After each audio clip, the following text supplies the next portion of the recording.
evening. It's 8 p.m. Eastern Standard Time. It's Friday night. See what that means? Is it time for Sci Fridays? As always, I'm your host, the Captain, and the Vince. You the Vince? Yeah, break it. Boom!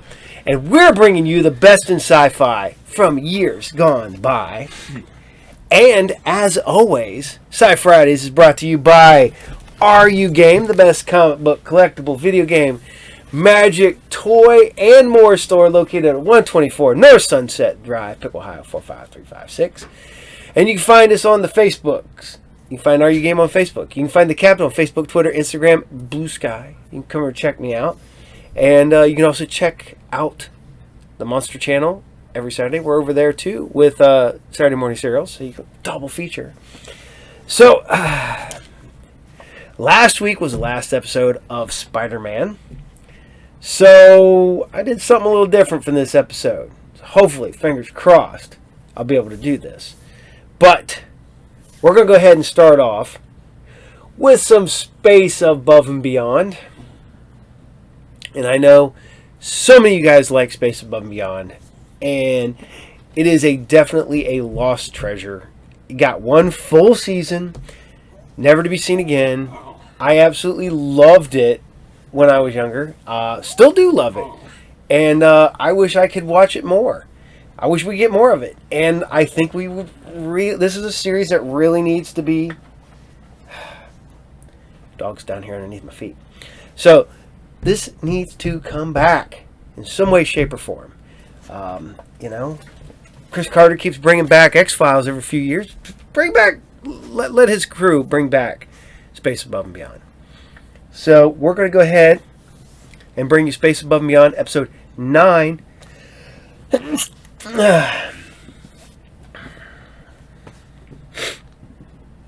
We're going to bring you episode 9, and it is Hostile Visit.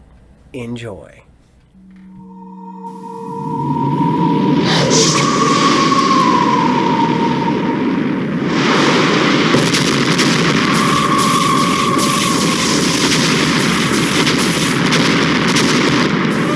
Battle station. All hands report to battle station. All hands report to battle station.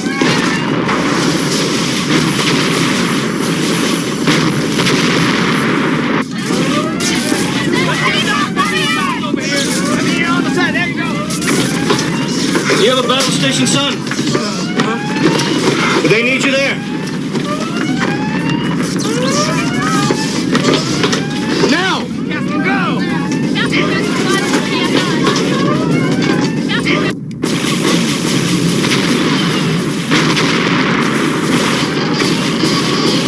Damage to app 80 km battery. 1-9.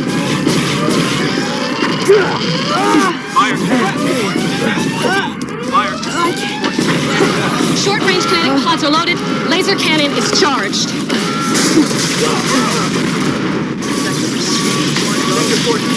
What's that reactor report, Mr. Connor? Reactor 1-1, this is the bridge. Over.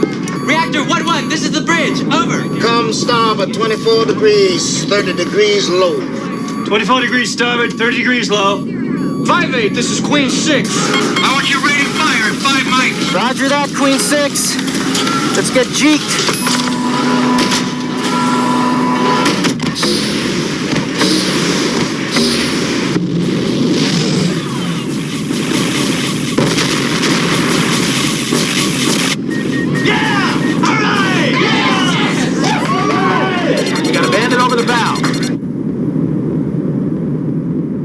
Lieutenant Gates! Torch it, Delta Niner. Stable, we're down. We're jammed!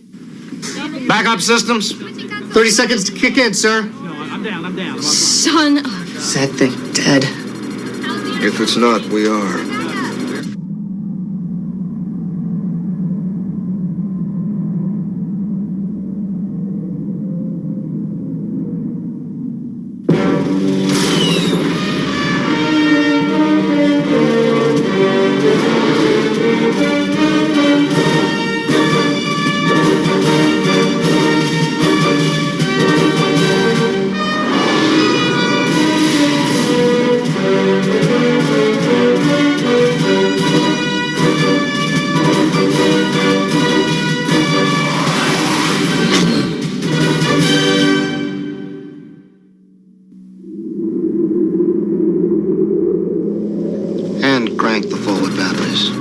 computer is still down. Then sight down the barrels. Fire mission, fire mission. Forward, Acom, battery, Tango 19er. How long until backup is online, Mr. Klein? Mr. Klein? 10 seconds, sir. 4, 3, 2. Weapon system functional, sir. Take that out of my sky. Yes, sir. No, Colonel? it's harmless. They would have killed us by now. This has never happened in this war, sir. A wounded enemy bird. We shouldn't waste the opportunity. Opportunity? To have a look.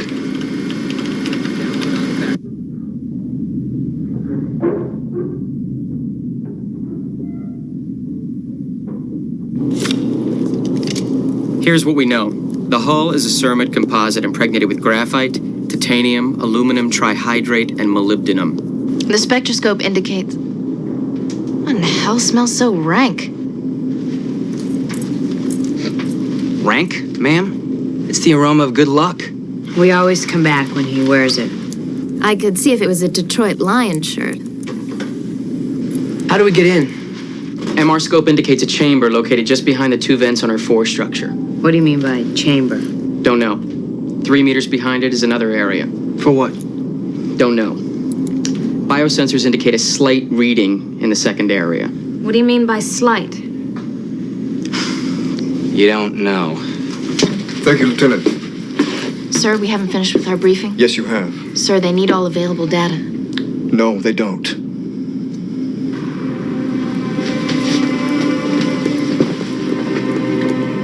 There's only one thing you need to know. Anything that's ever been learned or discovered in all the centuries of life on Earth means nothing right now. No one can tell you what to be prepared for. Your enemy has a dark, bloodthirsty heart. Assume everything is dangerous. If in doubt, kill.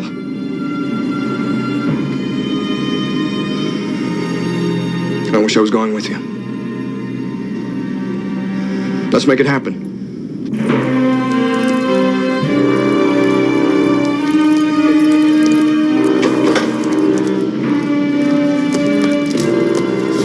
I guess they're gonna check out that chick ship so we can see why we're getting our butts kicked so bad. What? This war ain't lost yet.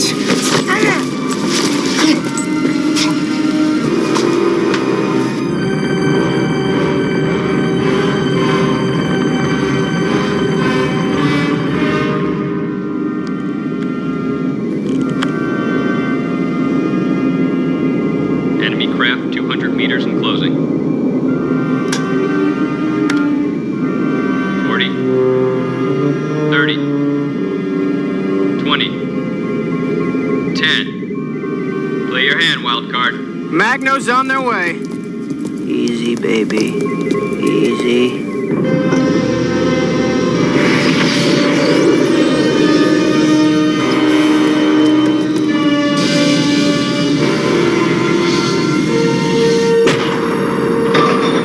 Alien ship secured. Clear for charge.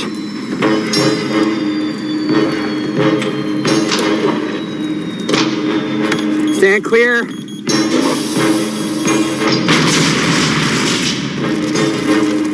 Calling card. We're through the hull. Go! Go! At least Armstrong had an idea what he'd find on the moon. Watch out, Hawks. It's slippery down here. You guys okay in there? Yeah. We're all right. Go, Shane!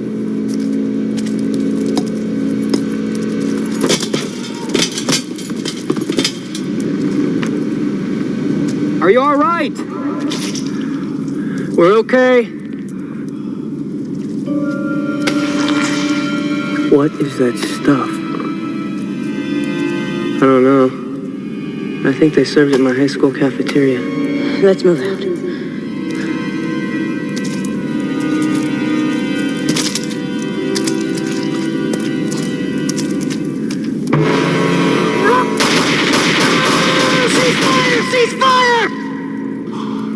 Are you all right?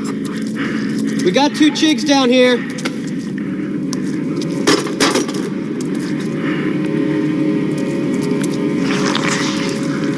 They're dead.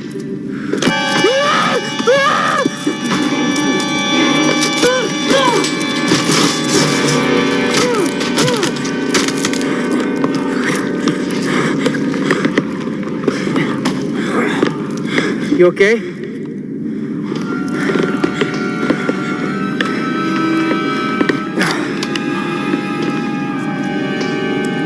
What are you doing?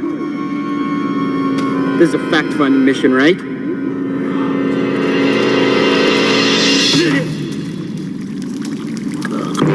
Damn!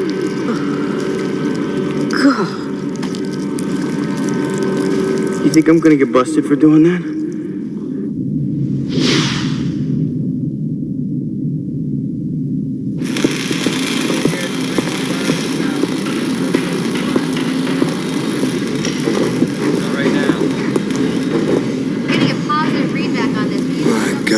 Finally brought one back.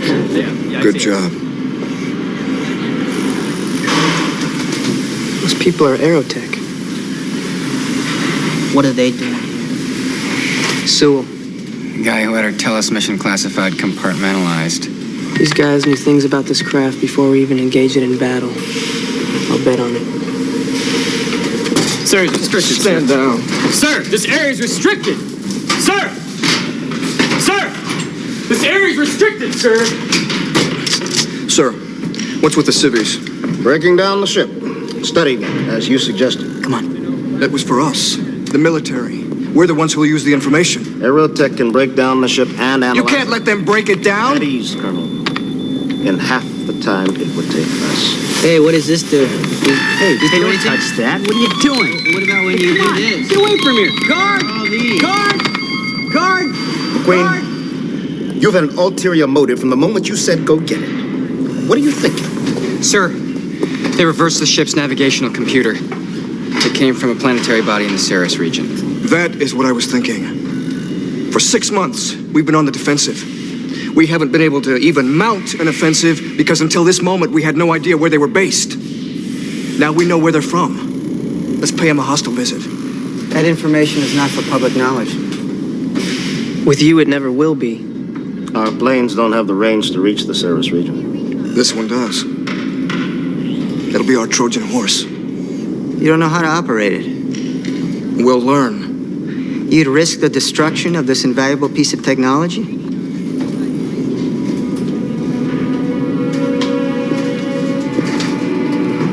I would risk the lives of invaluable men and women if it meant I could finally put it down their throats. Look around you, sir. Defeat is on every face. Fear and surrender is on everyone's mind at home. The Secretary General is ready to give in. I'm not. It's a suicide mission, Commodore. It's mass suicide if we don't do it.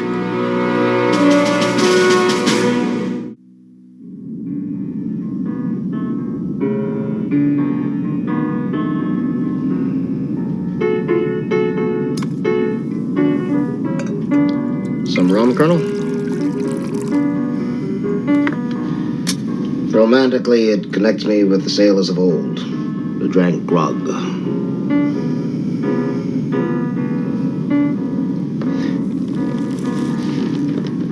I don't want to send young lives to their deaths. Most in vitros have a hard time with love. We don't get many opportunities to feel it or give it. But I know I love those kids. I don't want them to lose their young lives. But I know the value of this mission. When Jimmy Doolittle bombed Tokyo in World War II, in 30 seconds, he gave every man, woman, and child in the country hope. Without hope, we can't win. And if we lose, millions of people will lose their lives.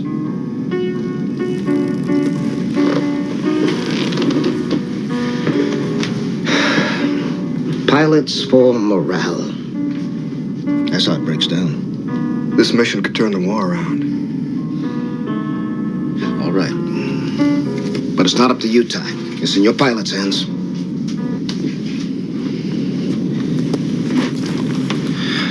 I'd like to go along on this one. You're grounded, Ty. No way.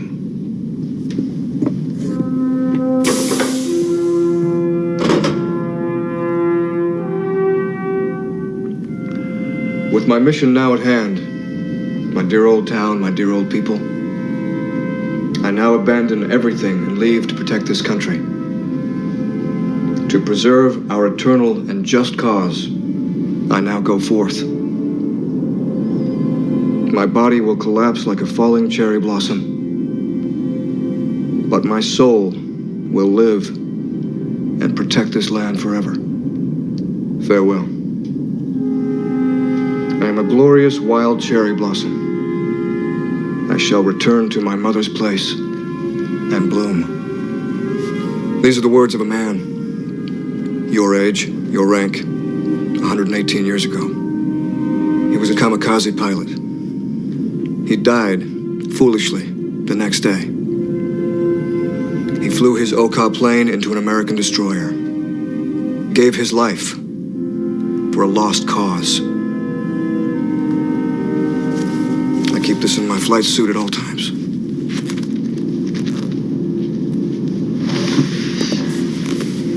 Sir, I'll volunteer.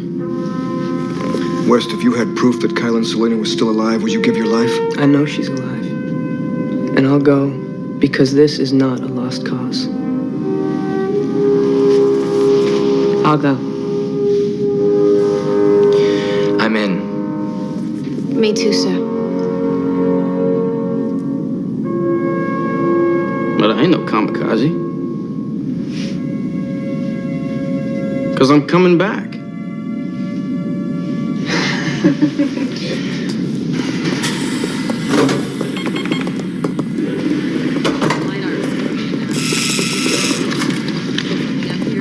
Mr. Sewell, this craft is now under military supervision.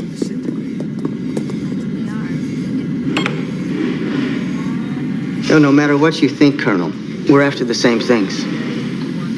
Oh, we are. I have to admit your idea is brilliant.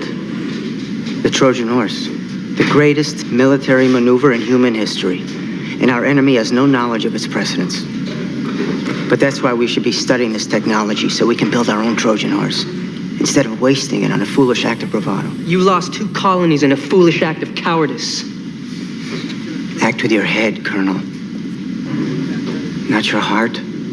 That's why you'll never understand, Mr. Sewell.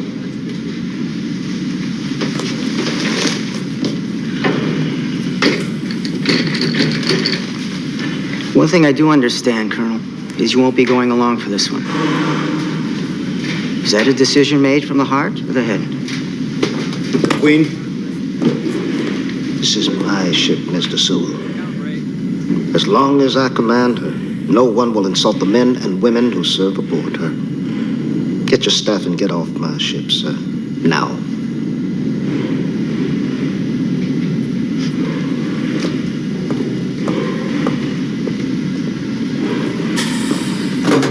The hell are you staring at? You got a mission to fly.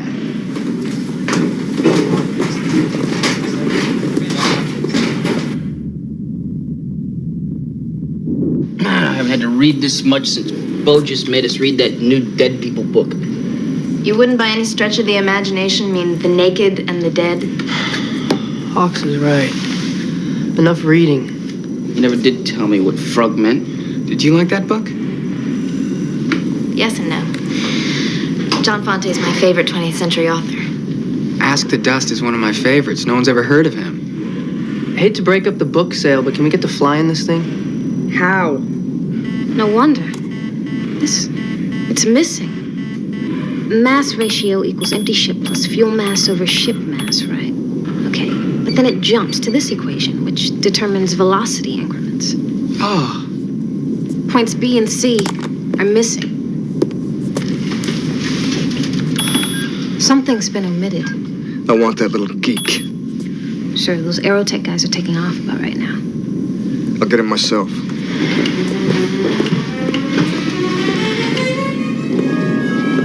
No, it's all right, sir. Military types like to do that sort of thing. Yes, sir. No, it doesn't matter. I got everything we need. Yes, sir. Yes, sir. That's correct. I'm on my way.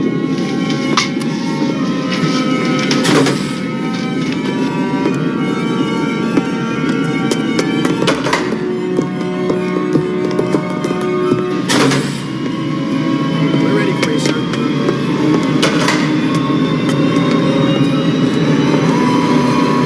Stand clear.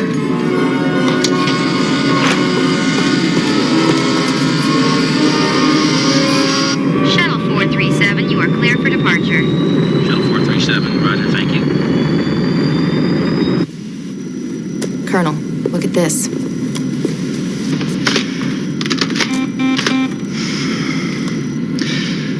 Sewell, wipe the numbers. We need to fly the bomber. We'll have to get him ourselves.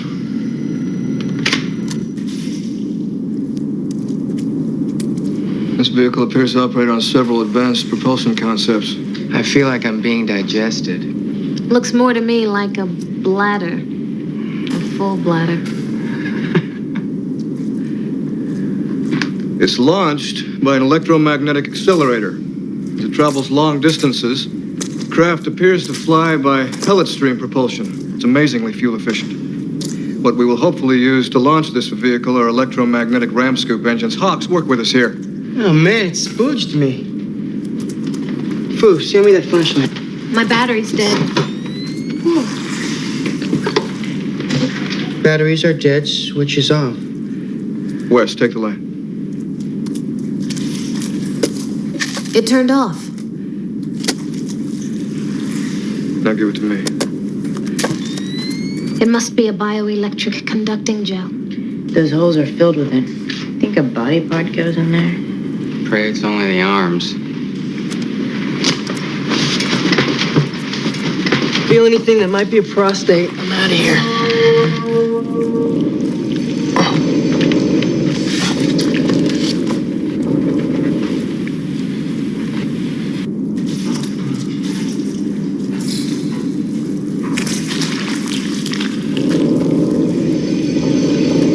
Oh, yeah, I can get into this. I wonder how you started. I think you just found the ignition.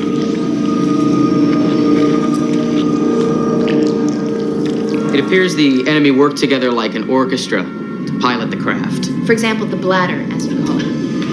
Two people work in unison to control thrust. We've been here 5 days and we're nowhere. Launch window is in 10 days. You people have got to work together. 10 days. The craft partially operates on our bioelectrical systems. Which means, kinda, that when we're in there, the machine and the operator become one being. We're like parasites. You know, like how we all have these parasites in our large intestines, which allow us to process it. Pa. Whatever. I think in a week, we'll be flying this thing. Starting to feel less and less like a suicide mission.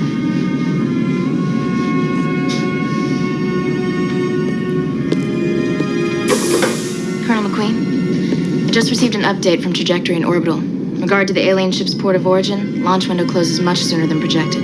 How soon? Tomorrow morning, 0700 hours.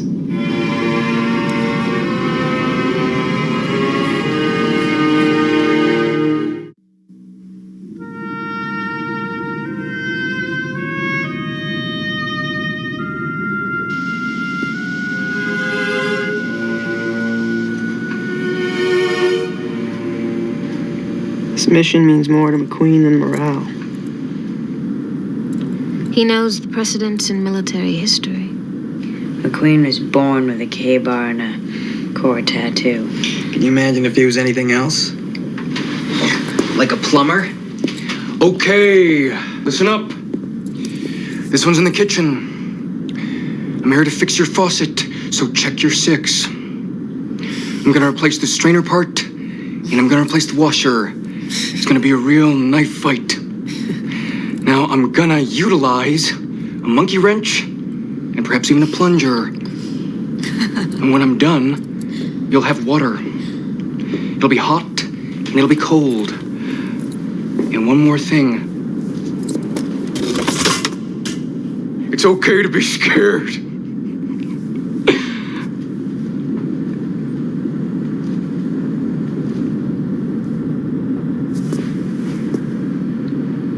Sir, it's the greatest form of flattery, sir.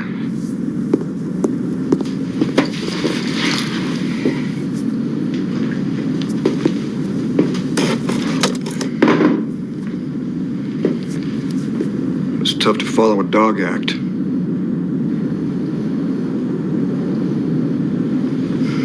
Mission's been changed. Launch window closes at 07:10. Tomorrow. Tomorrow?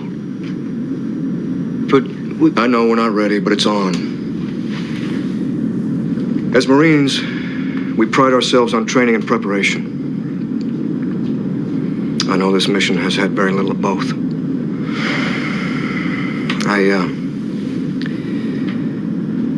I know this isn't exactly the mission you signed on for.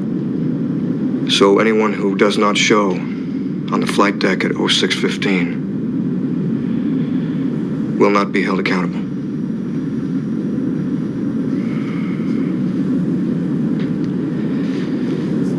Time will be 21:25. Ready, hack.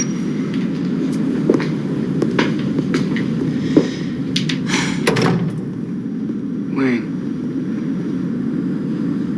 you ever surfed before? I'm from Chicago, Coop.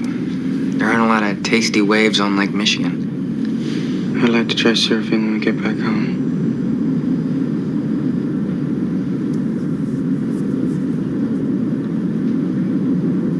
Damn, Foos. You do it one more time, I swear I am gonna stick my flight helmet in it. What? You know, it's driving me crazy, okay? Look, I have a temporal mandibular joint disorder, okay, from battle stress. Shane, relax. Her doctor told her to do that. She looks like Jerry Lewis! Shut up, Wang. And if you don't like it, leave. Leave? Get out. I'm stuck with you. Foos, she didn't mean that. It's just a moment. Whatever.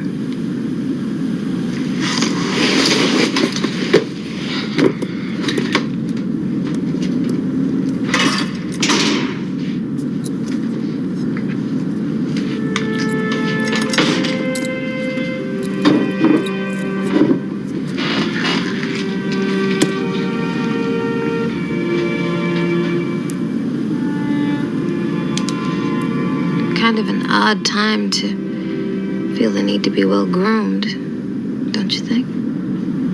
Queen gave me that book on kamikazes. One with the poem. Yeah. They used to clip their nails and put them in undecorated wooden boxes for burial back home because there wouldn't be anything left. So, you're going?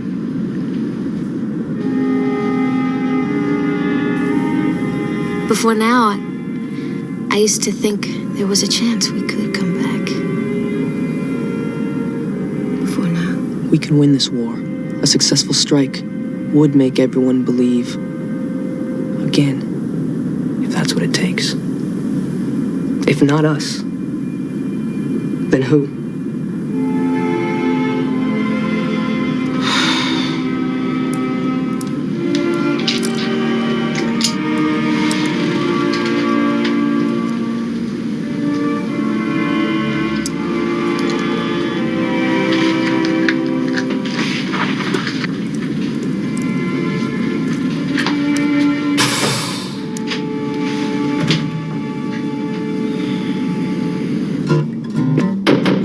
Who's there? McQueen, sir. Come in.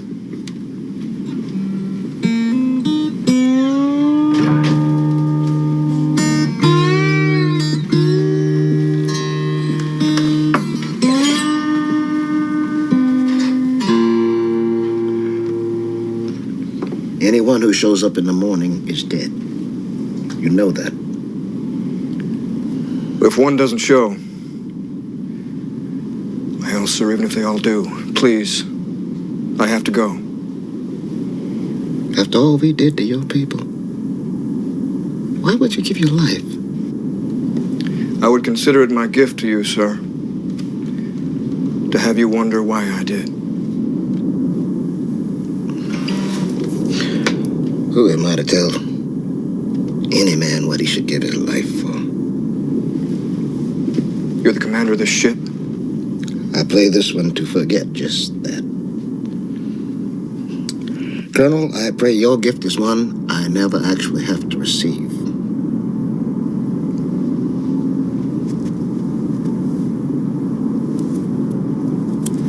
It's like taking me with you.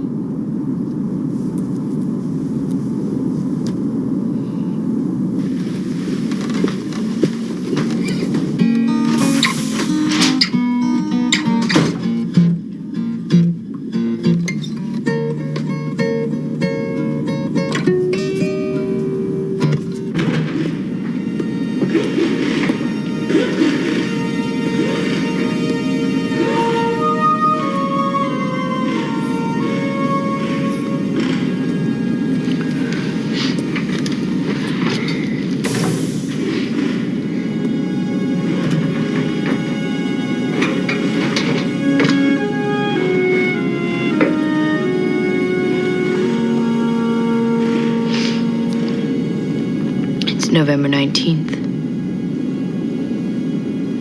Sunday back home. And Sundays this time of year I used to lay in bed and watch the morning football game. And then I'd go out when the light was just right.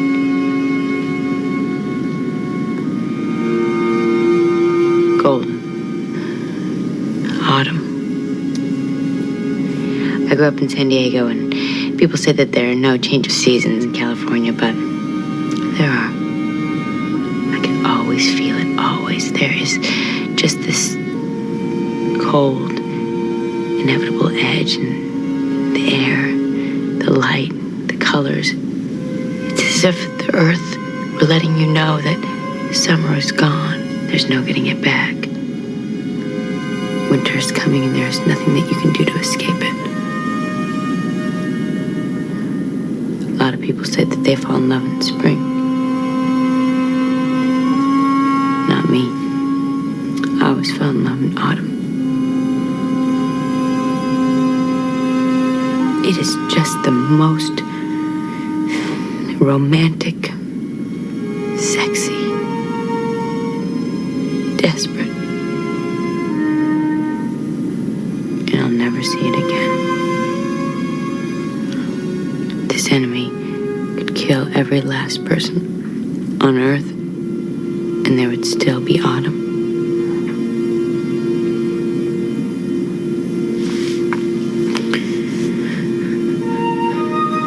But I'm going tomorrow morning to make sure that there is always someone there to feel it.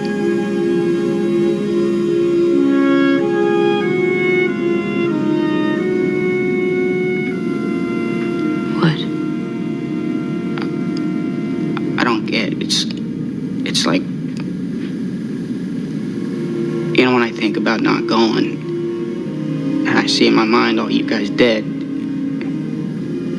it's like I miss you.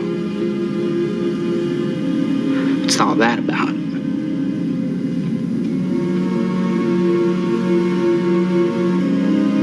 It's like, what's the point of sitting around here feeling that way?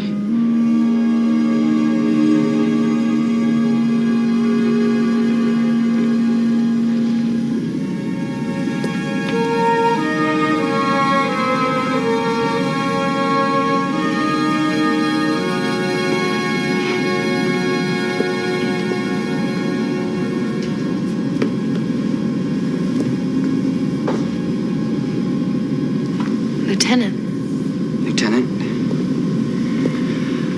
I was just thinking about... Yes? Well, if the alien craft is essentially a cognizant being, what would be your hypothesis regarding the... Well, would it allow us, as intruders, to attack its point of origin? Its home?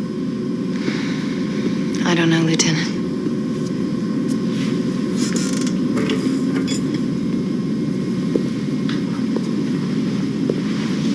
I'll tell you what's bothering me. The controls operate via bioelectrics. I suppose electrical current is electrical current, but you're not wearing that shirt again, are you? Isn't it incredible that our bioelectrical makeup could operate a life form which evolved in such a distant and so different an environment as Earth's? I didn't come here to talk about this. Do you want my hypothesis on why you did come here? It's, kind of the going rate for me to finally meet someone who interests me the night before I leave on a suicide mission.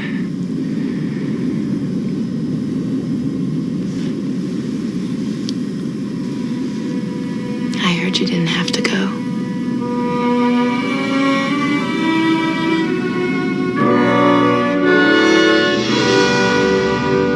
It's 06:15. We launch in 45 mics.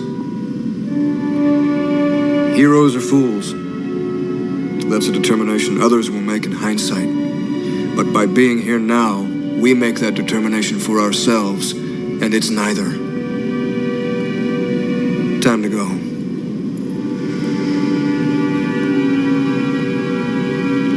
Wang? That's all right.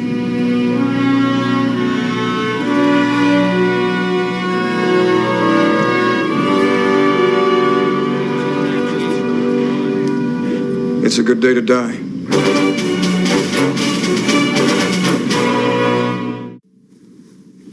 The dim glow falling upon the dried blood of Union brothers in the Manassas Eve still guides our path. Constellations hidden by fierce Pacific storms in the Bataan sky remain obscured by rain.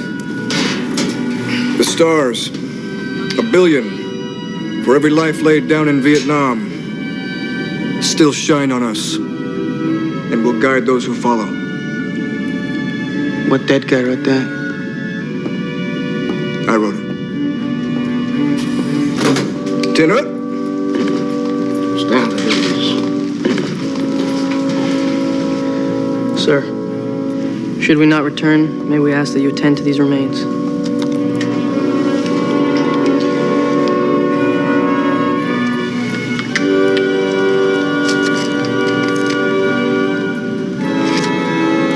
This is how we go. Live or die. Let's make it happen. Wang, did you wear the shirt? No, I kind of got lucky without it. Lieutenant, I got you a present. It's yours when you get back.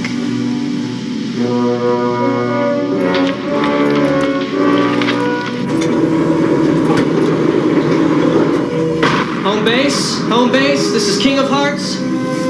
We're in the slot. You are good to go, King of Hearts. Expect Vector 235, 5 mics after departure. Roger that. 2906 to 2970 in 5 mics. Switch frequency to 323.1. Squawk is 5154. Roger, 5154. See you in a few hours. Godspeed, Balkans.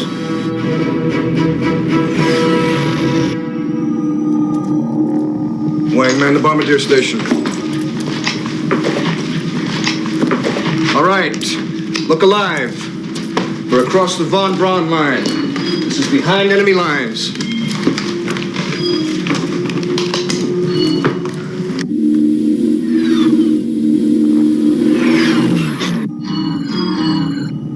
We got bandits.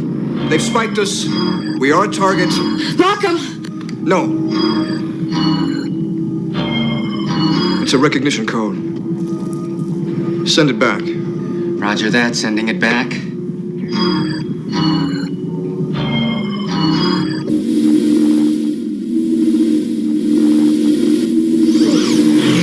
worked, sir. They think we're one of them. We got a long way to fly.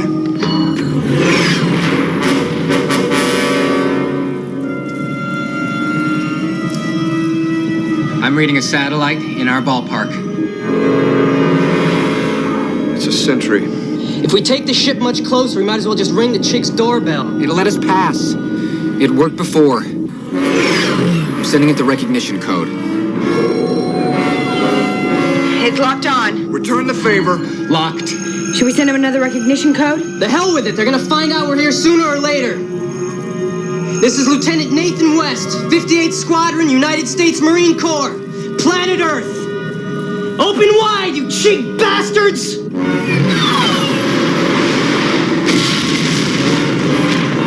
Hurrah! Yes! Get that cluster missile ready, weapons. Get us a target, pilots. We're entering their atmosphere. We're spiked! We've got missiles off the rails. 6 o'clock, 8 o'clock, 5 o'clock. Lock on! Lock on! Hold it steady! Steady, damn it! What, you want steady? You want a missile up our pipes? We can't lock on! Steady out! We're losing her! I got us a target!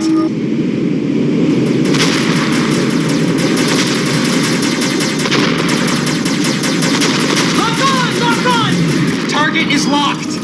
Smoke their chig asses. Remember to tell this colony! Fire!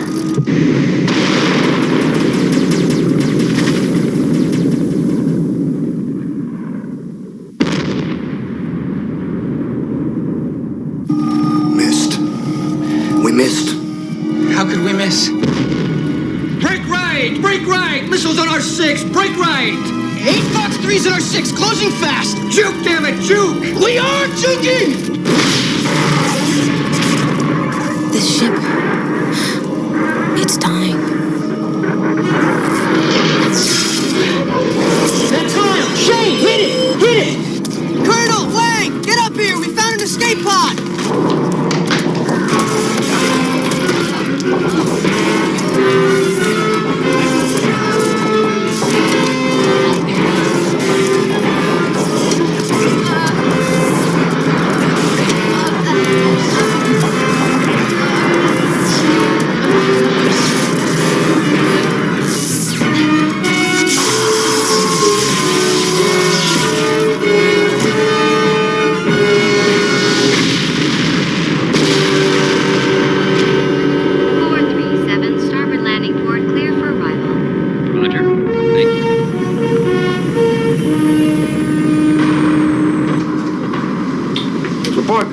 No radio contact since transmission was broken off at 1123 hours.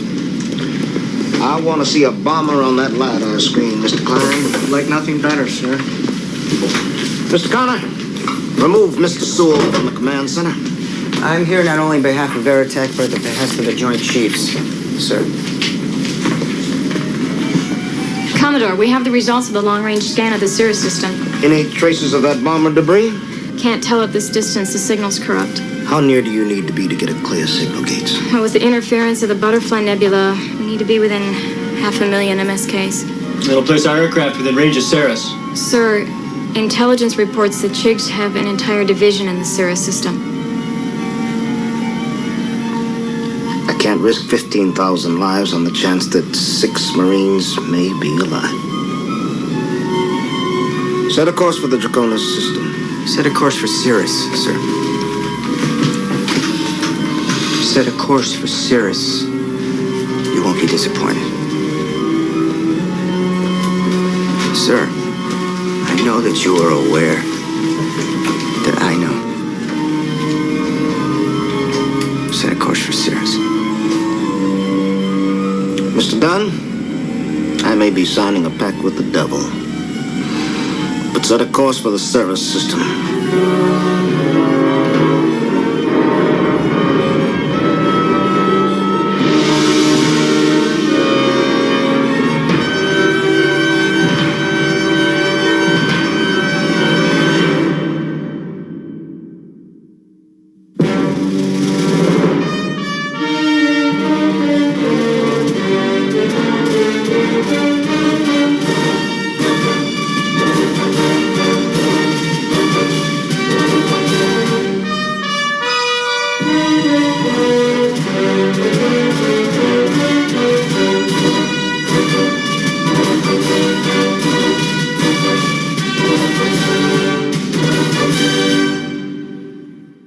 Watch your hands, watch your hands. Your nearby 7-Eleven store. 7-Eleven has Coke, Diet Coke, Cherry Coke, and Sprite. Just 99 cents for a big 2-liter bottle. And Frito-Lay Big Grab packages. All flavors, 2 for only 79 cents. And healthy Tropicana juices. Orange, grapefruit, or apple. Just $1.19 a quart. At 7-Eleven, get the good things easy. Ace is the place you come to for everything you're looking for. Ace is the place that lends a helping hand. Ace is the place. For Ace Best Buys, like 20 Ace heavy-duty trash bags for $2.49. Ace is the place. An Ace round point shovel for $2.99 after rebate. And Wells Lamont cowhide work gloves for $4.99 with free canvas gloves. Ace is the place with the help of hardware land. So, I hope you guys all still like Space Above and Beyond. I love it. You should love it. Everybody should love it. And here comes the Vince. What do you got, Vince? Oreos. Sit down, bud. Daddy's sitting over here waiting patiently because the Tina is apparently cooking cookies. And so I hope you guys. We're gonna bring you more here. I hope you're ready because we're gonna bring you Starman. Oh man, Starman. We legitimately, Mark and I had a talk at the shop Tuesday, and he agrees with me wholeheartedly. Somebody needs to figure out a way to bring this back. I say we do Legacy and bring it back as the grandkid. Hayes is still alive. The son is from the voice of Spider-Man from the 90s Spider-Man, and he was Greg Brady. So we could bring him back. And then bring back a grandson. Do something like that.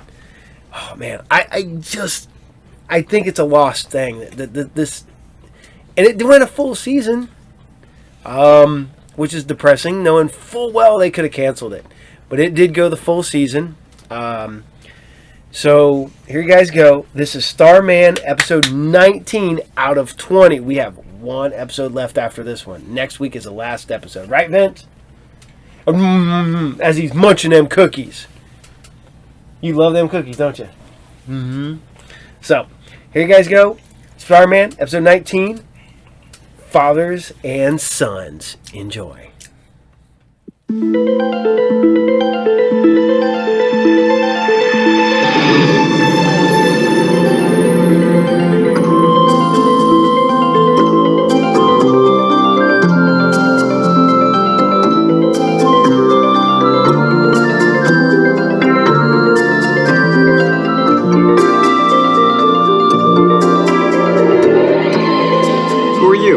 I am your father.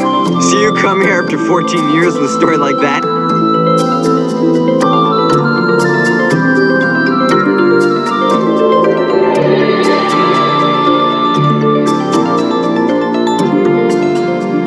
I'll bring you the alien, the creature, the being.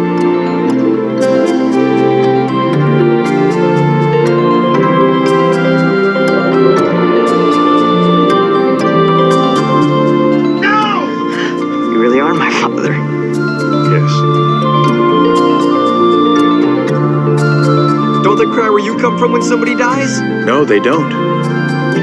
There's so many things we haven't done. Children are the hope of your species, not the danger. Human children, not your alien seed. How long do you think you'd last without me to take care of you? Is that what you do?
service to the San Francisco Bay Area with stops in San Luis Obispo, Monterey, and San Jose. Now boarding on East Track 3. Dad, I really don't see what the big deal is. I said I'm sorry. Why don't we just drop it?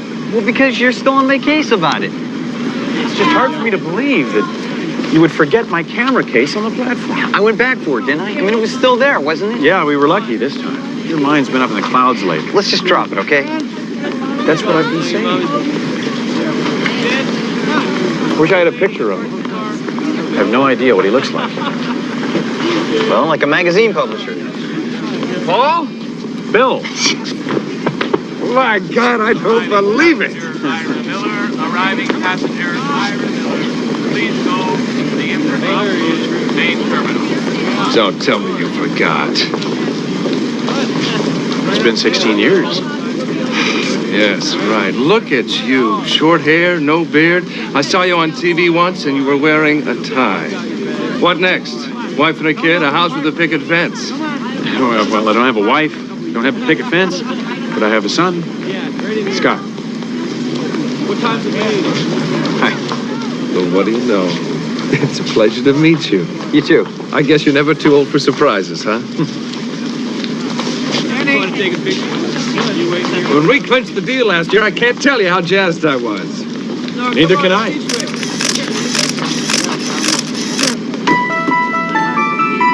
I'll get it for you.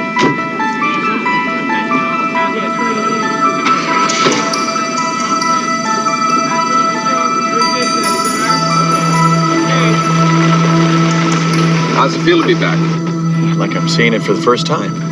The town is the same, just the people have changed. You know, we haven't had a real bang-up demonstration in this town since the day you left.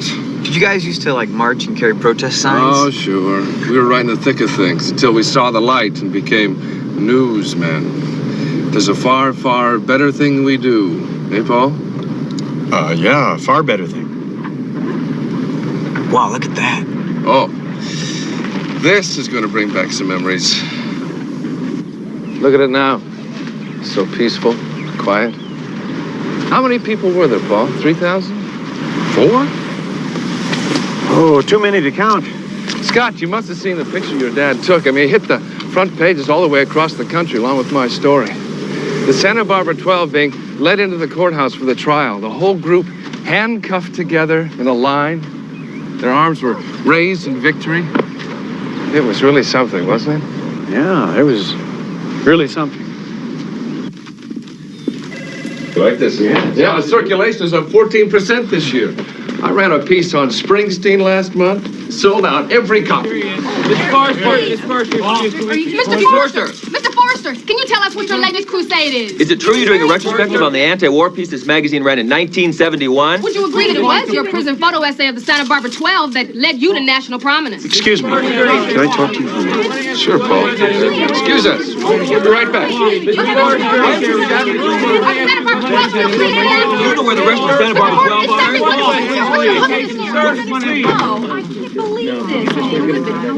I thought I said no publicity. It's no big deal. It's just a little press conference. I'm sorry. We're going to have to leave. Yeah, if that's the way you want it, Tom. I'll get rid of them.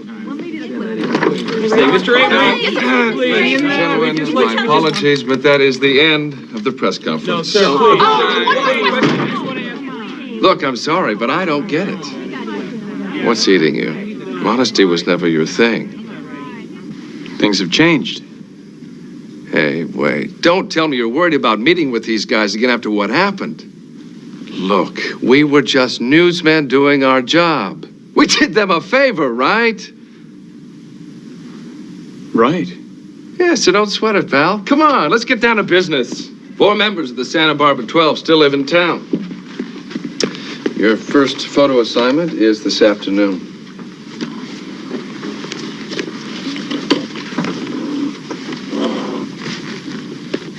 Christina Wallace owns an art gallery. Yes. Dennis owns his own restaurant on the wharf. Gary is an English professor at UC. And Michael is a doctor. A Republican. A Republican. You said it, brother. In 71, these people really cared about what was going on in this country. Now, all they care about is themselves. They sold out, Paul. Every one of them. Well, if that's the way you feel, why do you want to do this retrospective on them? I want to show how much they've changed. Before, you captured the spirit of these people on film. Let's do that again. Let's show what 16 years have done to their ideals. It's dynamite stuff, Paul. And it'll sell a lot of magazines. Yes, I'm sure it will. The jury is expected by late Monday. And that wraps it up for the Action 3 local news. We'll turn now to Patty Edwards for the Weather Express. Thank you, Derek. Well, it wasn't anything about us on the news. Oh, good. I'll be finished with this assignment day after tomorrow, and then we can leave. What'd these people do anyway, the Santa Barbara 12? They broke into the courthouse to steal the federal draft records. They were caught and arrested, and Bill Avery interviewed all 12 of them in jail. And you took the pictures? Well, I mean, he did. Yeah. If they cared enough to risk their freedom for what they believed in, I wonder what made them change. Money. The root of all evil. Maybe I'll understand it better after I meet him.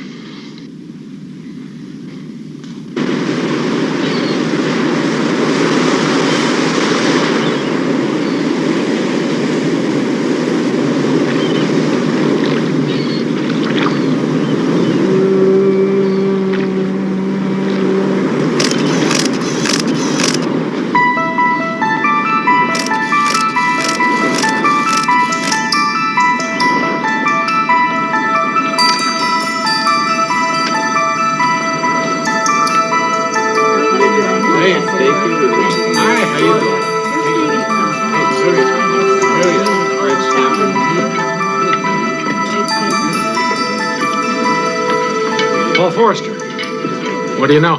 Dennis, how are you? Take this table 5, please. So Avery said just a few candid shots, right? Right. Well, let's get it over with.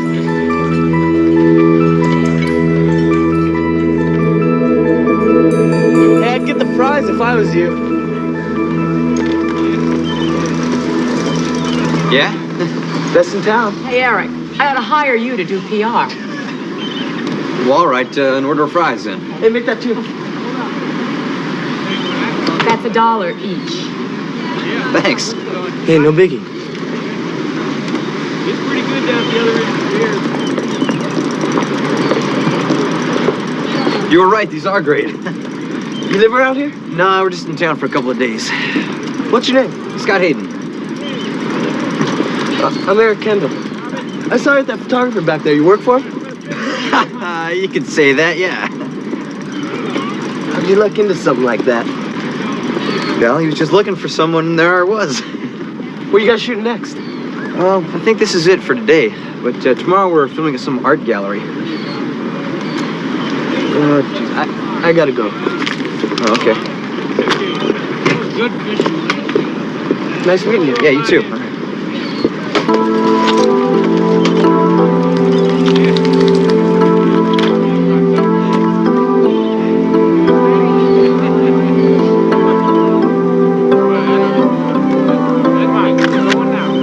Oh, that'll do it. You're different than I remember, Forrester. Mellower. Why are you working for Avery anyway? Bill Avery is my friend. Is he? Big party, huh? Yeah. Bigger than I can handle. Paul. Good to see you. You too. What do we got? All right, good. We got another truck coming in today, right? 2. Great. Okay, good. We got all the sandwiches. Great. Talk to you.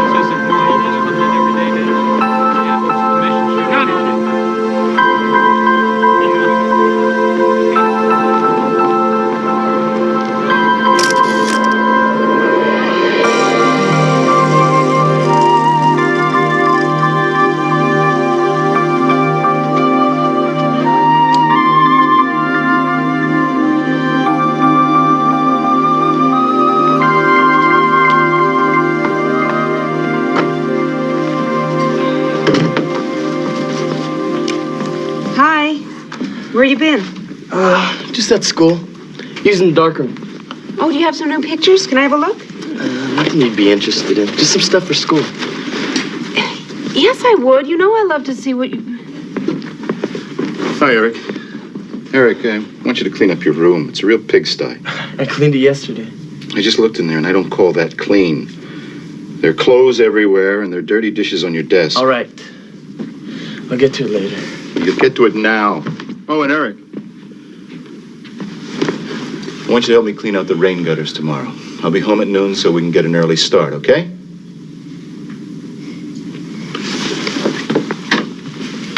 Eric?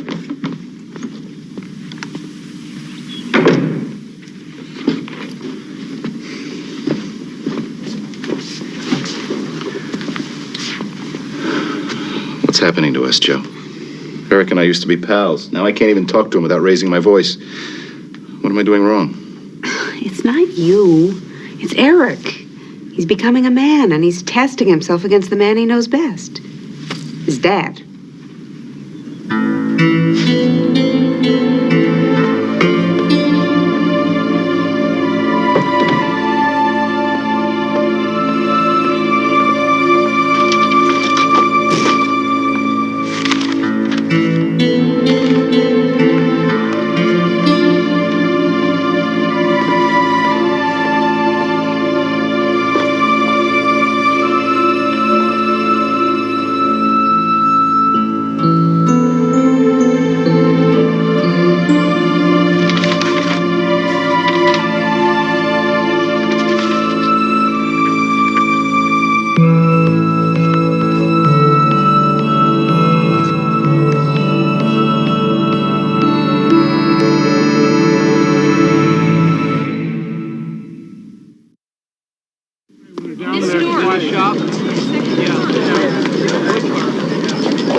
Kind of figures, you know, I mean, we finally find a real nice spot and we have to spend the whole time working. You've really been complaining a lot lately, you know? I'm gonna have to look for some exteriors to shoot. I'll need your help, all right? Sure. Excuse me. Hey, Eric! Hey, Scott, how you doing? You know each other? Yeah, we met at the wharf yesterday. Bought me some fries, right? The best in town. Hey, right. Oh, his name's Eric Kendall. Hi. Paul Forrester. Yeah, I know. You do? Sure, everyone knows you. I mean, everyone who's into photography, anyway. Oh. I want to be a pro someday, too. I've been, like, practicing, taking classes. Well, that's a good way to start. Oh, wait a minute. Why don't you come with us? I mean, you could see the pro in action. Hey, could I? Scott. Oh, come on, Dad. I mean, say yes. It'd be kind of a nice change for me to have someone my own age around once. He's your dad? Yeah. All right. Here, I'll show you. There's a very nice gallery. This one is called Waltz of the Planets. You'll see the same. It's very realistic. Right. This kind of thing is very popular, though. These sold for $4,000 apiece. 4,000? You must be doing very well. I am. I just got this one in last week, and this morning it went for $12,000. I should have asked more. It's quite a change from the Santa Barbara 12, isn't it? That was a long time ago, Paul. You know, when Bill Avery called about doing this, I almost said no. Why? You know why.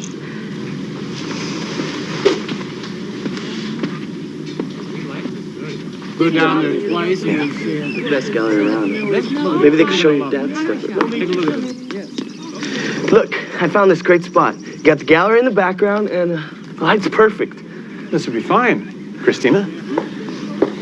Your helpers? Yes. This is Scott, and this is Eric. Dad, wait a minute. What about over there? I think it's a lot prettier, don't you? No, the light's better over here. Okay, now, Christina, act like you own the place. Hey, you need anything in here, just give me a holler. I will. Oh, Rats, Paul, I'm sorry. I have to go. It's okay. I think we got everything that we need. What did you mean by you know why? It's nice to see you again, Paul.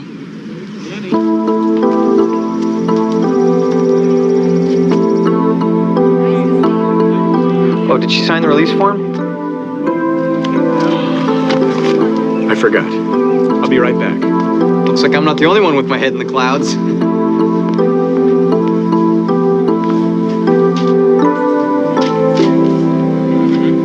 I suggest that you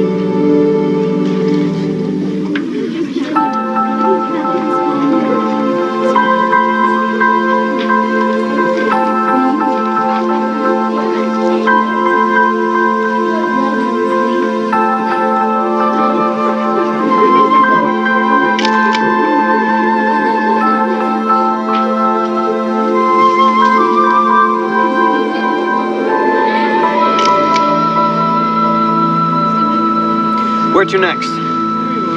University. See, University of California. Oh, we don't need that. I know how to get there. Oh, great. Let's go. Yeah, I'll show you a shortcut. Save us 10 minutes. Well, we haven't had any lunch yet. I'm starving. I know a place. You like Mexican food? I love it. I'll show you this great place. It's on the way. They got the best nachos in town. Show me where it is.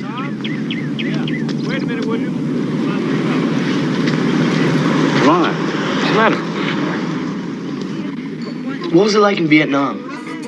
Were you ever scared? Oh, I'm sure I was. I don't remember. You're always walking the edge for the perfect picture. My photography teacher, he says you got the best eye he's ever seen. It's like you're like no one on this earth. Oh, you can say that again.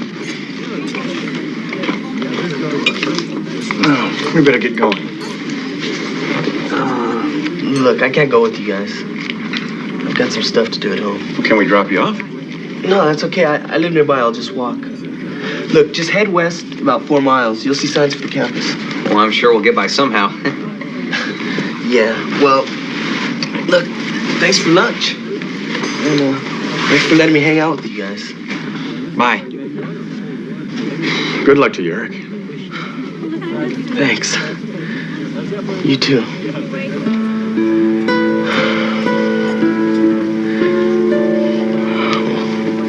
So long. Goodbye, Eric. Well, I bet you just enjoyed that. Enjoyed what? Nothing, forget it. There's something hidden about that boy. Look, let's just finish the assignment and get out of here, okay?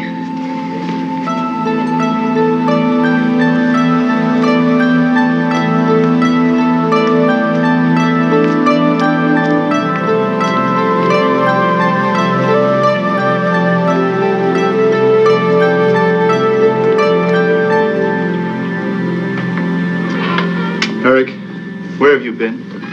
You were supposed to be back at noon, remember? You were going to help me with the rain gutters. Why do I have to run my life around your dumb projects? Because you're a member of this family, that's why, and you'll do your share. Family. That's a laugh. Eric. You know, I don't ask you to do very much, but when I tell you to do something, I expect you to do it. You still haven't cleaned up your room. Yeah, I told you I'd get to it later. Eric, where are you going? Softball practice. No, I talked to your coach. There isn't any softball practice today, and there wasn't any yesterday either. You know, you want us to trust you. You want us to treat you like an adult, and then you run off and lie to us. So I lied to you. Big deal. You lied to me for 15 years.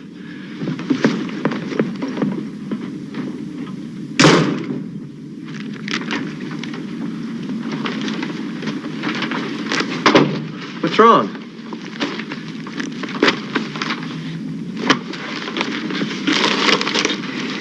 Oh, great. What do we do now? I only have one person to see to finish this assignment. I'll do it first thing in the morning.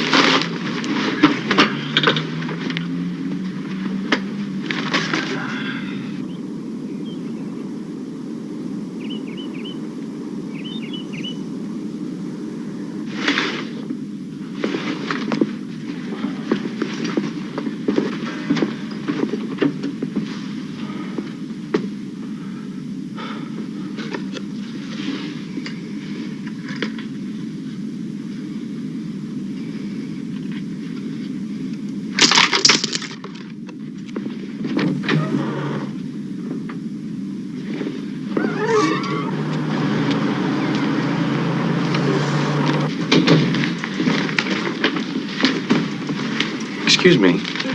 I'm looking for Dr. Michael Goodman. Well, he's just down the hall, first door on your left. Thank you. You're welcome. That's quite an accomplishment for a 12-year-old. You must be very proud of your grandson. Yes, I am, Doctor. Paul Forrester, your office told me that I might find you here. Mrs. Harrity, I'm sorry. I'm going to have to cut our visit a little short. This man's from a magazine. Are you going to take Dr. Goodman's picture? Yes. Yours too, if I may.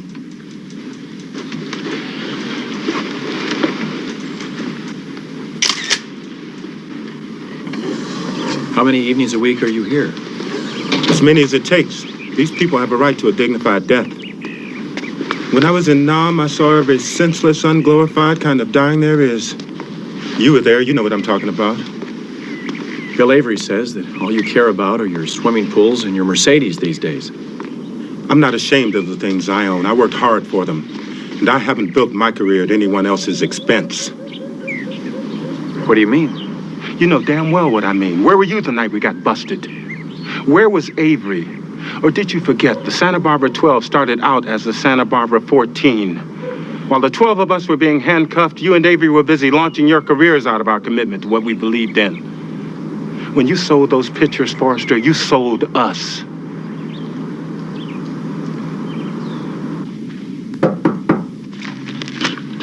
Oh, that didn't take long. What do you want? I came to see Paul. Well, you had to go out for a minute. I'll wait. I didn't say you could come in. Well, tough, I'm in. How'd you know where we were? It's no big secret. You've been following us around, haven't you? Hey, maybe I have.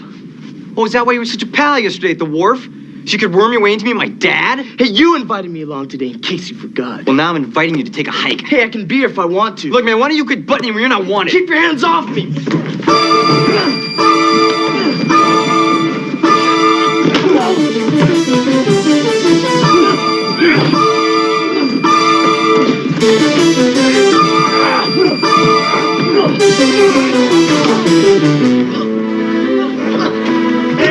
Hey, knock it off! What is the matter with you two? Hey, he started it. He kept shoving me. Daddy's been following us. I need to talk to you. Would you bug out, man? He's my dad. Yeah? Well, he's my dad, too.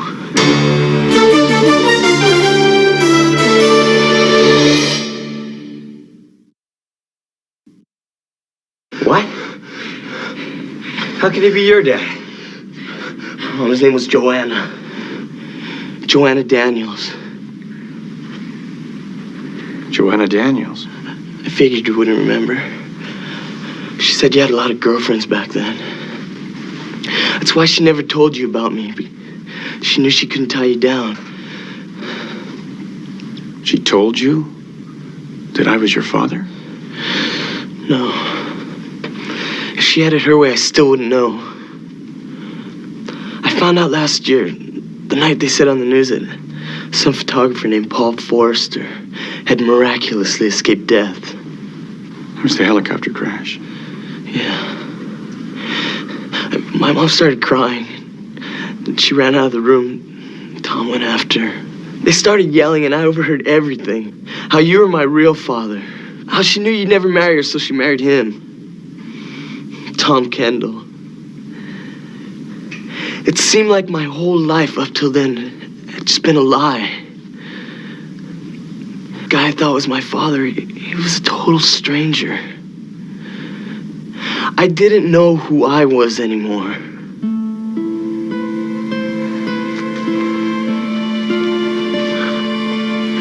Sorry you had to find out about it that way. And I'm sorry I had to blurt it out like this. I wanted to kind of lead up to it, you know? I mean, this probably blows you away just like it did me. Yes. Yes, it does. These past few months, all I thought about is you. And if you could like me. I do like you, Eric. Then let me stay here. Take me on the road with you. Whoa, wait a minute. Look, I wouldn't be any problem. I've got some money of my own, too. I can't take you with me, Eric. Why not? I mean, you take him with you, and I'm just as much of your son as he is. Look, I know it's not going to be easy taking on another kid. But I'm not going back there. Okay?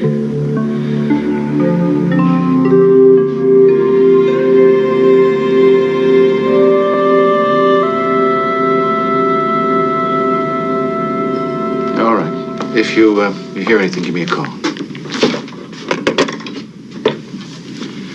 I've called all his friends. No one seems to know where he is. Let's not overreact, okay?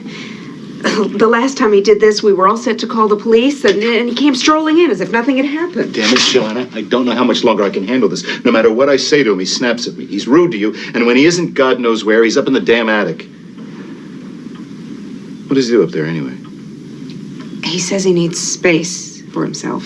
Time to think and read. I don't know.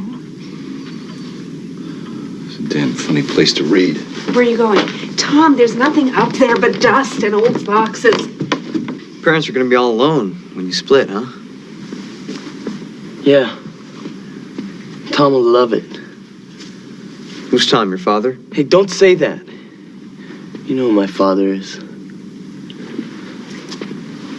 What about your mom?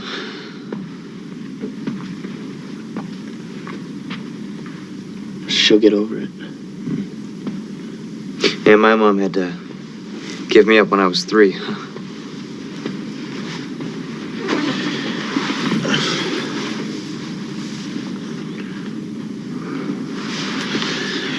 Eric, I know you want to stay with me, go out on the road with us, but I can't let you do that.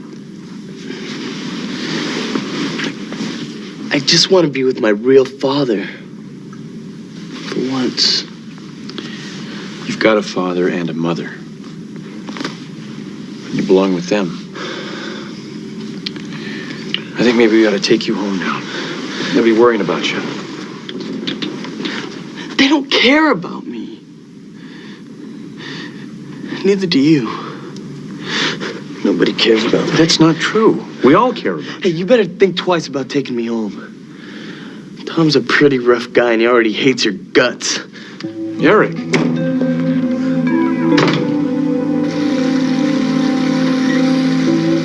I sort of feel sorry for him. It's like I kind of know some of what he's going through. I feel sorry for him, too. I think I understand how his father must be feeling. I don't want anyone to be hurt any more than they already have been. What do we do? We have no choice. We'll leave after we take Eric home. Bill Avery will just have to send us the money. Well, what if his father's as tough as Eric says? Don't worry about it. Joe? Look. What?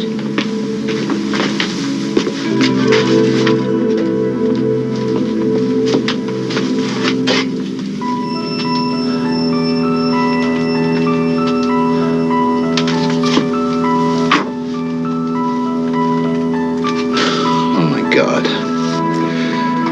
Look who's back in town. What is this? It's a shrine. The only thing missing are candles. Eric, open up, man. I gotta get some stuff out of there. Eric.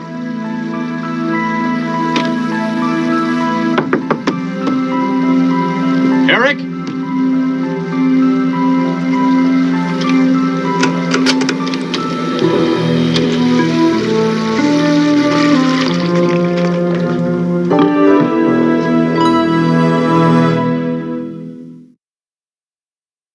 If you were leaving a town like Santa Barbara, where would you go? The freeway. We'll check all the on-ramps and see if he's hitchhiking. Forster! I'm glad I caught you. We have a problem, old pal. Can it wait? No, it can't. We have a major reshoot here. This trash is unworthy of you. You blew it completely. I don't know. I think that one's pretty good. Dad, come on, let's go. Let's talk about this tomorrow, okay? Not okay. Listen to me. We're up against a deadline. What is this? A bunch of Chicano kids drawing pictures? Those are Christina's students. Students? Wake up, Paul. The lady belongs to the Bahia Mar Country Club. Her kids go to private school. She wouldn't give free lessons with a court order. Bill, we have to go. Wait a minute. You had an assignment. I mean, what am I supposed to do with these bleeding heart snapshots? A truck picking up a load of food. Now, what does that have to do with Dennis Lambert? Dennis Lambert gives food to those people that need it. What the hell has happened to your sense of reality? You let this bunch of phonies sell you a public relations number. Is that it? They didn't sell me anything. This is what I saw. They still care. These people haven't changed, Bill. They still want to help. I guess you haven't changed either. That is the truth. Maybe you better take another look. You're crazy. I don't know you anymore. You're not the same guy you were in '71, man. That's also true. He's gonna take a walk down to the wharf.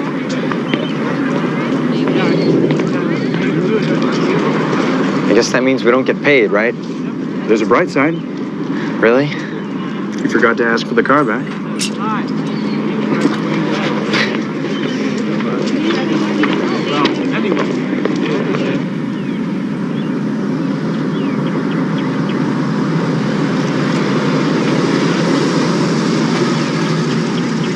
Is this it? The phone book is right. That must be Eric's other father out front, huh? He doesn't look so bad. What are you doing? Looking for Eric.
Oh, I get it. He knows where Eric is. He knows, but he doesn't know he knows.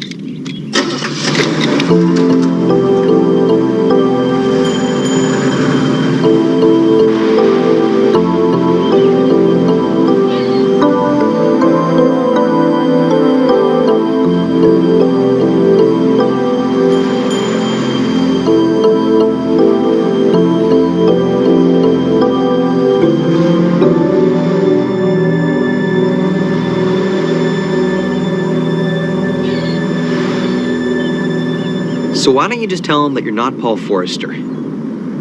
If I did that, if I told him that in here I wasn't his father, he would grieve and then he would go back to Tom, but for the wrong reasons. Do you understand? Yeah, I guess so.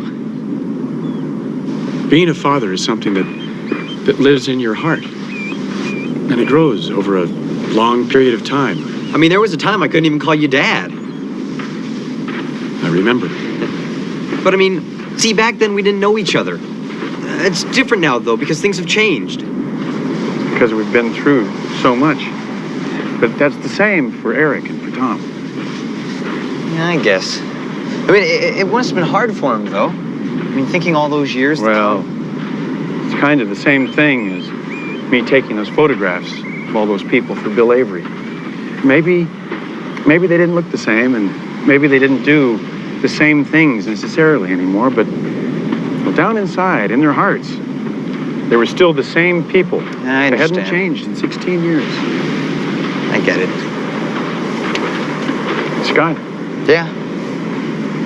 How am I doing? I mean, being a father. You're okay. Thanks.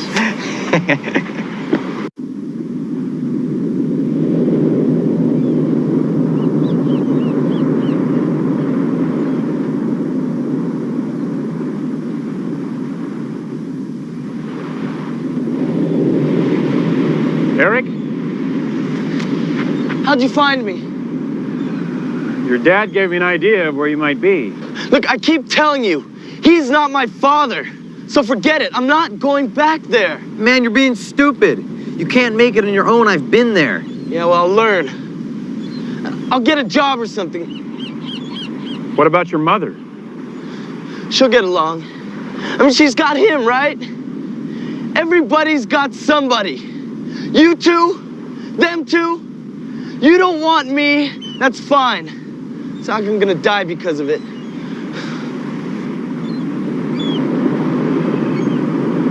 All right, Eric, you win.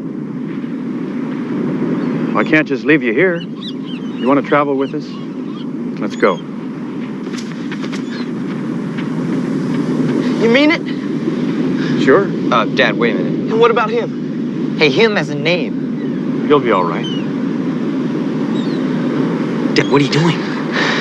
You really mean it? I can go with you. I said you can. One thing, though.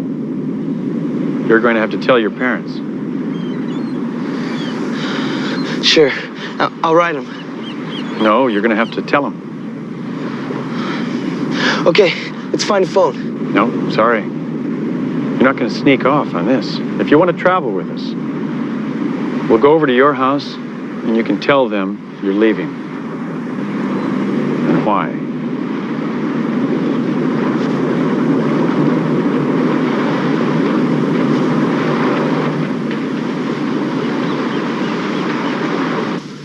Somehow I never pictured you with a son, besides Eric, I mean. I always imagined what it would be like when you found out. It was never anything like this. That was a long time ago. We're not the same people. No, we're not, are we?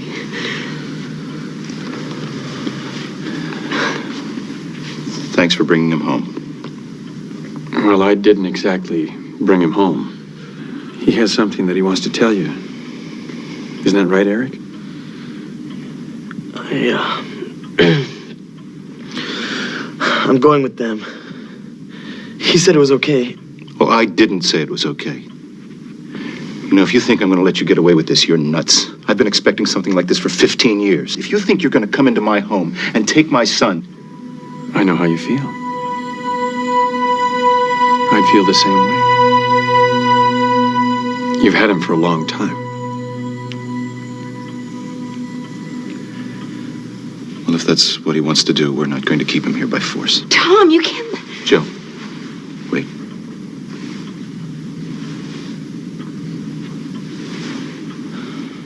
Well, we better get going.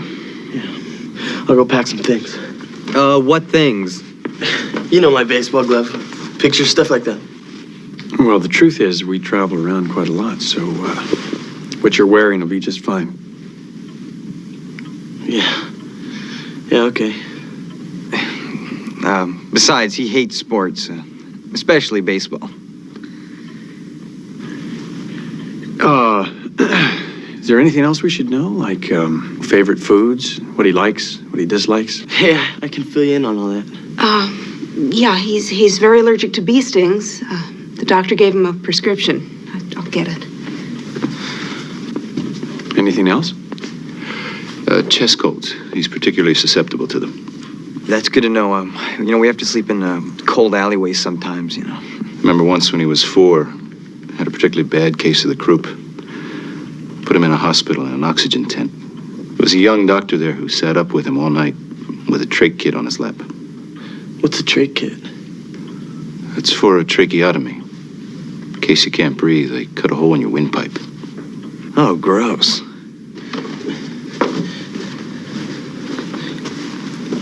How'd you know all that? Because I sat up all night with him. 10 years later, I can still taste the coffee. What coffee? Oh, at the hospital, remember? Oh, mud. We have some rules that he'll have to learn, but there's plenty of time for that. We should be going. Do you want me to clean my room before I go? No, it's all right. How about a hug?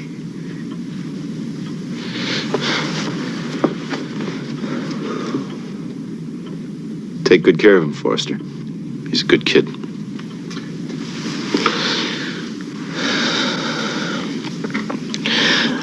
I don't believe you're doing this. It's what you said you wanted. You're just gonna let me go?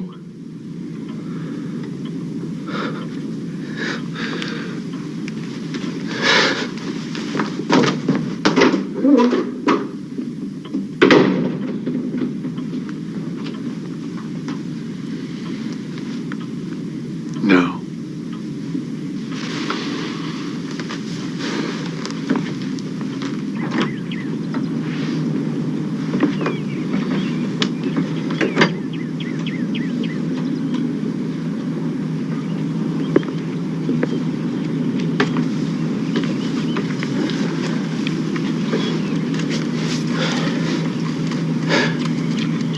You all right? Yeah, sure. I'm sorry about this. We built it, we can fix it. It'll be kind of lopsided.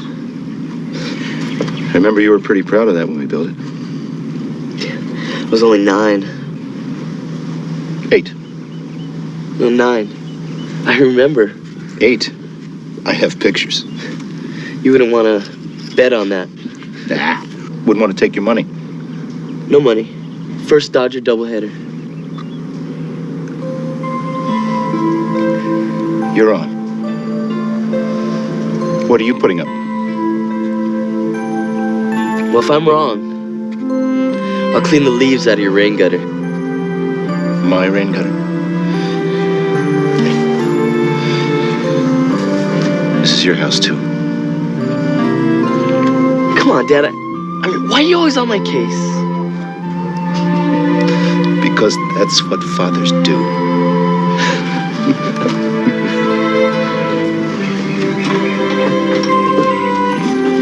Well, are you ready? Look, I know I said I was going with you guys, but I kind of changed my mind. I'm gonna stay.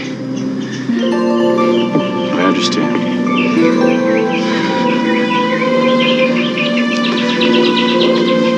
Goodbye. Good luck, man. You too.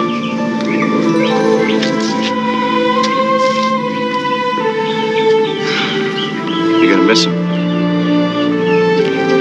I don't really know him.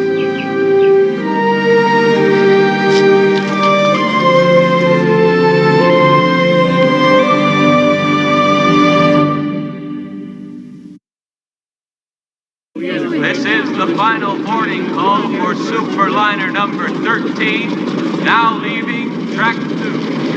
What? Nothing. Something's on your mind. I was just thinking, Dad. You're more than okay. Well, thank you. Coming from you, okay, is just fine. Forrester.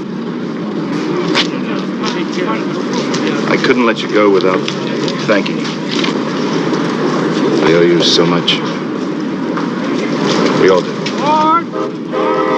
Dad, come on, let's go. I like Eric a lot. Yeah. So do I.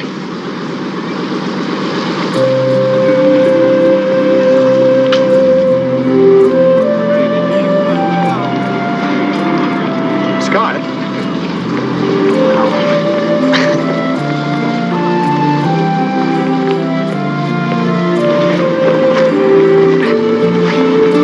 I knew they were there.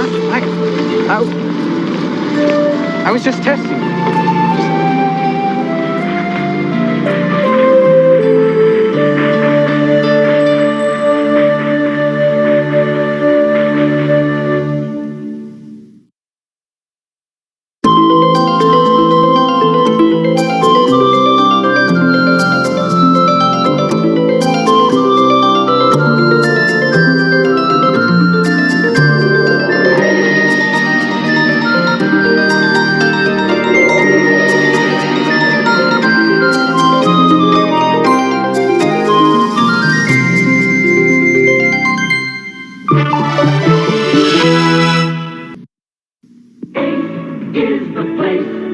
Hey, Gene, can you give me a hand here?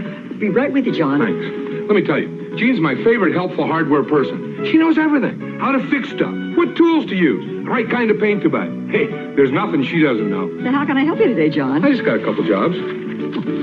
Well, nothing we can't handle. Let's start with the toggle bolts. Toggle bolts? Ace is the place. She knows just what to do and how to do it. Hey, let me tell you, Ace is a place for me. It's a refund, a dividend, a bonus, a bonanza. Beers is giving away Beers Bucks to be used like cash on a store full of spring and summer bargains during the May sale at Beers in the Rainbow Center. You get one Beers Buck for every $10 you spend. Take advantage of the extra buying power May 5th through the 15th for all the famous fashions and furnishings that have just arrived for the coming season. Under the rainbow over the years. Beers. Yep, this is a Starfleet technical manual from 1970s. Official version for cadets from the United Nations Earth Sol System.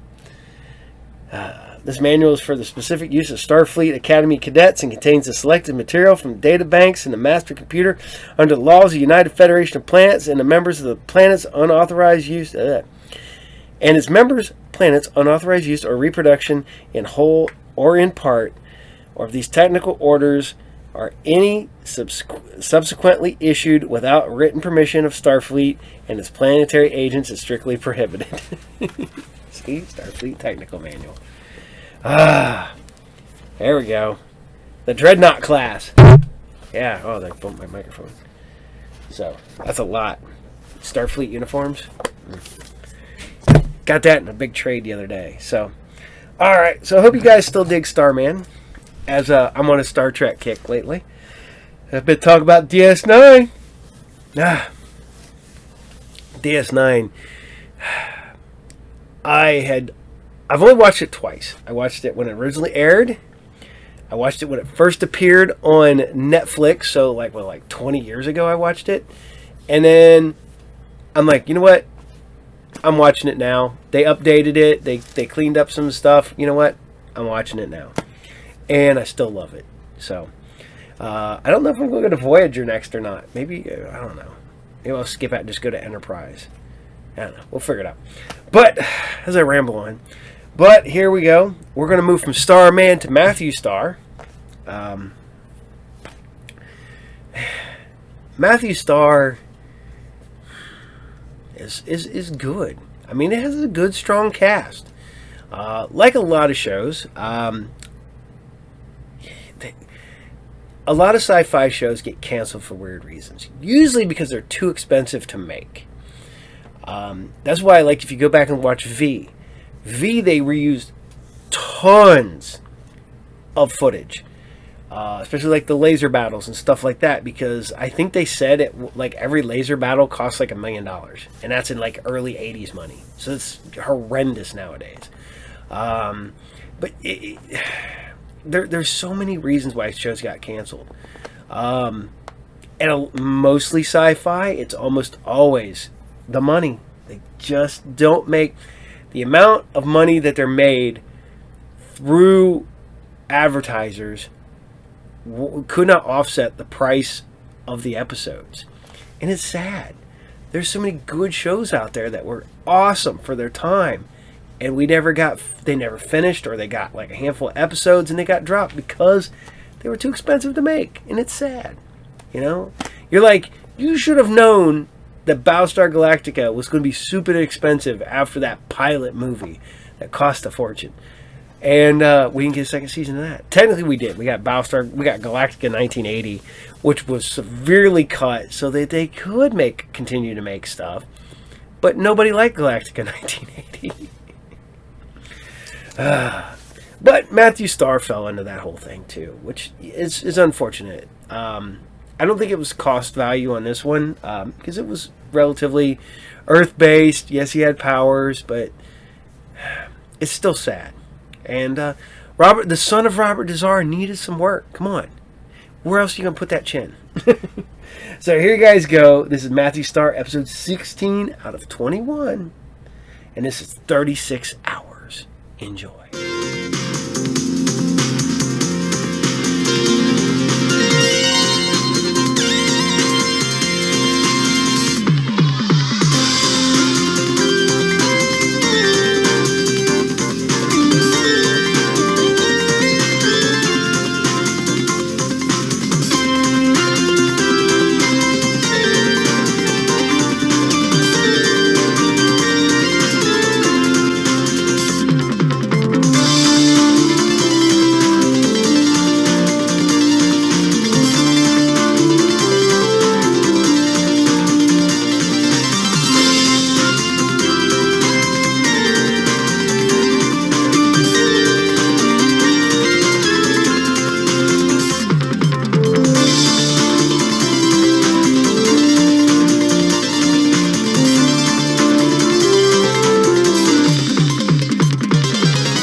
ready and away. The bird is flying, Control. Looks like the job is over, Artemis. Thanks, Control. You got 3 fellas up here that can't wait to get home. Control to ALM. We are switching Artemis guidance to you. Roger, Control. This is Autry and ALM Command, preparing to transfer shuttle guidance to automatic landing mode. 4, 3, 2, 1, 0.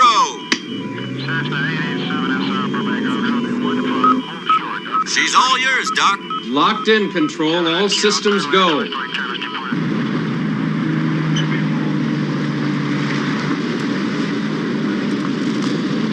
Pressure check.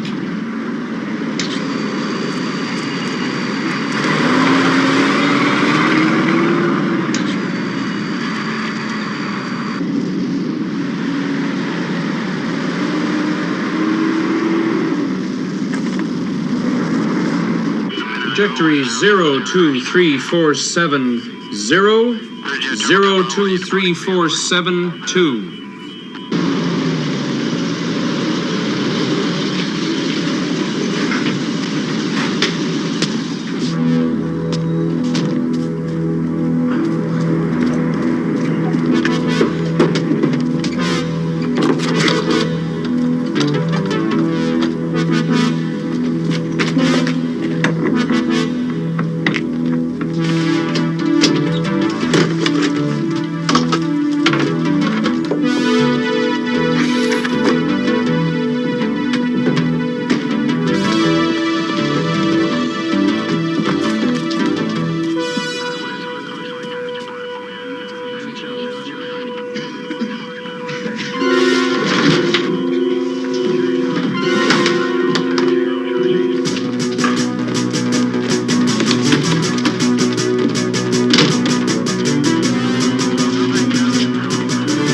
We've lost 36 hours to re-entry. They'll burn up. Artemis to Control. Bring out the champagne, you guys. We're coming home.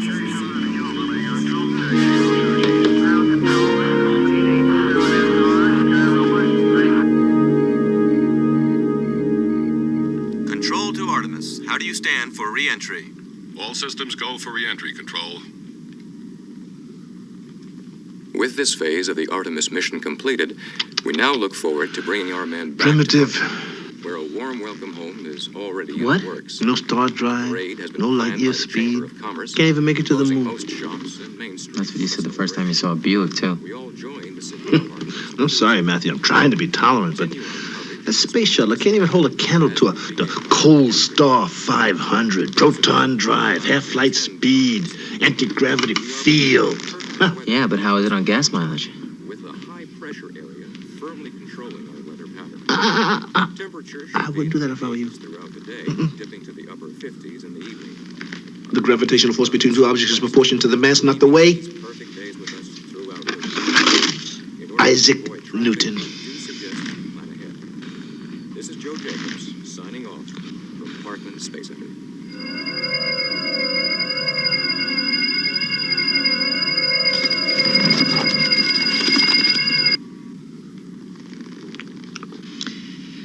What comes down must go up. Matthew Starr.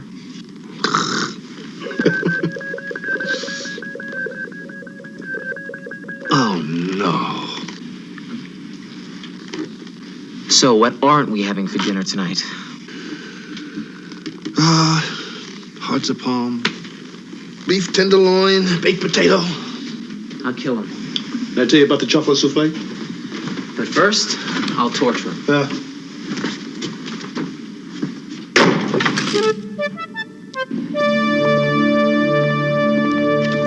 The ALM is Parkland's newest guidance system. It's designed to assume all control functions for the future shuttle flights. Did you get any mustard? It's put into service this morning in the Artemis mission. Moments after it was activated, it was stolen. The aliens. It has to be them. You mean all the controls, including re-entry? Unfortunately, yes. But, aren't re-entry controls on board? At the time that the ALM was taken, it was still integrated into the onboard retro system and its backups. When it was pulled out, those controls went with it.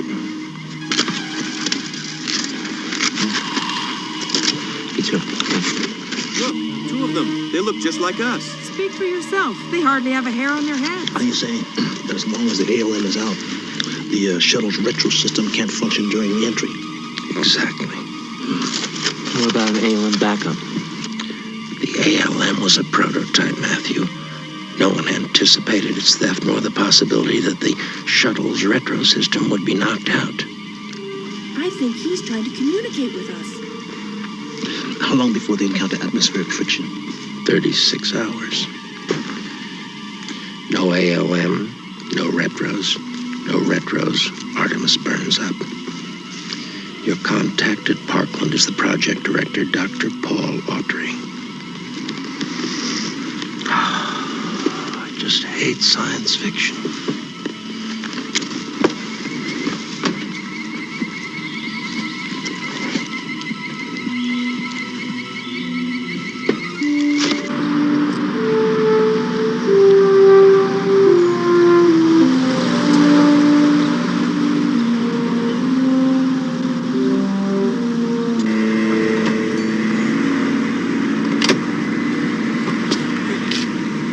Thanks again.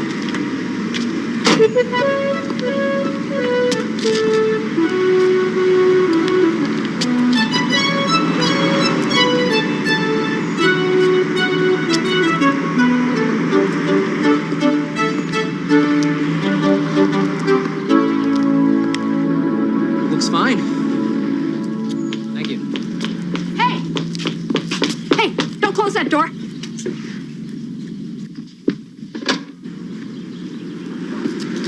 It's just a local call, don't worry. You're not expecting a call anyway, are you? It's me. You there? Can you believe it? My phone is still not working. I'll hold. Sit down. You really need a shave, you know? Oh, okay. Just tell him I'm running a little bit late on the recruitment article, but I will be on time for the Parkland reception this afternoon. Okay. Bye. Hi. Laura Boston. Matthew Collins. What do you like on your burgers? What? Hamburgers. What do you like on your hamburgers for lunch? Lunch. Capiche lunch? Yeah. Laura, do you work at the Space Center? You got it. Lunch? I owe you one. Not sure. Great. Shave first.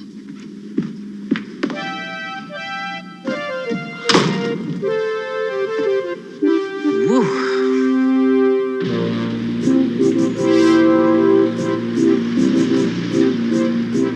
Between now and liftoff in 1984, you will be public property as far as the media goes. There are days when you'll feel like you're standing in the middle of Times Square with no clothes on. Well, get used to it. You are astronaut trainees. That goes with the job. Now, tomorrow we'll start fitting you for a spacesuit that hasn't been invented yet. Now, in the meantime, have a look around. Parkland is a good place to be if you can get past the commissary food. Good luck to you.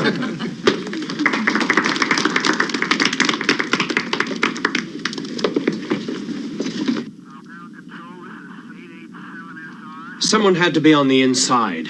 Beyond certain key congressmen, the only people who knew we were activating ALM were myself, Dr. Nyby, Mission Control Director, the 3 technicians involved, and Colonel Conlon, Astronaut Project Advisor. Nyby has been with the space program since its inception, and Colonel Conlon was one of the first men on the moon. The technicians? For my money, all above reproach. Leaving myself. Relax, Dr. Autry. Wymo has some very good things to say about you.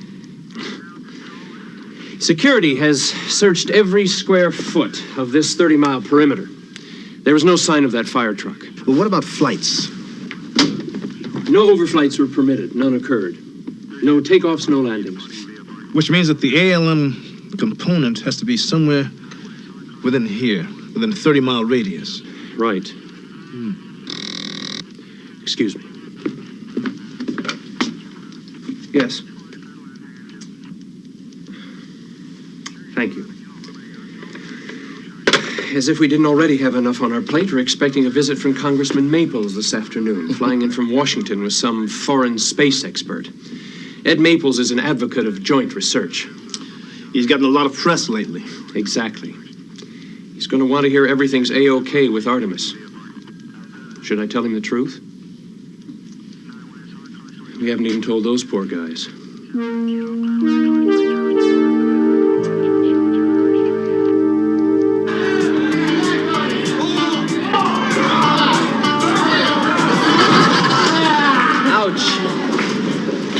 Sure, the Parkland Space Center newsletter isn't exactly the Washington Post, but it's a start, right? Right. I mean, do you know what Woodward and Bernstein's first job was? No. Well, I'm sure it wasn't much. But I can make a lot of connections here, Matthew. Laura, something tells me you already have. Yep. It's amazing what you can accomplish when you put your mind to it. No way, partner!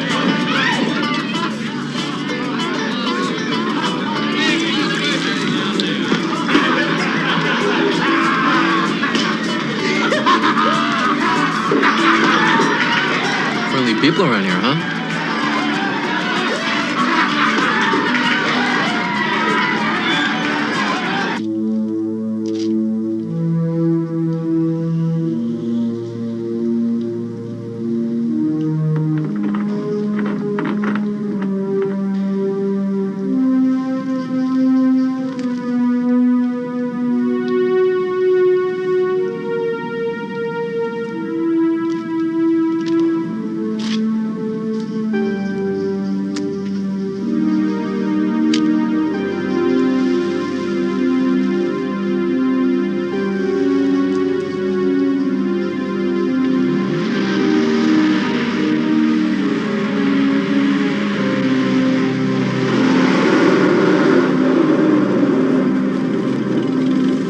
Lift stairs? Sure enough.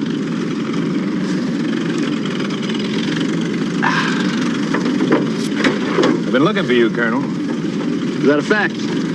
I got to look at your service file. You're a little behind in your flying time, aren't you?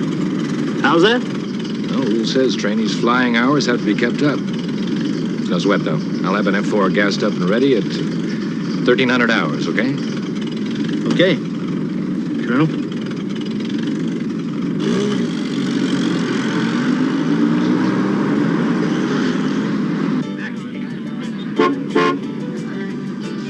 So all 3 brothers are in the Air Force? Yep, it's my dad's idea. Why? He's an Air Force recruiter. Oh, so he kind of brought the work home with him, huh? You should see them in their uniforms, Matthew. I love a man in a uniform. I'll bet.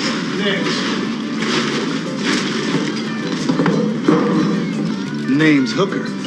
Friends call me Hook. Sure wish you would, too. Excuse me, but this is a private conversation. Now, this here is Prayer. He's kind of shy, but sure has an eye for a pretty lady, though.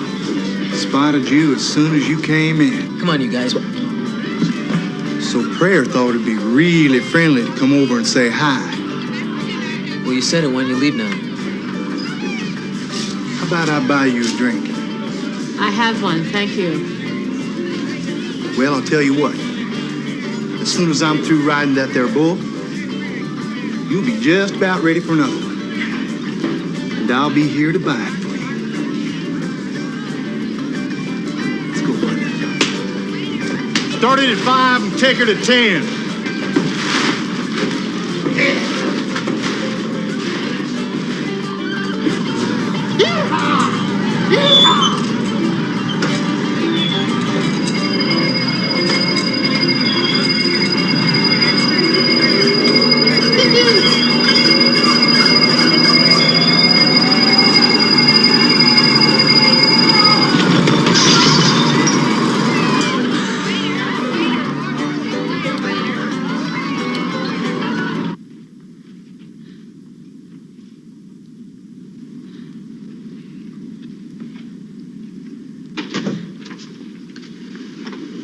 Hello.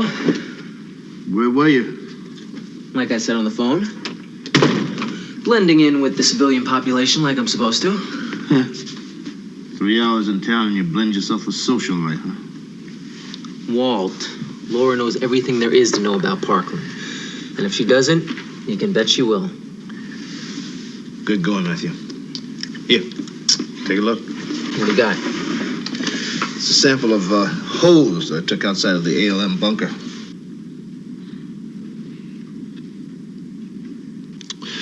You remember your quadri in chemistry? It looks like one of the tertiary gases. Hey, good. You remember the group? I know. Morpholia. The sleeping gas. Or the Earth's equivalent. Autry and the others didn't stand a chance. I'm off. Where? Well, one more little oversight in my service manual. Worked to perfection. I am going to see Parkland from 20,000 feet. Oh, you're gonna fly. Mm-hmm. Well, you're surprised, huh? Well, I'm surprised you're surprised, Matthew. For a guy who's used to flying Phaeton 200 assault modules at 300,000 feet, flying one of these jet jobs ought to be a piece of cake.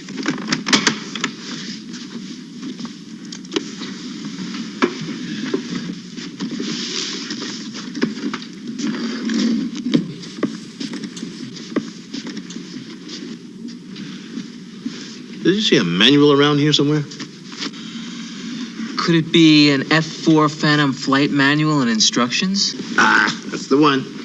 Hand it here. Walt, you gotta be kidding. Gimme. Quick. Come on.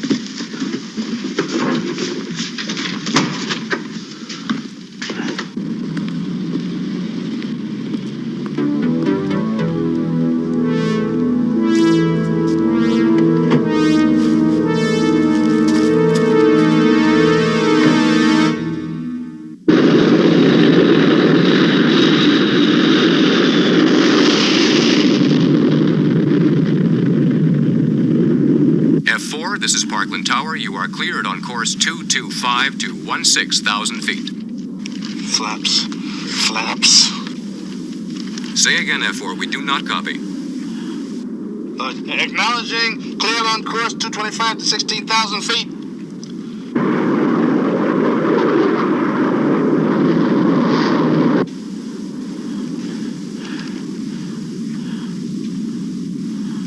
Open red compartment.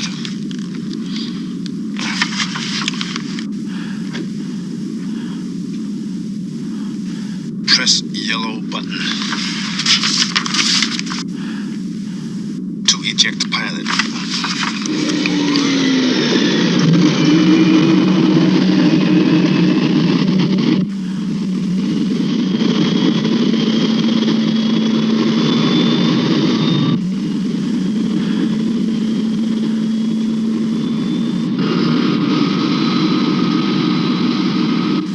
F4, what's going on up there? You're all over the scope. Just forgot where I was. Start remembering where you are. You'll be grounded. Roger.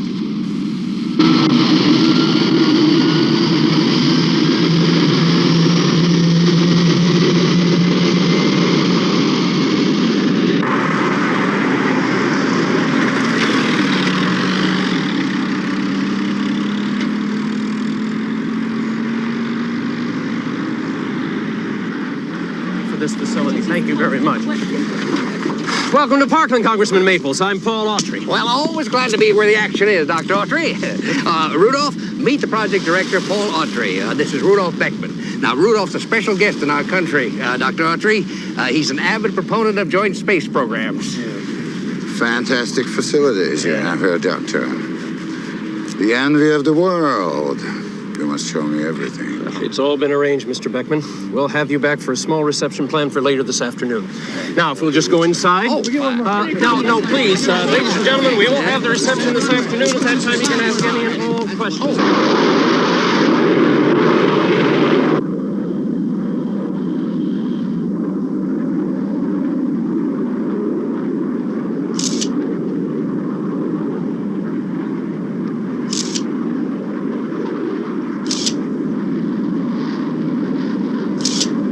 No one knows better than yours truly that space research costs big bucks. And I mean to hit the president and the Congress. Folks. Pardon me. Excuse me. You'll have heard of Colonel Ezra Conlon. Ezra, this is Rudolph Beckman.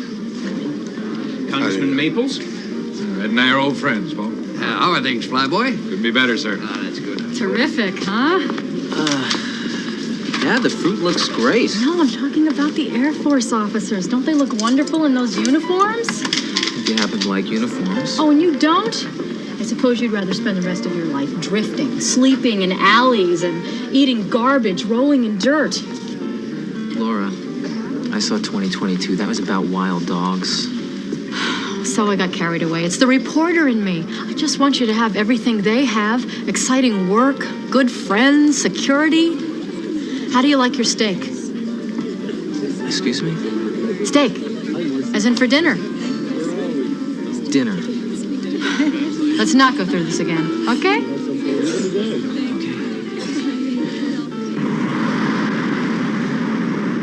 I covered everything up to the perimeter with heat-sensitive film. It's going to take me a while to check out. What about you? Nothing yet. The only thing I can do is stick with Laura and keep my eyes open. Right now we're at Maple's reception, then we'll be heading back into town. All right. I'll talk with you later. Okay.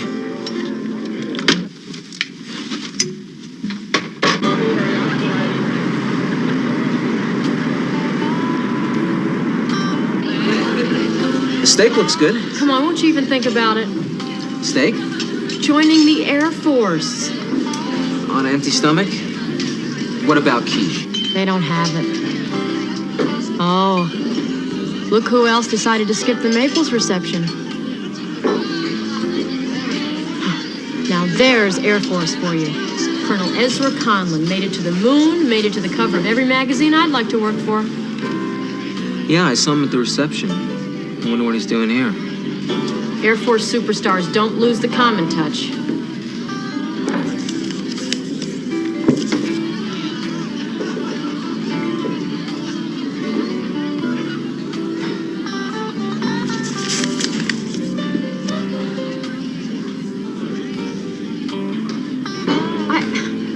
Can someone tell me why everything in this state is chicken fried? I would just like to know why there isn't a possum fried or a chinchilla fried or something like that.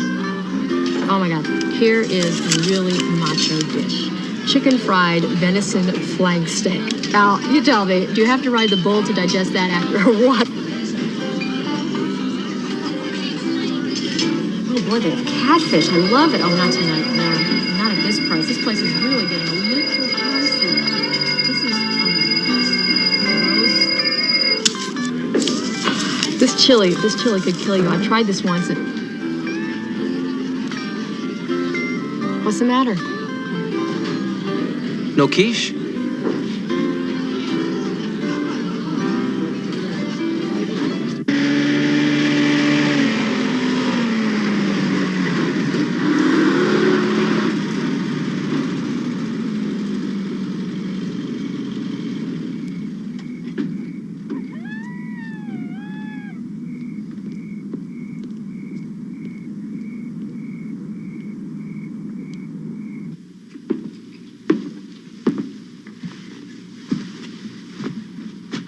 How is he? I gave him another dose around 4.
lovely. But boy, am I bushed. Not enough exercise. What? Exercise. If you keep your body in good, healthy shape, you'll be less tired. I bet you never need any sleep. Oh. I just mean... Laura, I know what you mean. And the Air Force would be a perfect place for me to keep in shape, right? Perfect. Kiss me. Kiss you? Yes. You can kiss me. You obviously like me. It's evident from your last remark. I like you. So, kiss me. Laura, You have kissed a girl before, haven't you? Yeah.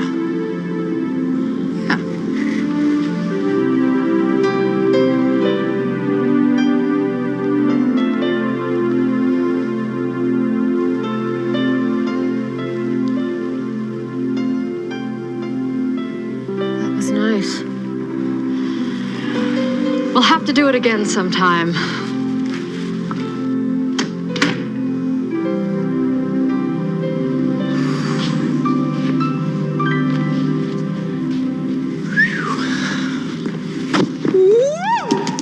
Inside the perimeter, approximately 15 miles southeast of the Parkland Space Center, there appears to be what looks like a ranch with outbuildings, right? Fair enough. But then look at this extra dark area right here. Well, the only thing that registers like that on heat-sensitive film is some sort of habitation of some kind. Which means people, huh? Right. But there are no buildings. So what do you need, a photographic manual? Thank you all the same, but I figured it out. Those people are underground. So what's a no-place ranch doing with underground passages leading off of it? Exactly. The Crazy D? Right. And if we're to believe Conlon's note, he's got a meeting there at 9. And Conlon was one of the few people who knew about the ALM.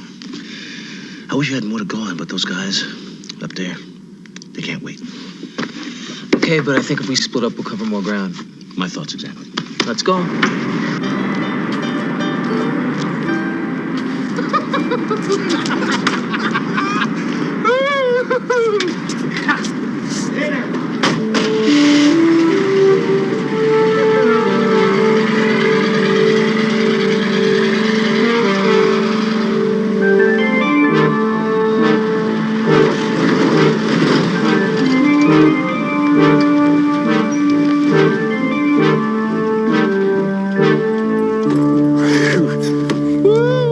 Was she pretty? You almost got her hooked. But I seen her first. Oh, you lucky dog. I seen her first.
Boy, whatever you think you're doing, it's very stupid. In fact, it's probably going to get you killed.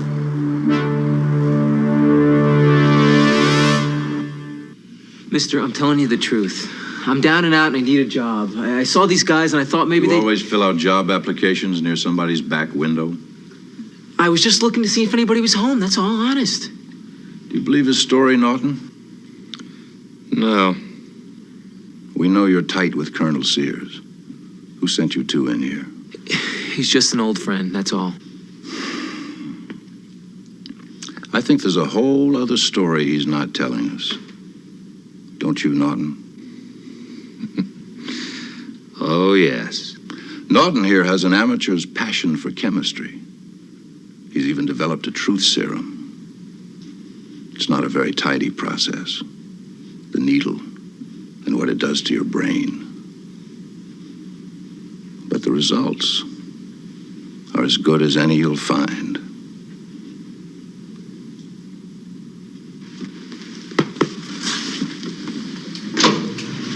I want to know everything. Who he is, where he comes from, and what he wants. Everything. The serum may kill him, but he'll talk. Of course.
Yes, if you would.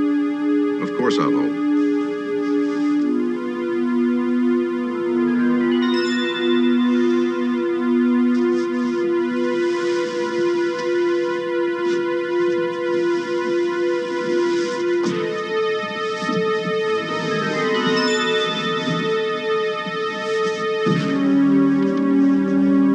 This is Colonel Conlon. I'm expecting to meet Mr. Beckman in Parkland City, and he hasn't arrived. You don't know where he is. Thank you. Relax, Raglan. Beckman will be here. It was better to come in separate cars. Yeah, I don't like that kid showing up. Something stinks about that.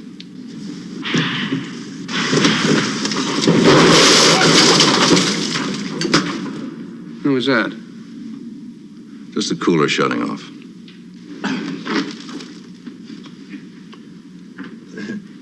Could either of you gentlemen direct me to the officer's mess? I guess not, huh? Get up. Get on your feet. No, there's a perfectly good explanation for all of this. Move.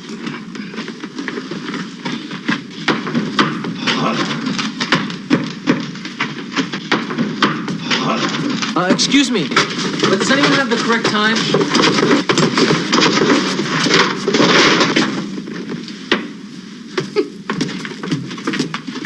to stash these guys. Now that was terrific. How'd you do that? A little something I've been working on. Nerve endings. It's called digital tranquilization. Now, come on, big guy, up.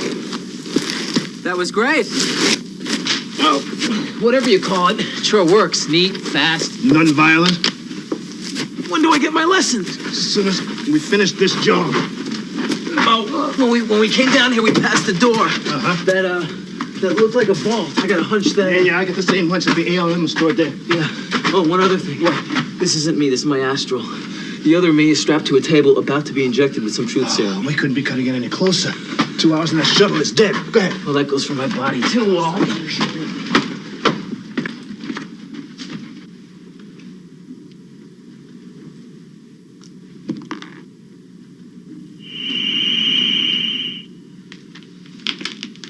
Hi there.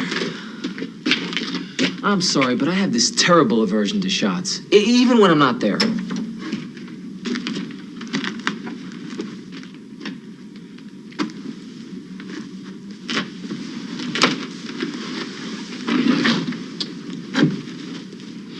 Thanks again. You're welcome. The vault? No, the vault. The body. The body.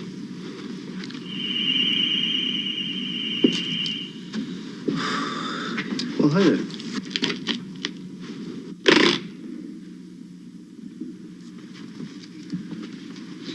I think you'll find it all there, Mr. Regland. I'll count it, and the transaction will be complete. Of course.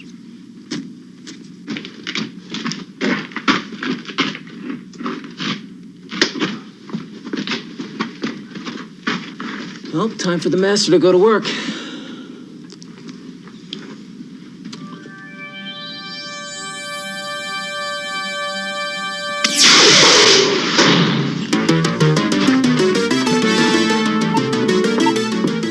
The vault. Naughton's down there. Hook and prayer, too. None of them know the combination.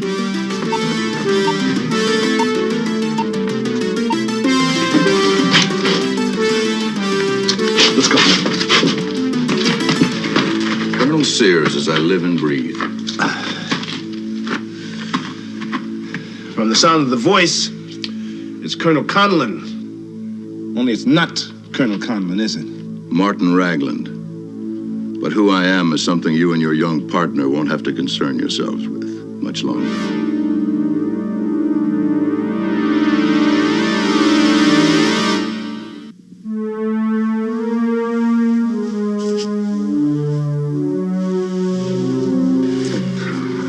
So much for base security. Can't you take a joke?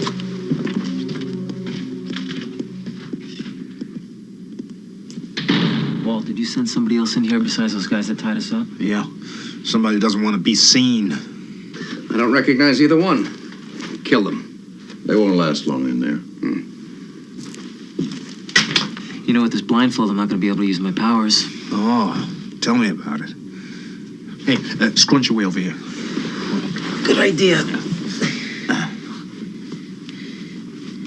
Well, I don't suppose I'll be seeing you for a while. Not a chance. I'm out of the country for a spell. Is everything taken care of? Now, the boys will cover our tracks and dispose of the bodies. Next deal you come across, let me know. Count on it. Let's go.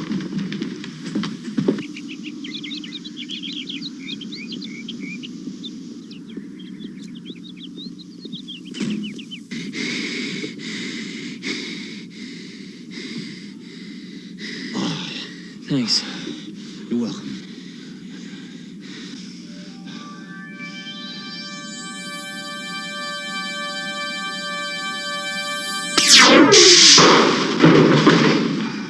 Did you do it? So much for the door, now the ropes. Yeah.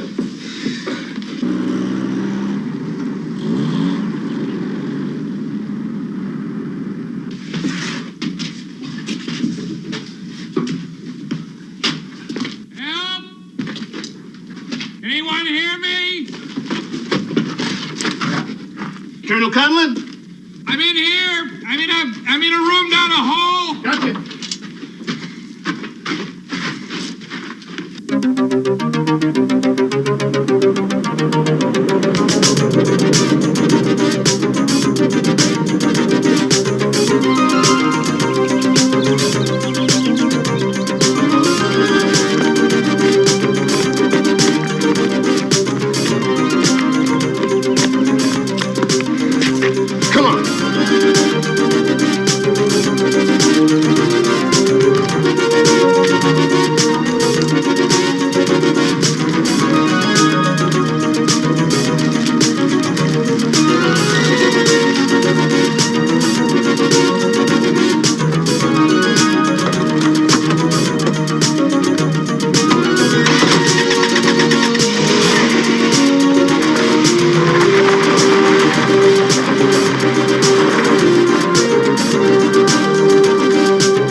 Maples, I postponed your flight. Postponed it? Before you return to Washington, there's something I must tell you. I can't think what that would be, Doctor. Now, I have important business in the Capitol. If you want your appropriations to come through... Congressman...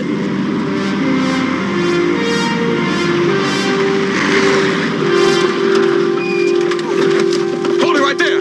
Autry, Congressman. Stand right there! Don't move. Matthew, please. All right. You may be a colonel, but you crashed in the gate. This is a security area. You failed to get identification.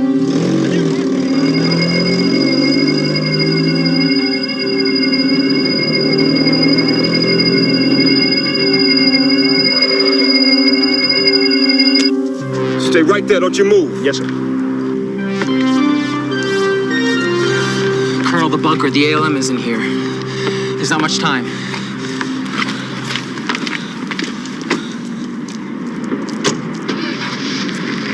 Darned if I understand any of this, Colonel, but I have a hunch the congressman here has a lot of explaining to do. Your hunch is right, Dr. Autry. Officer, I want you to arrest this man and that one. I said apprehend this man and that one now. Yes, sir.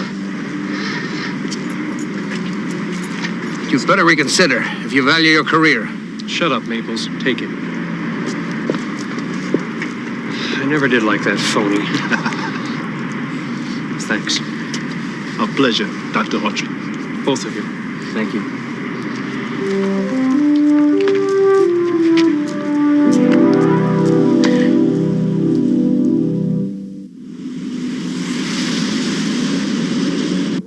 Feet, 15, 10, 5, 4, 3, 2, 1. We have contact. Another job. What a landing, huh? By our Parkland space team. Couldn't have done better myself. You're also very. I know, I heard about your landing.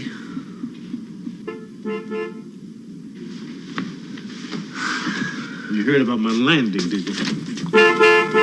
Hey, who wants to be the first? The first? Don't repeat her unless you're hungry. My newsletter tells the whole inside story. Just how whole is whole? Well, we had to change certain details for security reasons, naturally. Names, dates, places, and of course we couldn't say what was stolen or how it was stolen. But it does say that 3 major criminals and half a dozen of their cohorts were apprehended. It's just a little fuzzy about what they were apprehended for. Well, look at the bright side, Laura. At least you won't bore your reader with too many details, right? Yeah. Oh, well. Could I at least have the hero's autograph? Oh, come on. You can't be serious. Right at the bottom. If you had any idea what it means Laura, this is ridiculous. Oh, come on, Matthew. What can you lose? I think it's silly. There you go. Thank you. Well, bye. You won't regret it, Matthew. Regret what? Joining the Air Force!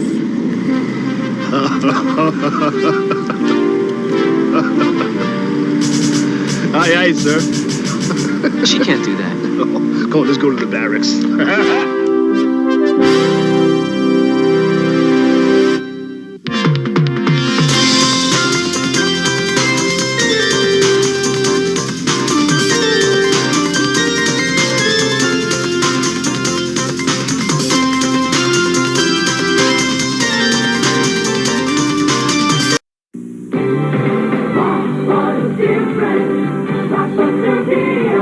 I've never seen 10,000 tapes in one store. There's so much kid stuff. And I can keep them for 3 evenings. Now this is a video store. Ordinary video stores don't even come close to Blockbuster Video. You've just got to see it to know what we mean. Wow. Wow. Wow. What a difference. Blockbuster Video. Come discover the Blockbuster difference. Wow. Lancome invites you into the future of skincare with a scientific discovery. Neosome System Anti-Age, a daytime skin treatment that helps to recreate the structure of a young-looking skin. Neosom, not a cream or a lotion, but a system of microspheres that carry anti-aging ingredients to where your skin needs them most. Neosom, used in the daytime, makes your skin look and feel younger than you ever thought possible. Neosom, Lancôme, Paris. You'll find it at Bloomingdale's. Commando. Hand phasers, ray guns. Jeez. Technical manual. Tricorders. The system, how they fly. Well, they got everything in here. You know, I've had the newer version of this. I did not have the old school 70s version of it, which is really pretty cool for the time. I mean, it looks like a technical manual. Seriously, look at that. I mean, I guess it is a technical manual, but it's even got the... You got your cadet paper, so you can fill out your paperwork and stuff like that, which is, I think, is hilarious because you didn't think they would still have paper in. They even have freaking the Vulcan musical instrument. Oh, jeez, this is crazy. It's got a lot of stuff in it, and it's relatively cheap. I think you can get these for like $20 still. But all right, so I hope you guys still dug Matthew Starr. Because we ran out of Spider-Man last week, so as I gotta check my microphone, I thought I bumped something, but know what I do? Shocked me. It's like zap. Nope, not gonna do it now. I must have built up static electricity. Okay, but we ran out of Spider-Man after last week, so I'm going to go ahead and bring you some more Sinbad. We were doing a pretty good run on Sinbad. Sinbad's a fun show, so we're going to bring that. So we're going to bring you some more Sinbad. I don't know how to, yeah, just...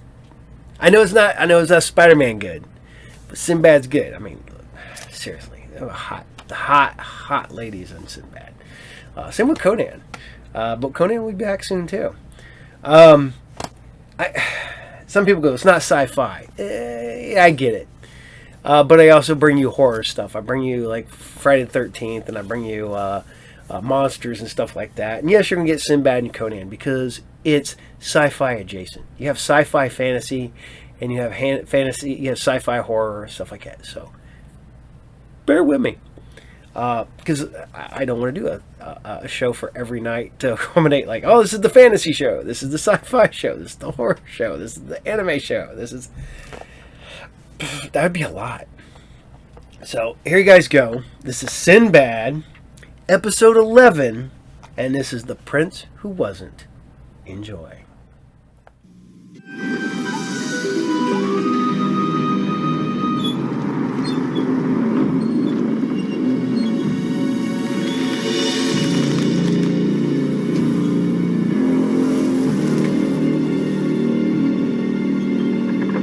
According to my charts, we should be very near Aberea.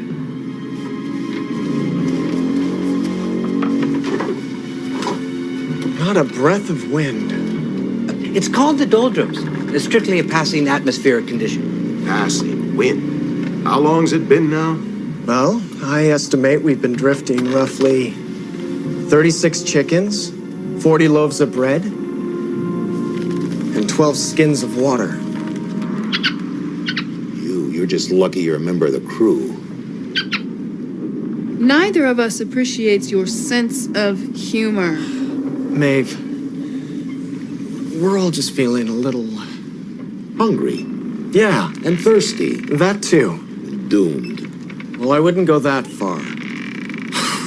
Come on, everybody, cheer up. Like Farouz says, there's gotta be land nearby.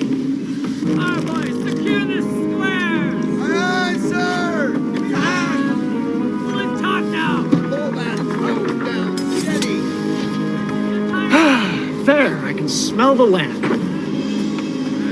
And see, a gust of offshore wind. I didn't feel any wind.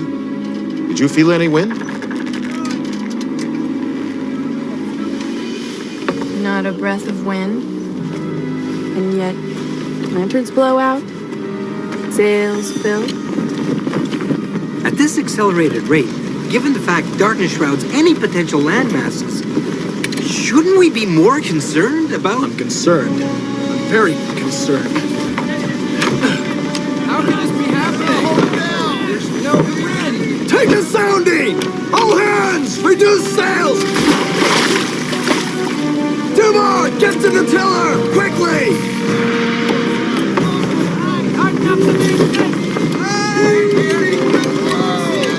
What's the panic? I would think right now land would be a very good thing. But we're sailing blind! We can run aground!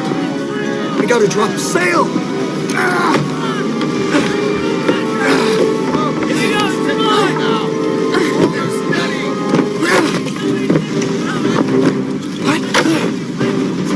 Sinbad! The water's getting shallower! Dumar! Hard to lead! Bring us about! Fast!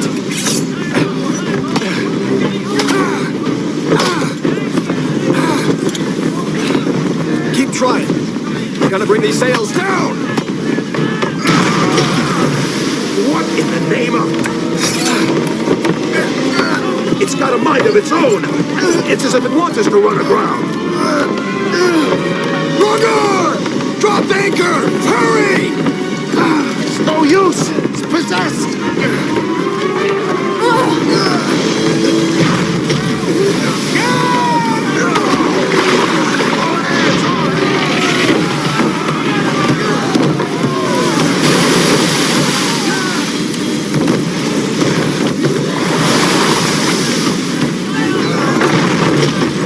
We've hit a sandbar!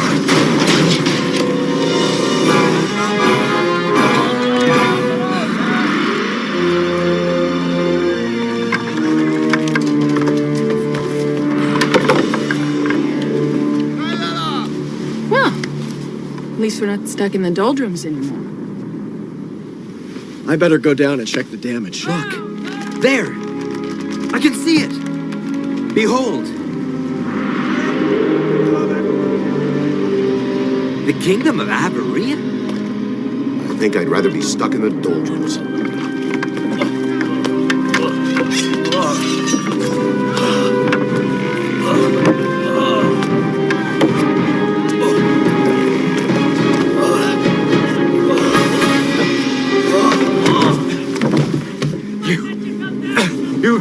You must not land here. With mine own eyes, I have seen the dead walk. I have seen the dead bleed. There be ghosts here. Go now. Take me with you. Please.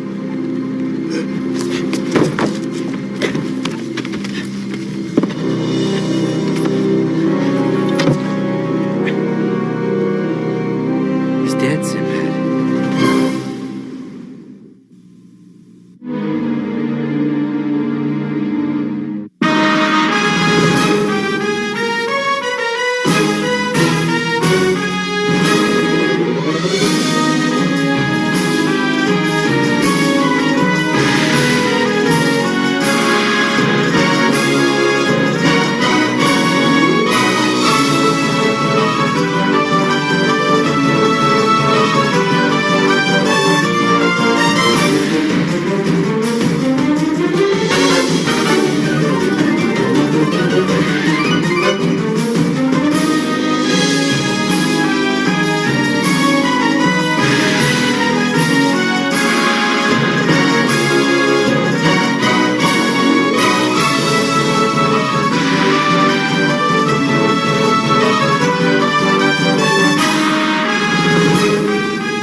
Don't tell me you seriously believe in that mumbo-jumbo. Something scared the wits out of him. There's a perfectly logical explanation. Peruse, ghosts exist.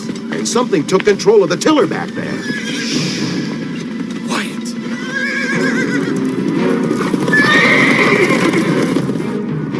These aren't ghosts. They're men.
Probably a real ghost trying to lure us into the forest. It's only wind. An owl at best. There is nothing at best about this place. No, it's a boy. A frightened little boy. How can you be so sure?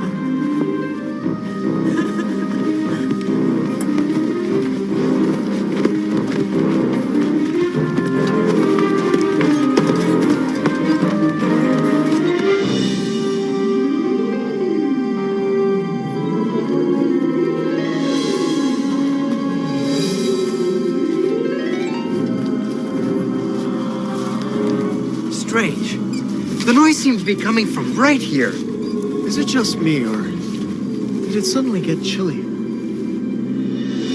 Unworldly. What more proof do you need? No, it's of this world. Damp air meets cold stone. It's called condensation.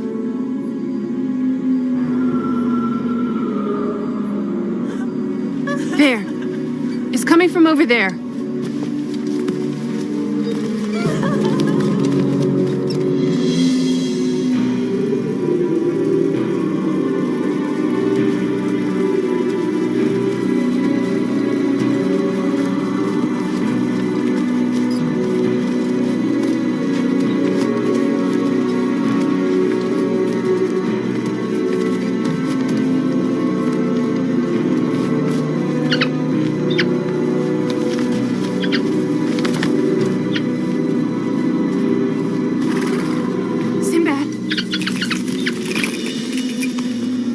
You are strangers.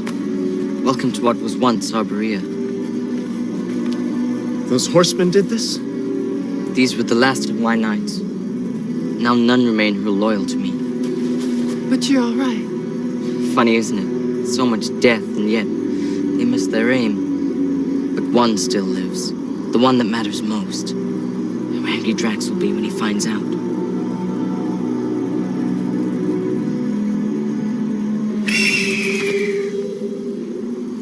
Pardon me, young sir, but I was led to believe that the kingdom of Arborea was a peaceful, happy place, blessed with fruitful abundance, blue skies, famous for its strawberries. It was all that and more, at least while King Alderaan lived and sat on the throne.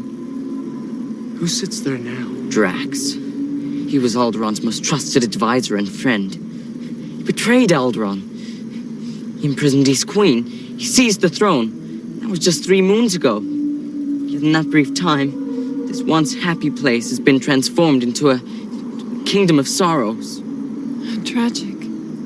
I will destroy the tyrant, and I'll lift the curse. And this will be Arborea once again. Those warriors on horseback are what you're up against. You'll have your work cut out for you, little man. They are many and strong, but I hold a secret to the tyrant's undoing. You do? Drax will not rest. He cannot rest. At least while the rightful heir to the throne still lives. You. I am Prince Xander, son of King Alderaan, Prince of Arborea. It's a miracle you survived. How did they miss you? I played dead. A very practical solution. A boy your age should be surrounded by laughter and friends, not death. Twice I have failed my father. 3 moons ago in the battle in which he fell. And again today. I shall never prove myself as a warrior. No, you mustn't rush. You will have years ahead of you to prove yourself. I'm not used to being touched by commoners. Well, you may have to get over that. If we're gonna help you. Come on. We must hurry. Every moment that passes puts my mother in greater danger. Where do we find this Drax? In my father's castle, on the far side of the forest. Come on. He knows more than he's saying. I'm telling you, something's not right here. Damn it, trust him. It's good enough for me. Brother, he needs us. Just as we once needed Tim Tim.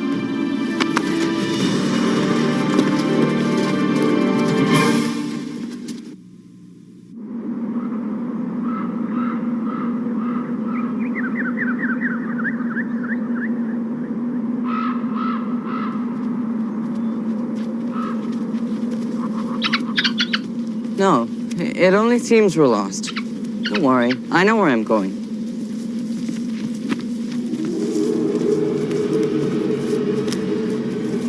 Sinbad, looking out there. Did you see it? No. I think we're all just getting a little punchy. We've been walking for hours. Look! Look!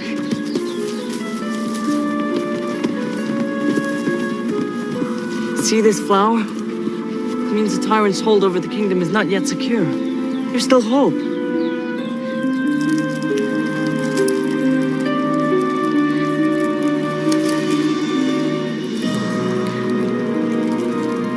We must hurry. My mother's in danger. Whoa there, my prince. We're all exhausted. We need a rest. No, not yet. We cannot. Don't you understand? Drax never rests.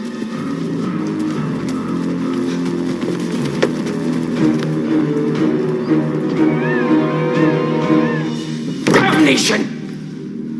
How hard is it to kill a little boy? I wouldn't know, not in my line, really. You and your scruples. Any wizard worth his salt would have rid me of that brat months ago.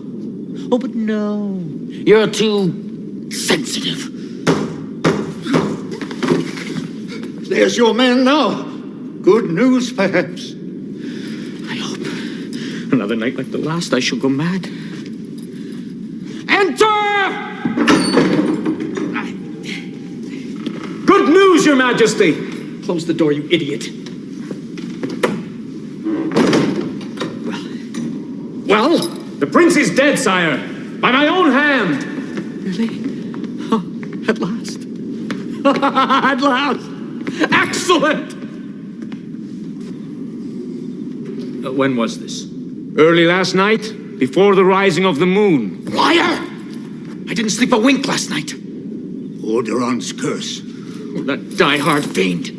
I beat him in a fair fight. And still he puts this curse on me. Well, it was you who gave them the idea, sire. You see, as he plunged the sword into King Alderon and gave it a twist, Drax said, I shall not rest until the last of your line is snuffed out. And the king of this dying word said, so be it. Let that be my curse, hellhound. That was 3 moons ago, and our lord and master has not slept since. And I won't, while that little brat still lives. My liege, I struck him down with my battle axe. He is dead, I swear. Is he? We shall see. Tiresias, find him. Show him to me. Please, your majesty, you know it gives me headaches. Time you earned your keep around here, wizard. Smart tree. Let us see what needs to be seen. Oh, God. Not only is he alive and well, but he's made some friends. And he's coming this way. That's impossible. I saw him fall. I have heard it before. 3 moons ago, on the battlefield which Alderon fell, an archer came to me. Sire, I killed the prince, buried my arrow deep into his back, up to the feathers. So the man said. As you can see, I think both of you were a little optimistic. He must have a guardian angel protecting him, or the devil himself. The only protection he has is your incompetence. Now, you know where he is? Take as many warriors as you need. I want him dead before the sun sets. And this time, bring me back his head, or by God, I shall have yours.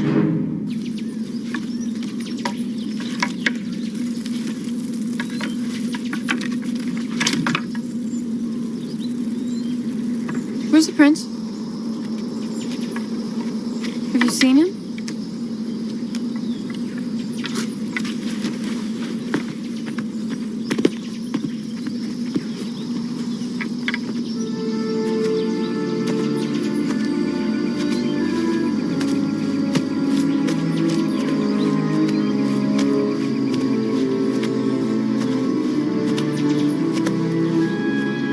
Xander?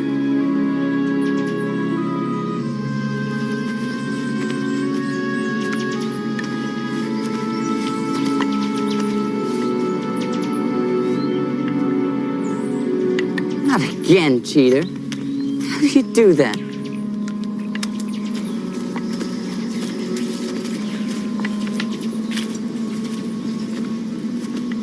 Can I try that game?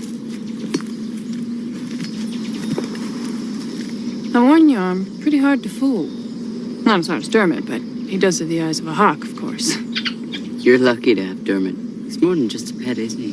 Oh yeah, he's a friend. He's more than that even, isn't he?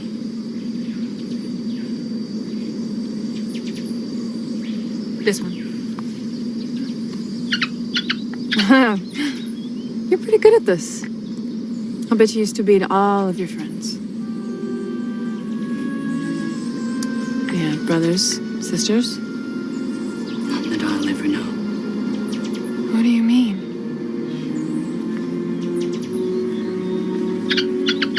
Well, you know, I've had more than a passing acquaintance with loneliness myself. You think you know what loneliness is? You don't. I never had a friend in my whole life. Now it's too late. It's never too late to open the door and let someone in.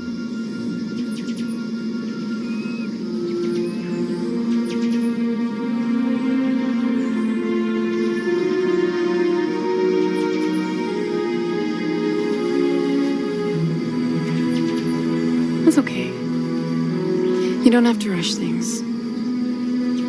One step at a time.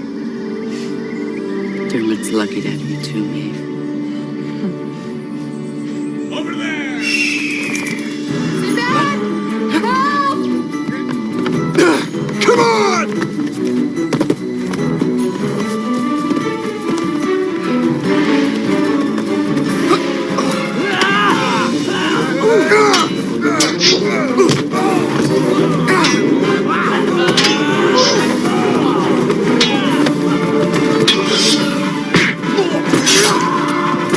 Drop your weapons or the wench dies!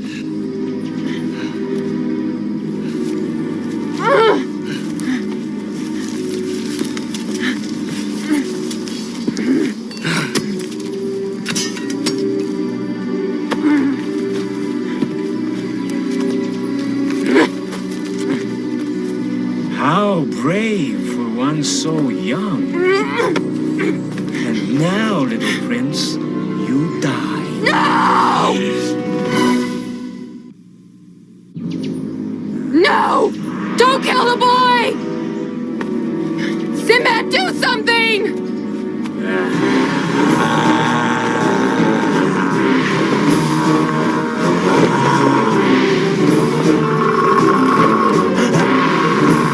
It's the devil! No, please forgive me, Father.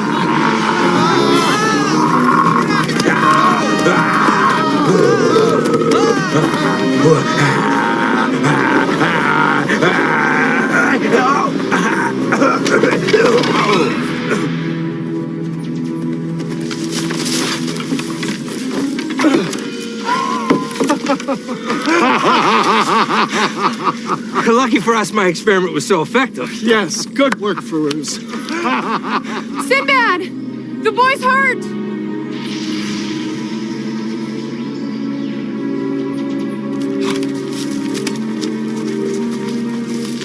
Are you all right? I thought it was my father's ghost come to punish me.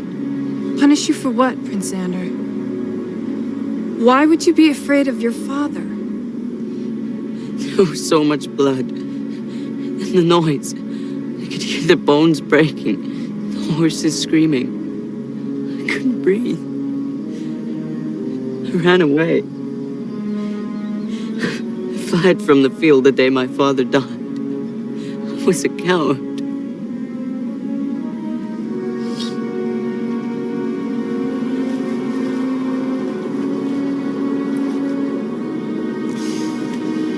You should have seen me at my first battle. Scythian horsemen to the left of us. Banshees to the right. Saber-toothed tigers flying overhead, all attacking at once. And me? With my my little drum. I tell you, I dove for cover quicker than you can say Alibaba and the 40 Thieves. You hid? You bet. I didn't come out until I was sure the coast was clear. About a week later. Look, sometimes your instincts are right. You're still here, aren't you? Yes. And that's why Drax is quaking in his boots right now. And you call yourself a coward. Dubar, Rongar, you see how he faced down that goon with the battle axe? I didn't even blink. I was amazed. As was I. My prince, I've known cowards. Believe me, you're no coward.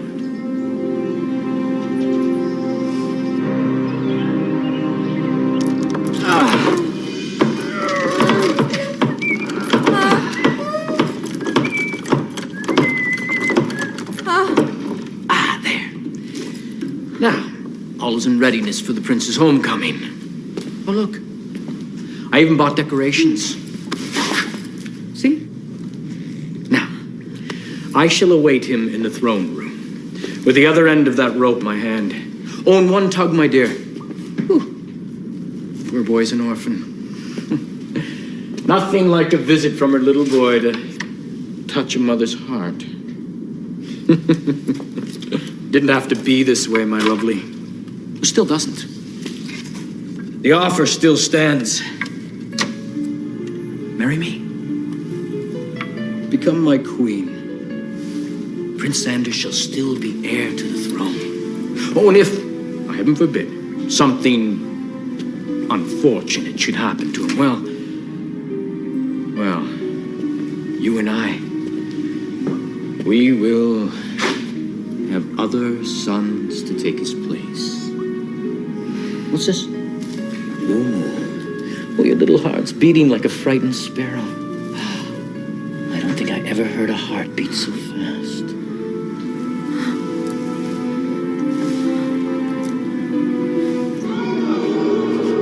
Too late. I'm too late.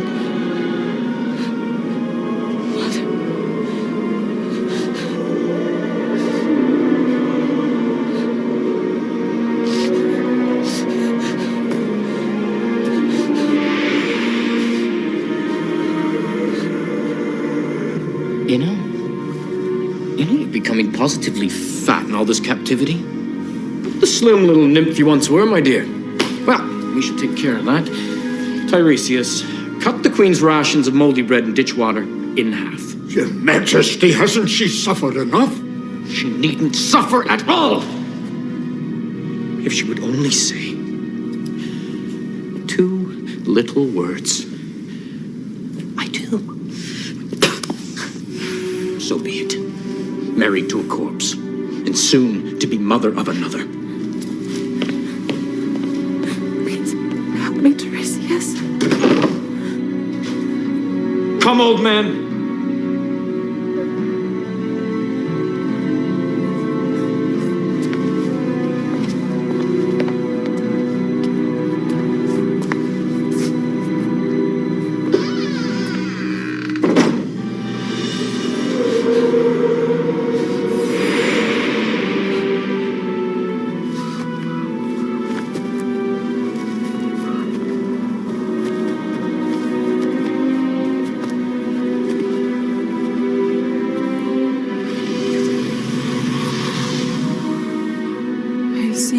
Walk. The dead bleed. The ghost. It was you? If Drax finds out, my mother is doomed. The whole kingdom is doomed. I couldn't tell you, not anyone. What would your friends have done if they'd have known? Would they have helped me? I've become an evil thing, an unholy thing. Trusted by no one, despised by everyone. Now you know what I meant about loneliness. But why hide it? You saw how those soldiers panicked, and that was just for ruse and a stupid get-up. Why not let your enemies know what you've become and use their fear against them? No, nobody can know. If Drax were to find out, that would be the end of everything. But why? Trust me.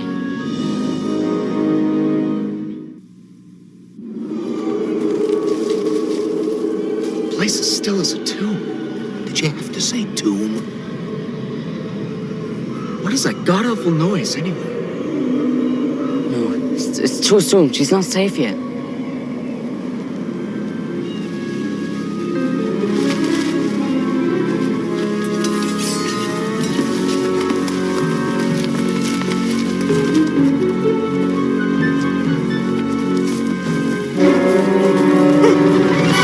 Oh, Your Highness. Thank goodness. Who is this? Tiresias, my father's court wizard. And Drax's too, to my eternal shame. It was either serve him or be killed. The Queen, Tiresias, where is she? That's why I came, to warn you. She's imprisoned in the North Tower above the throne room. And there's a crossbow pointing at her heart. If you go barging in there, he'll kill her. No harm has come to her. She's not well. Her condition is delicate. We'll use the secret tunnel into the courtyard.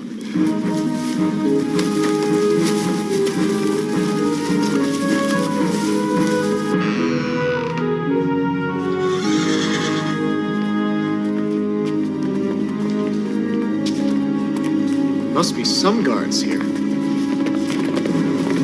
had to ask. Kill the prince! Guard the prince!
Come on, quick.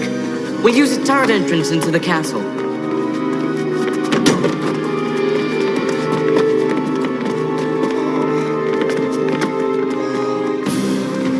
Up the stairs, quickly. Drax will soon know of this. Oh, look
Well, don't tell me you've come alone.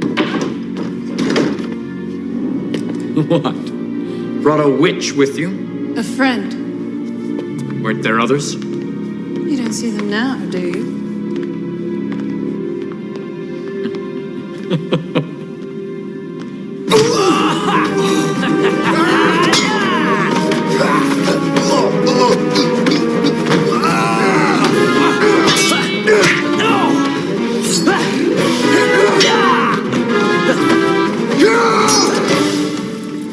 What made you come here? Wretched little puppy. I came to offer you one final chance to save yourself, Drax. Surrender the throne. Well, that would make Papa proud. Spare the boy, Drax. And make it worth your while. And why would I do that? You would do that.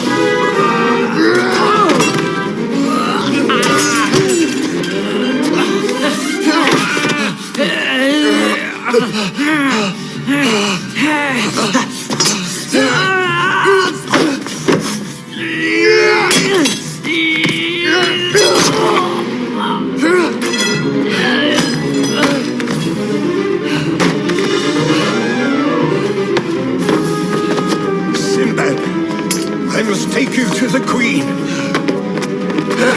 You go on ahead, we'll watch your back.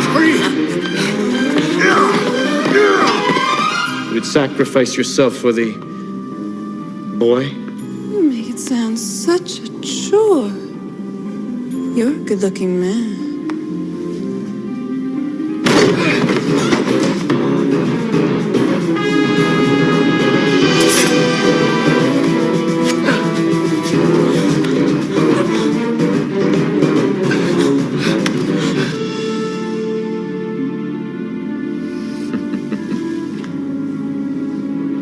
There are others, aren't there? Yes. Don't get him!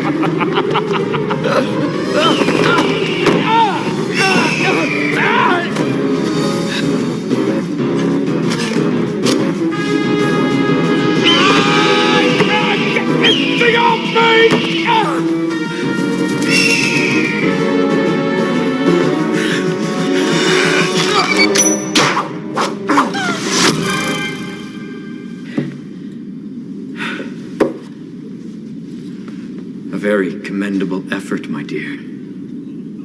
But too little, too late. The only question now is, which of you shall go first? Sire! They're here!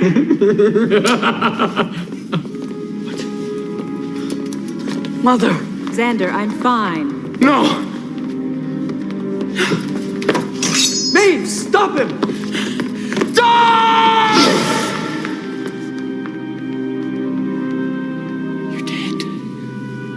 You've been dead all this time? But the curse. Why have I not been able to sleep? Because King Alderun's rightful heir still lives in here. My brother-to-be. Conceived 3 moons ago on the night before my father died. That's why we had to hurry. Mother couldn't hide him much longer.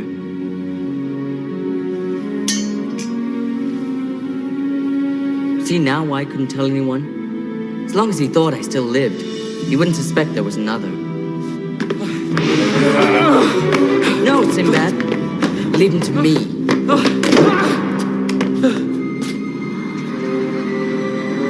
What are all these? These are just a few of the people you and your men have killed. The others await you on the other side. Yes. It is time. No! Now.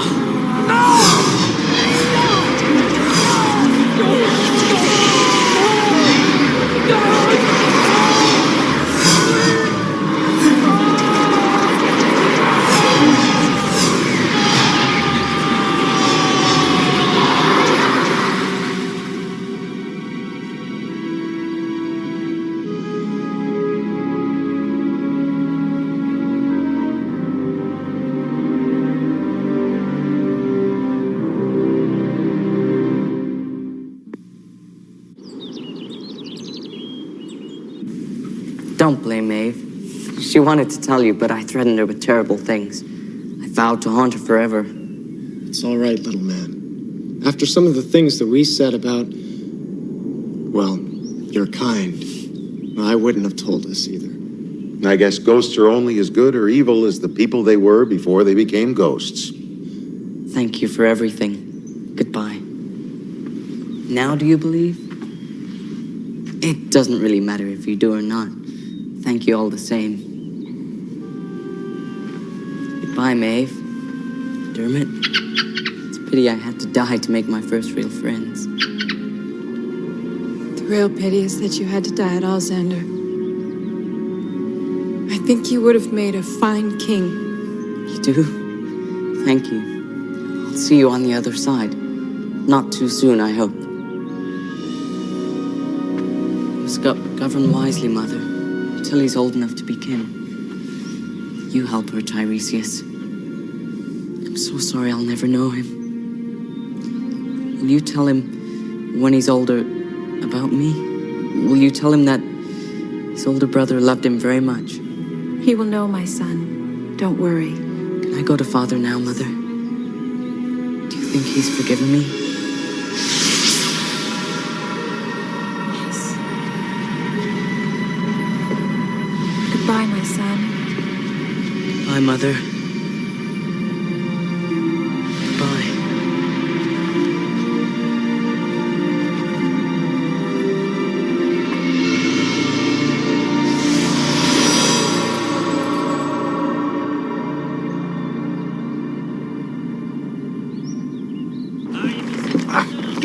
Good to be at sea again. Still, it's a fascinating place, you must admit. You never answered me or the boy, Feroz. Do you believe now? No. No? After everything you saw, Feroz, how do you explain it? Food poisoning. Those mushrooms we ate in the forest. Well, it's a well-documented fact that some varieties of mushroom induce hallucinations. Often very vivid ones. With all the talk of ghosts and such, it was only natural that our hallucinations would be of a spectral or ghostly nature. Well, it is possible.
Presidential hopeful reveals his cabinet. My cabinet will be filled with honesty, integrity, and real satisfaction. 9 lives.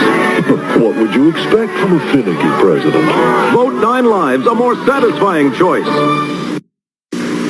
Peter, do we ever cover steak with ketchup?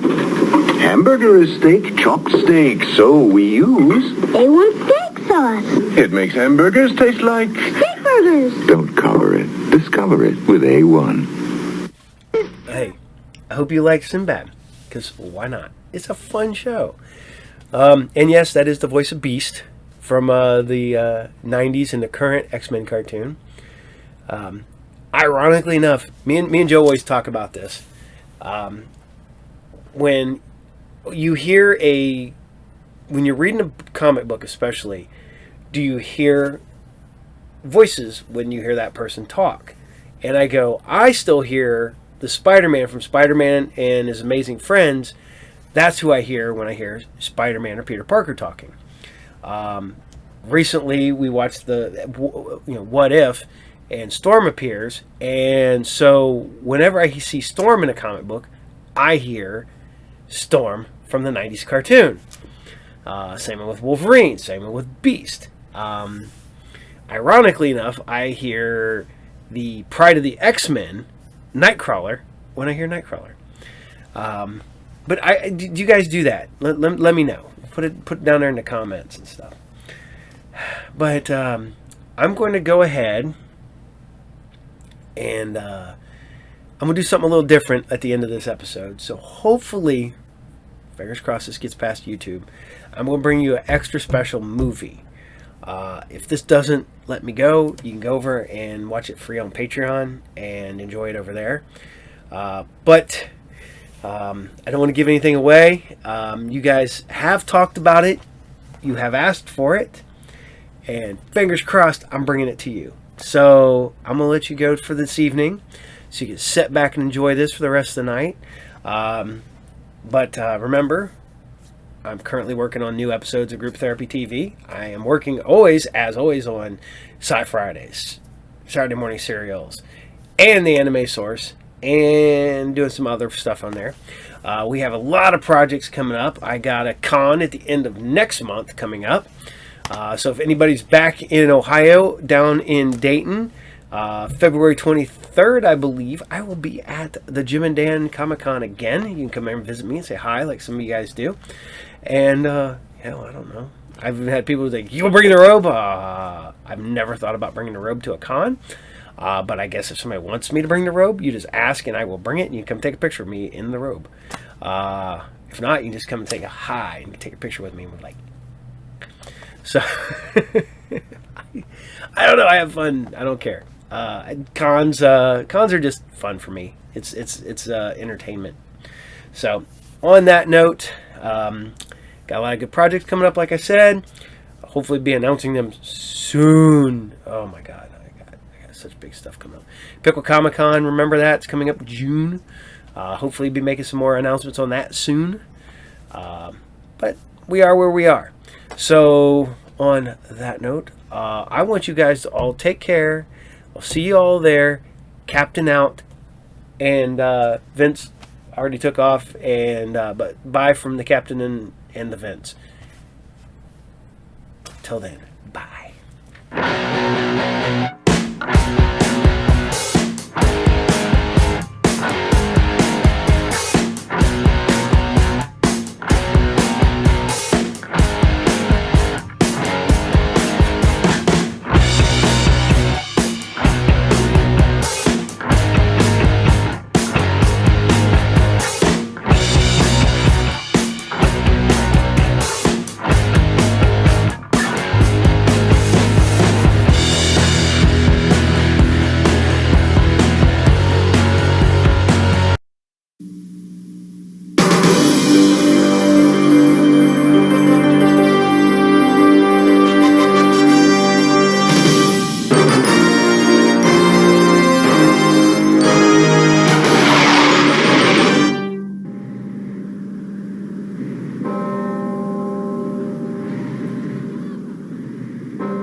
Sbrigati, fa freddo! Ho cominciato il divino. Ascolta, venite!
che diritto invade la mia casa? Fuoco!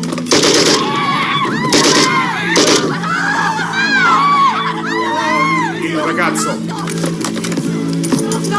è stato scelto per la sua perfezione mentale. Lasciatelo! Lasciatelo! Non fate niente! Lasciatelo! Lasciatelo! Vi prego! Lasciatelo! Lasciatelo! Vi prego! Vi prego! Vi prego! Niente! Sono un bambino! Vi prego!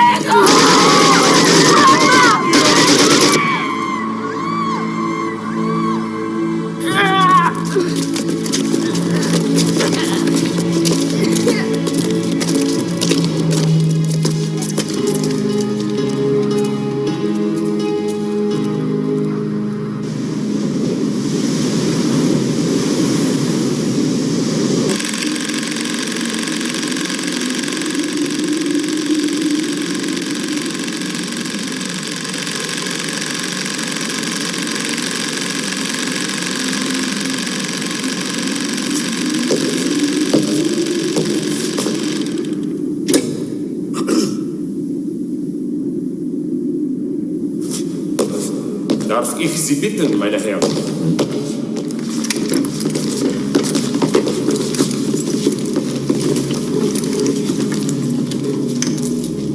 Die gleiche Sache. Auf eine Art und Weise verändert durch eine Erfindung unserer Wissenschaft. Das arme Tier, wie Sie sehen, werden es zweimal klug, zweimal schwer.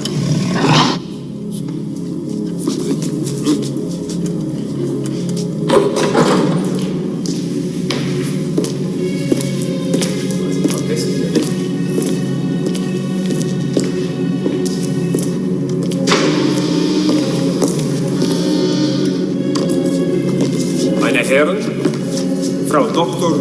Therese Vaselli.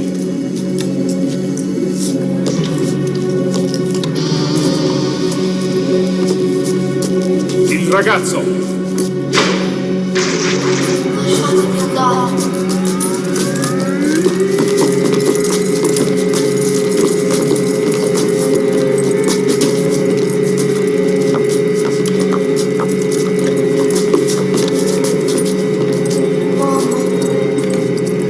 Mamma, lasciatemi andare, lasciatemi. Mi avevate promesso che non ci sarebbero state cavie umane.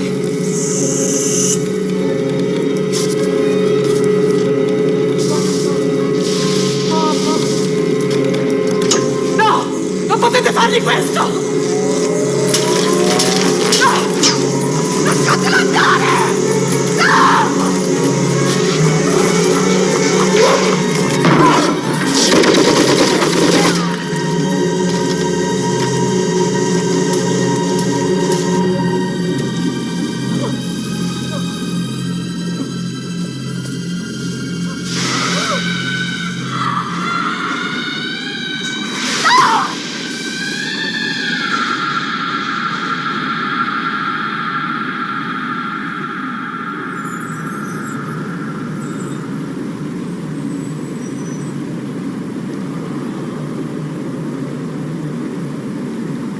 It's called Project Rebirth, Mr. President. Dr. Vaselli, a scientist who escaped from Italy, has perfected a process that can take a boy with birth defects and make him as fast and as strong as an athlete. Hitler already has a version of this super soldier, an Italian boy called the Red Skull. We will have a regiment of these men, and we found our first volunteer out in California. His name is Steve Rogers.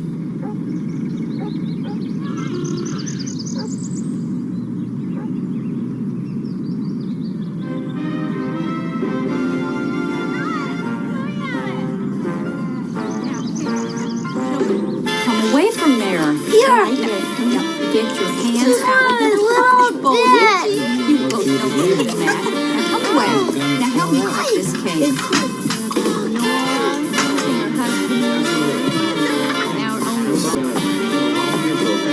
Strange.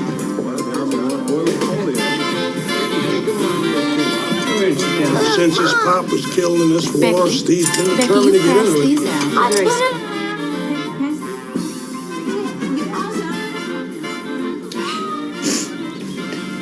want you to promise me that you'll never take this off wherever you go.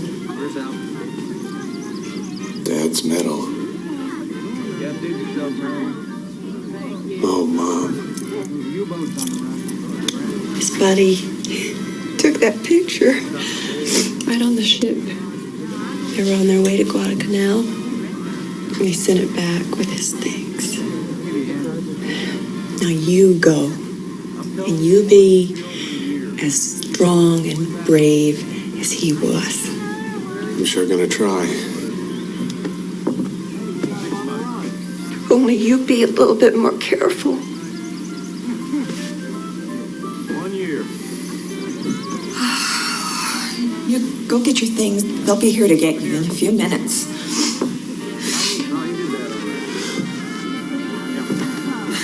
I love you, Mom.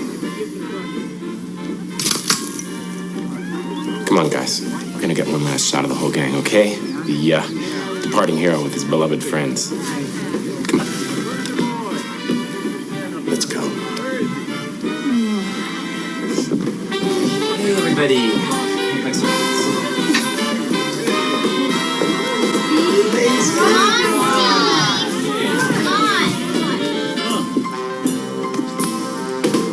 Where is she? Just a minute, Russ. Sorry, everybody. We can't do this without Bernie. Bernie! Bernie!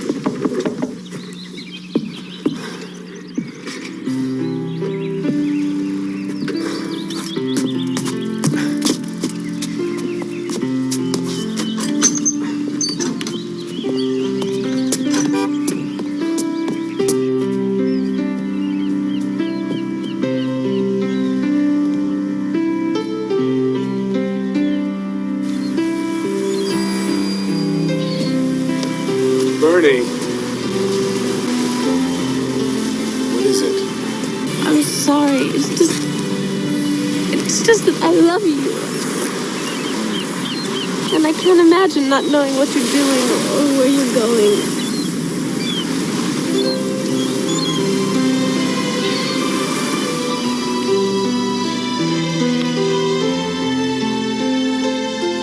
Give him hell for me, Rogers.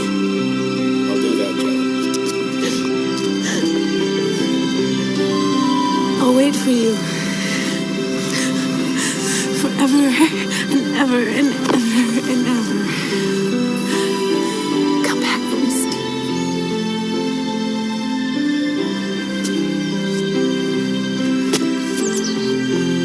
Hello, Steve. Dr. Vizelli?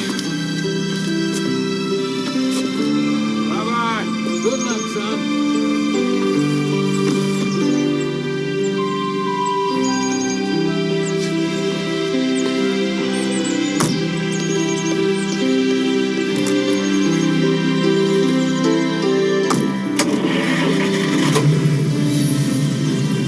A little scared, Steve? A lot scared.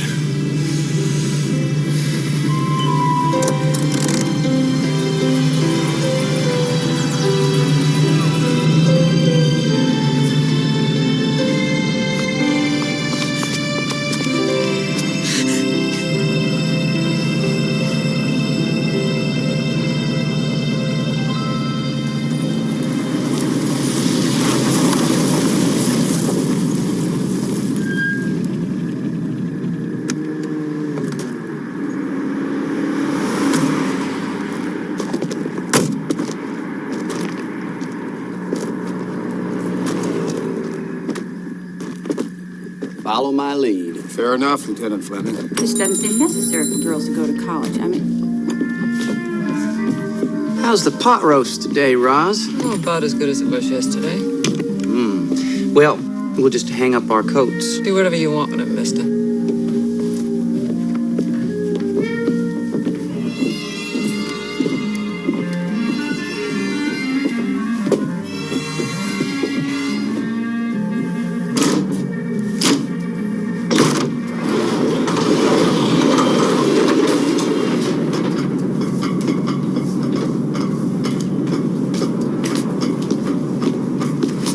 Lieutenant Fleming? To your stations. Prepare for final systems checkdown. Pulse is slightly elevated. Respirations, check. Stand by for move to stage 1. Senator Kirby. How nice to see you, sir. How are you? Colonel?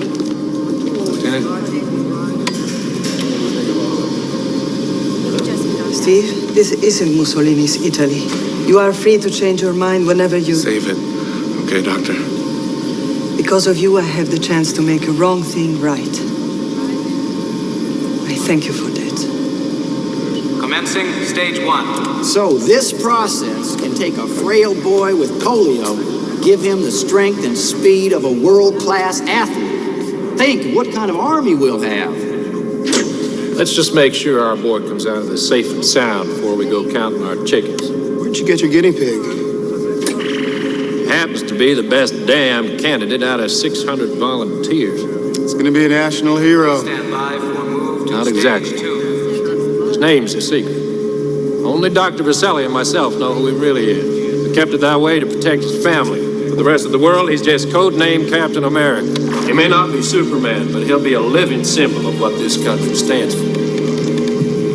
Begin the infusion. Commencing stage 2.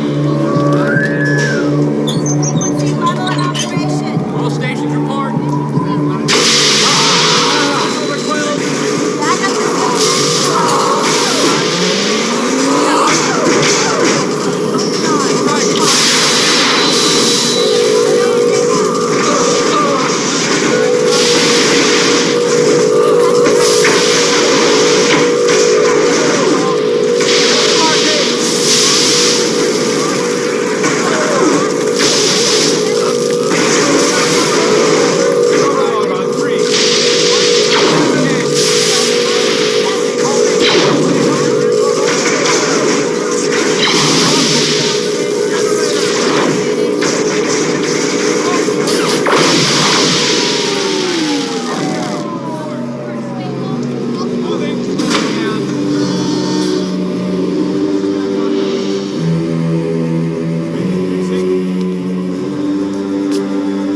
Vital signs are stable. Thank God. Condition yellow. Shutdown complete. All systems return to stage 1. Personnel, please remain at station. Dr. Vaselli. Congratulations. Thank you, Lieutenant Fleming. I'd like you to meet Richard Ehrlich. He's a special observer sent by President Roosevelt. Oh, remarkable work, Dr. Vaselli. Congratulations.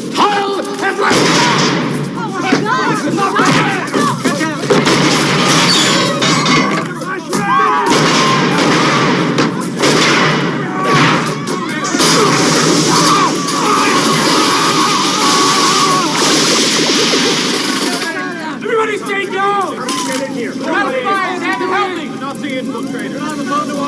God bless you, my boy. Stop them. Never give up. Oh, Dr. Vaselli.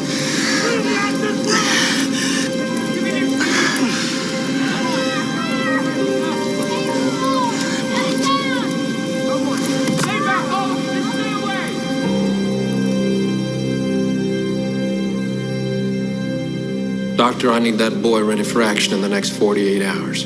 Colonel, that young man is lucky to have survived the surgery. I'm on a level with you, Doctor.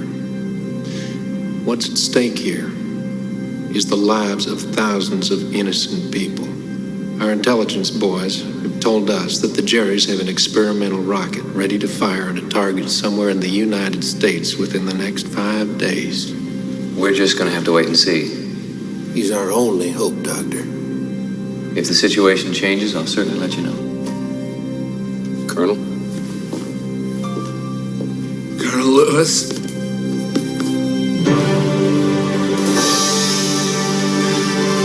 Where did you say that launch site was?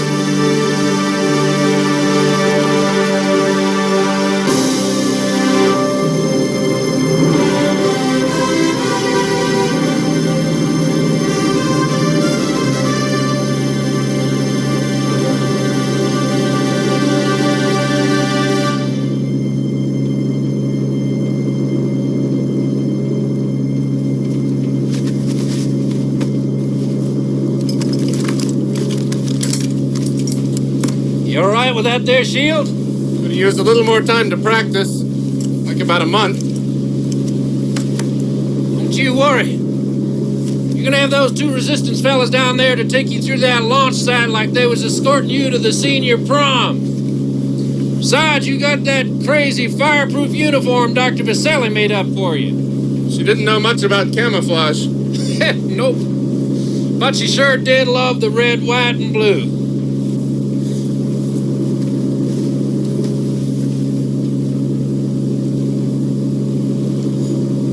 Colonel Lewis?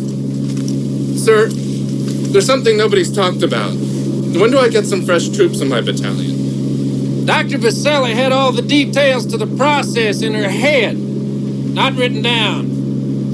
Same for whatever she made the uniform and the shield out of. She thought it was safer that way.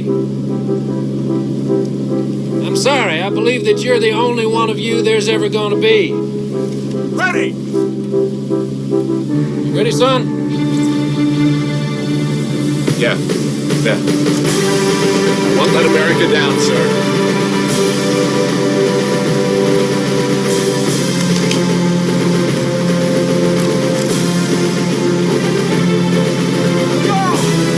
I love you, Bernie!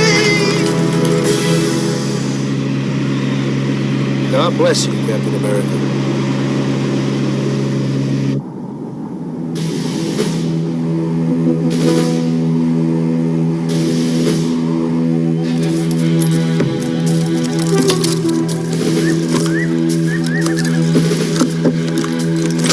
Achtung! 60 Sekunden bis zum Abschluss. Alle sofort auf ihre Positionen.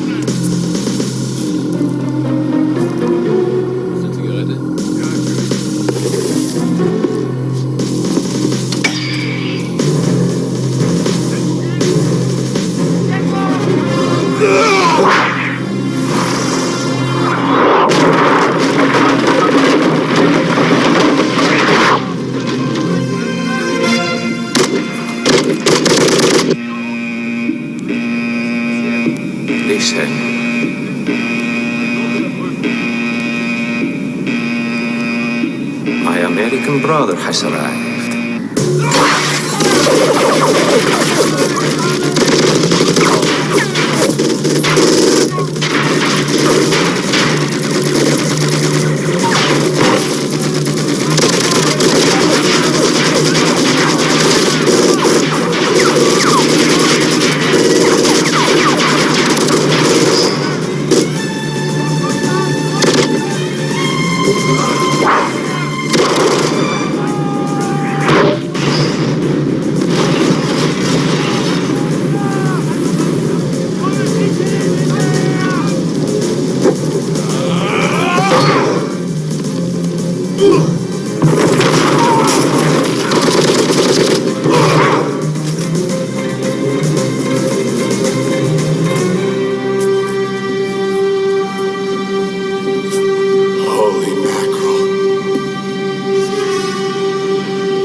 An American, just when I am needing help of my English lessons.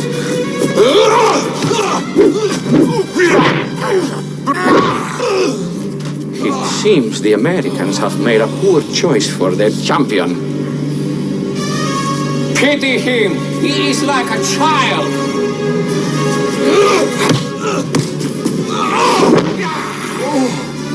Dr. Vaselli has died a failure.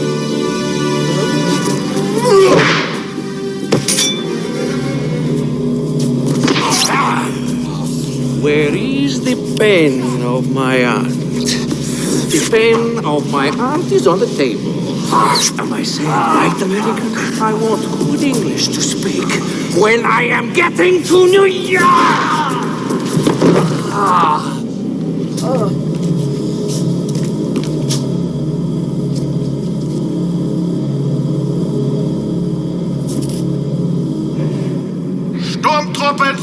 Schussplatz weg! You are a perfect symbol of America, my brother. Weak and self-piteous.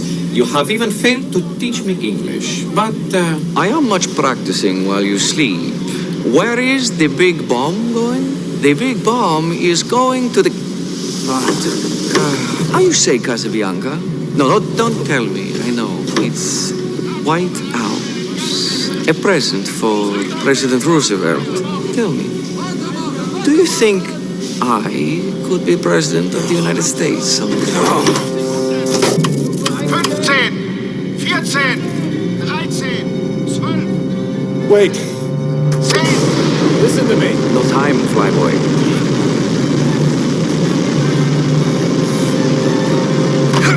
You can travel cheaply as one, you sick bastard. Now stop the launch. Stop it or I'm taking you with me. Halt! Disgraziato! 4, 3. Unmöglich! Es ist zu spät! Zu spät! 1. This is no time! Falling hand! The mighty! Die Rakete hebt sich!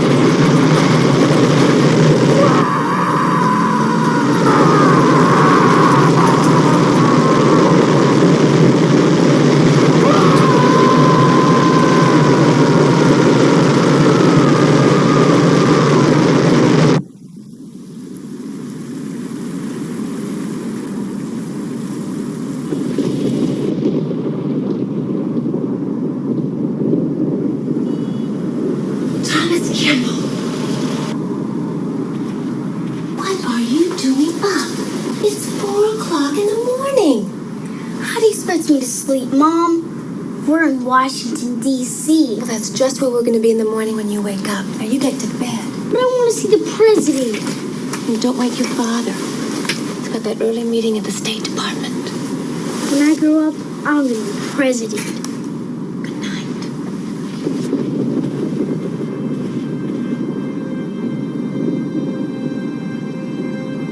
Go to sleep, Mr. President.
And this guy on the rocket broke the wing and stopped it from blowing up the whole White House and President Roosevelt. You'll believe me, don't you, Sam? Believe you. Pictures don't lie and neither do best friends. It's a good thing I am your friend. You know why you didn't get blown up, don't you? Why? Because I loaned you my Captain Midnight Lucky Decoder. You had it on, didn't you? Yeah, I did. You see, I told you it worked. Thanks a lot, Sam. It's okay. See, we just gotta figure out who it was. Did he have a trident? No, we didn't. Now I try again. Okay, so it wasn't submarine, and it couldn't have been Human Torch. We would have blown up the rocket before it could land. Did you wear a mask? Yeah, it was blue with a white A on it. Very interesting, Tom. Gosh, this will make a swell story for the school paper. It was the greatest thing I ever saw. And I'll never forget it, Sam. Never, ever. Never, ever. Unconditional surrender of Japan.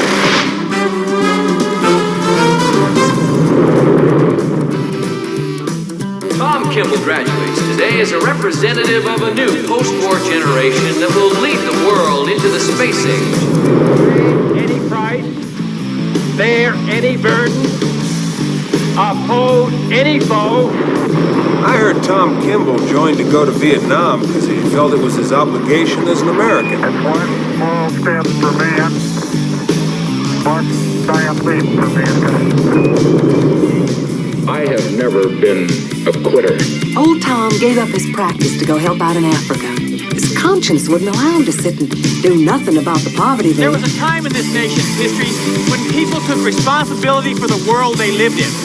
And by God, I think it's time we got back to that. Good evening. Thomas Kimball was elected last night on a platform that one man can make a difference. Thomas Kimball was elected President of the United States by the narrowest margin in history. President Kimball leaves this week for Rome, where he will join the leaders of 27 nations for a historic summit. There, he will attempt to negotiate a multilateral ban of environmentally damaging industrial practices. We're going to have to find millions of new jobs for the people who make disposable plastics, toxins, household pesticides. It's bad medicine. And nobody said the medicine was going to taste any good. But can we afford not to take it? I don't think so. If we don't take this medicine now, we'll all die. Slowly, but we'll die. Thank you.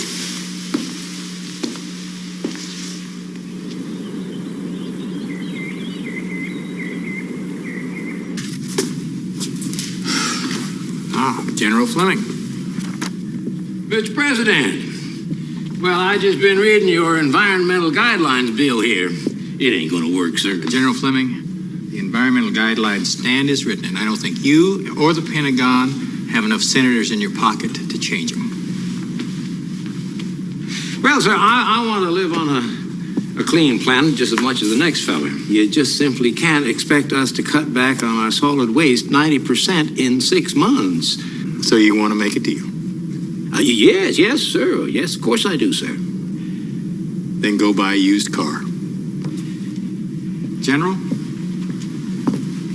have a real good day. Yes, sir, I'll certainly try, sir.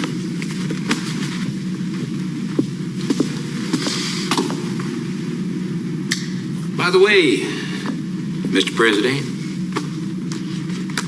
good luck in Rome, sir. Thank you.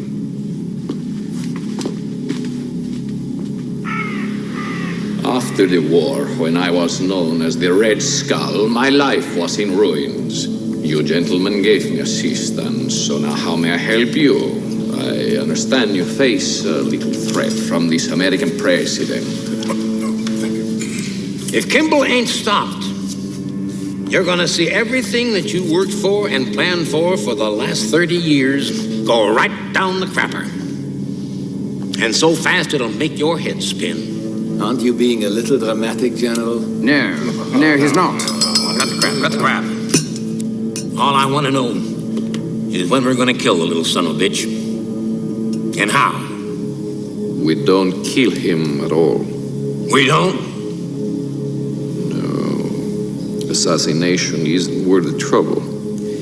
It took me 2 years to find Sirhan, 3 to find Oswald. The King job alone cost us over $22 million. And what do we get for all our pains? Saints. Martyrs to the cause.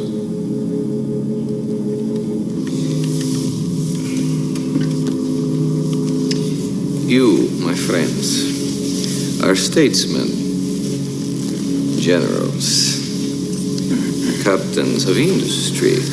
I am only a humble businessman who dabbles in science. Before you make your decision, may I suggest instead of killing Kimball, we control him using a brain implant I have invented. Then he will do whatever we wish.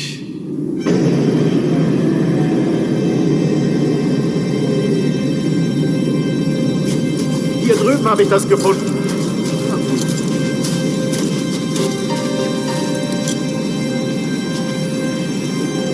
Was ist das? Ich weiß nicht.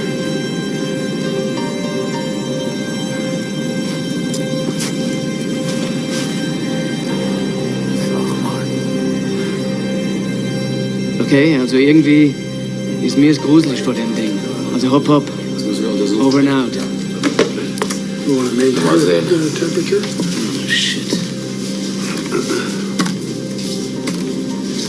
Okay, guys. The company helicopter can't be here for another 8 hours because of bad weather. Now, I know it's kind of creepy being in here with this thing, but that's the way the company wants it, so what are you gonna do about it? Back to the mill. What the hell is this thing?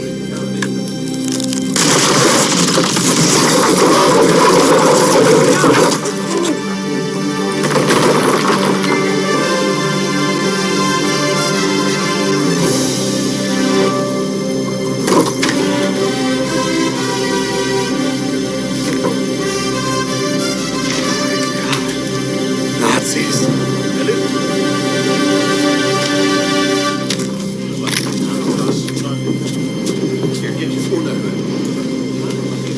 No way did that just happen.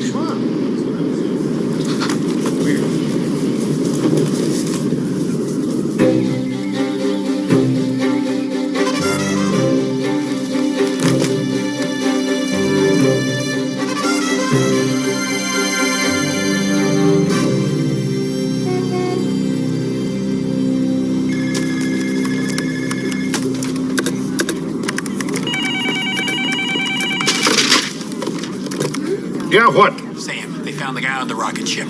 It's a miracle, Sam. To think, I could actually talk to this guy. Well, you sure it's not some kind of crazy hoax? Remember the picture I took when I was a kid? The guy that saved the White House, they found him in Alaska. If this is true, the good Lord could be giving us a key to this whole thing we've been trying to crack. Sam. If this guy has met Red Skull face to face, there's no telling what he could know about him. Can you spare me the conspiracy theory just this once? Just go run your goddamn country. I'm a little busy here.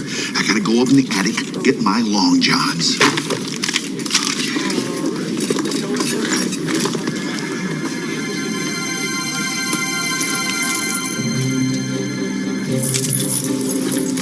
Incredible. I want President Kimball's schedule for the next week down to the second, and background on everyone on his security staff. Consider it done, Mr. DeSantis.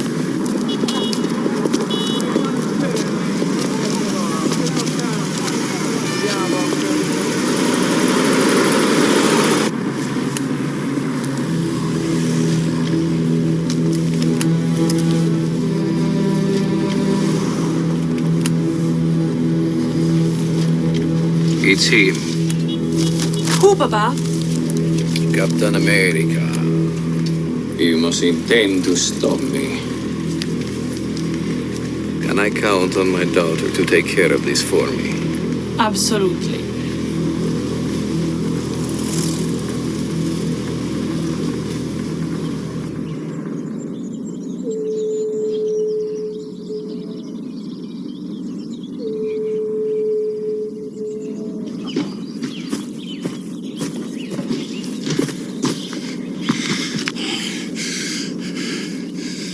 Wherever I am, home's gotta be south of here.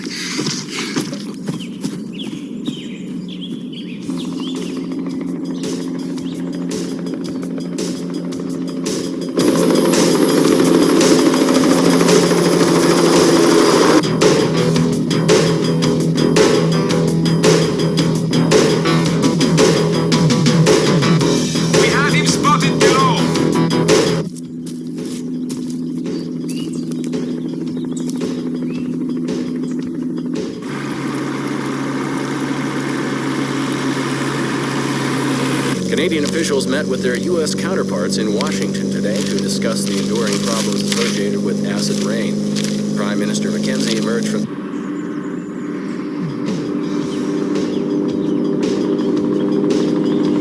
President's vast understanding of this complex issue. A lot of action.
Who was that shooting at you?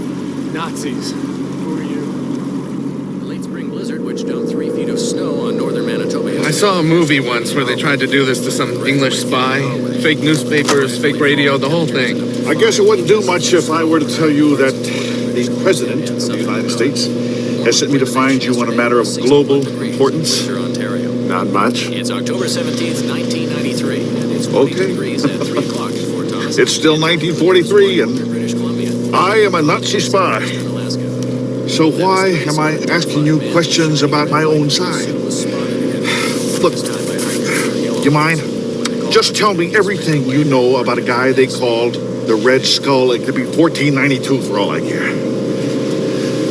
Yeah, he's still alive. We don't know where he is or who he is. We know that he's using the name he used before the war. He's had extensive plastic surgery. We know that he is a kingpin in a powerful international cartel, which I believe is responsible for a great deal of the pain and misery on this entire planet. You see, I have got proof that this Red Skull guy was closely involved in the murders of Robert Kennedy, John Kennedy, Martin Luther King. Jesus. You don't even know who I'm talking about, do you? Look, the important thing is this. The Red Skull's next target is President Kimball. And if this country loses Tom Kimball, it will be a disaster. Captain America, you gotta help us. There was a scientist, an Italian. Her name was Dr. Vasily. Dr. Vasily? Yeah. Now, she would have known what his name was before. She's got some papers or a diary. Would you know where she would have left them? Would you pull the car over, please? I think I'm going to be sick. What? Would you please pull over the car? I am going to get sick. Oh, okay, all right.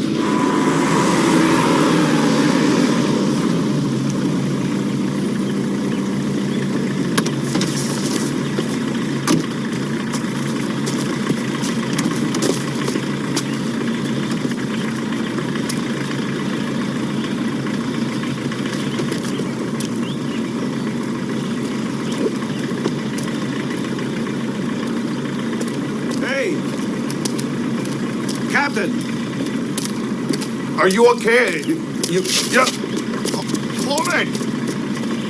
No, wait, don't leave me out here.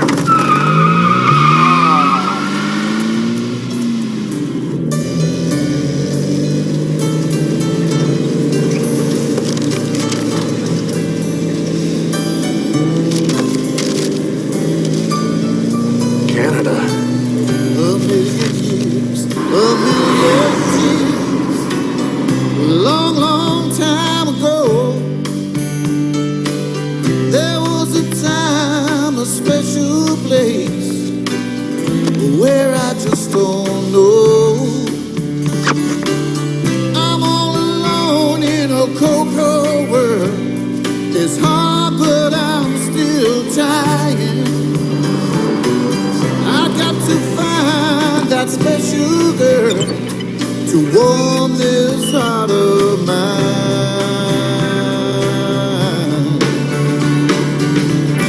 All I know is what my heart keeps saying. Are these memories, memories of you, girl? Searching, searching, trying to remember. Are these memories, memories of you, girl?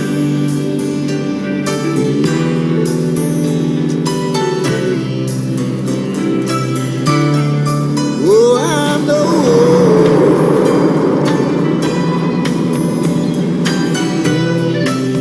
I know. I'll keep on looking till I see your face, wherever that may be. I know somewhere there's a wonderful love. Hey! Waiting just for Hey, bud. Get a cigarette? Trying to remember what I just can't forget. Feel like a stranger in my hometown. I look around for a familiar face. Is there anyone still around? Then all I know is what my heart keeps saying. Are these memories, memories of you, girl? I'm still searching, trying to remember. Are these memories, memories of you, girl? Memories of you. Oh, oh, oh.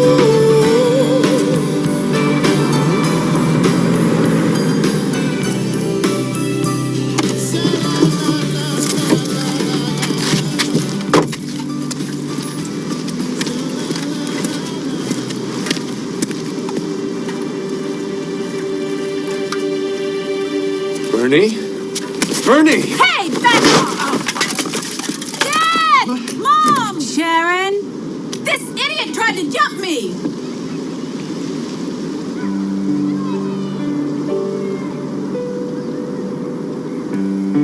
Oh my God. No, no.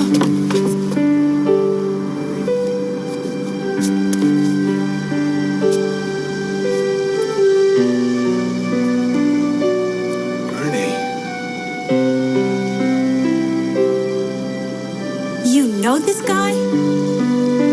Yes, I do.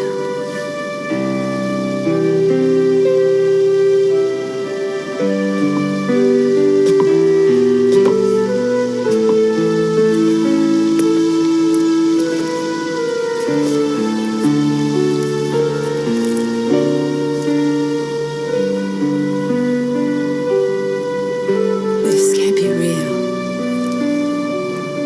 It is.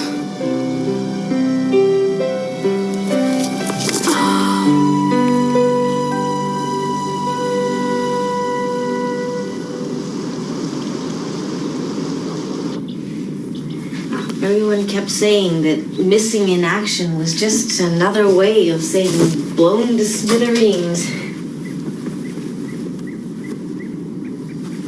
But I never believed them. Not for 1 second. I knew you were alive. I guess that's why I kept the house. So you'd know where to find me. Jack is a good man. He's a good father.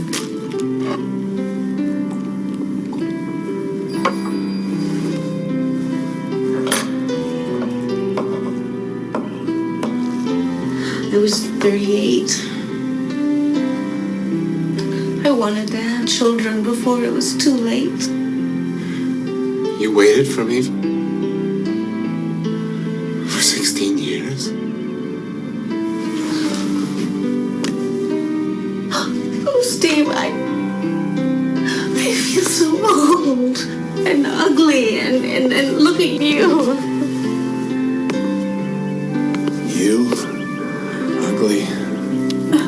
Not a chance. Oh, Bernie. I guess Perhaps it just wasn't meant to be.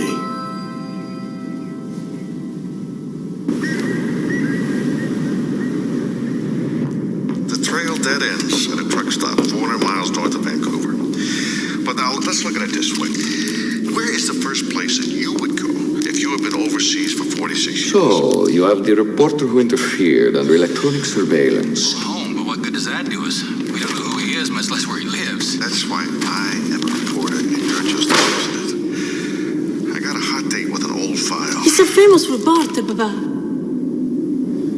Pulitzer Prize twice.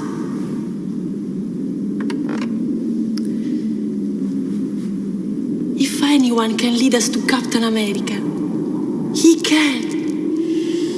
You had him.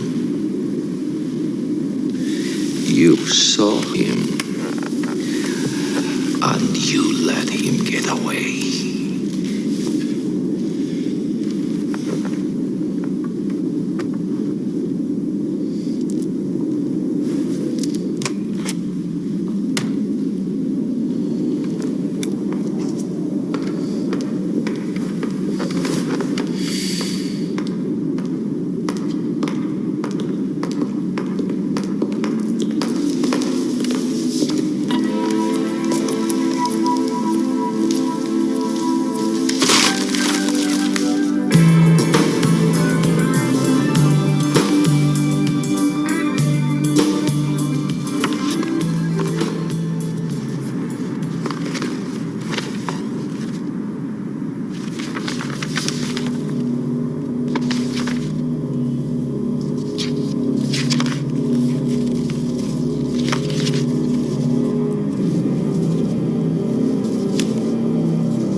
His old girlfriend's address. There's a Bernice Cooperman living at 90 Bristol Court, Redondo Beach, California, and she's been living there since 1937. Call the jet. Captain America's in California.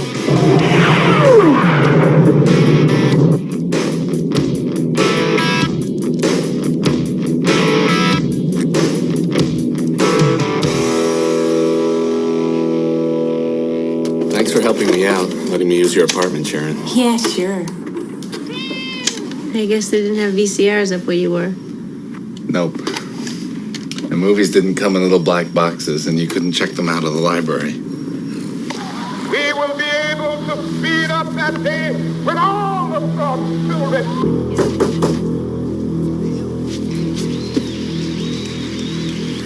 I'll get it, sweetheart.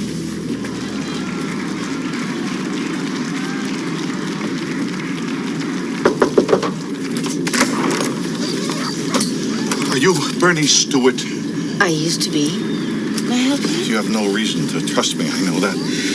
But it's very important that I find Captain America as soon as possible. I don't know who you are, but I'm not interested in anything you're saying. But listen, please, I'm on your side. I can prove it to you. I've just got to... Hey!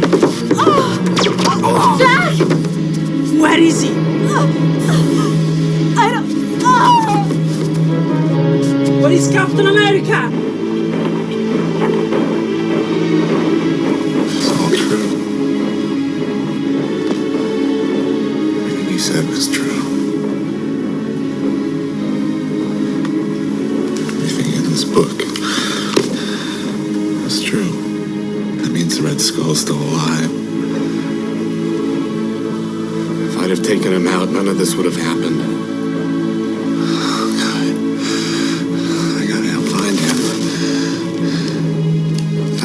He did keep a diary, and I bet it has the Red Skull's real name in it.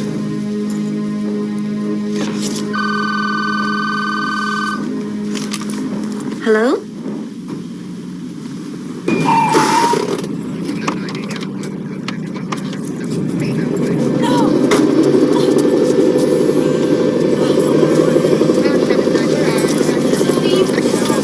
Daddy?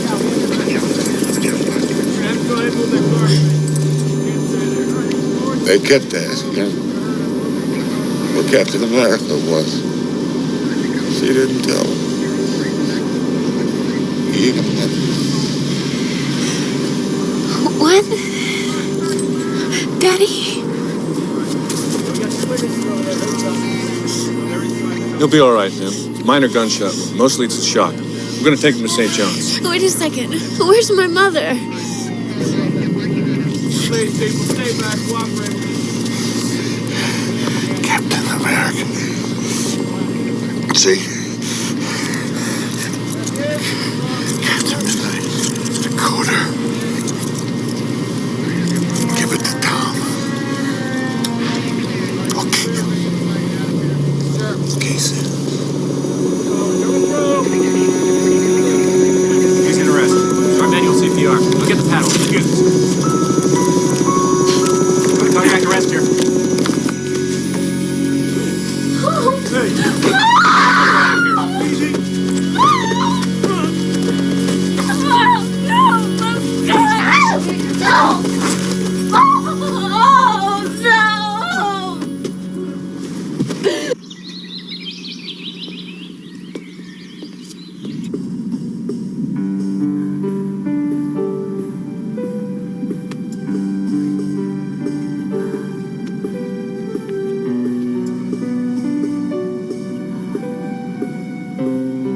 What he's gonna do without my mom. I'm really sorry, but I can't let you stay any longer.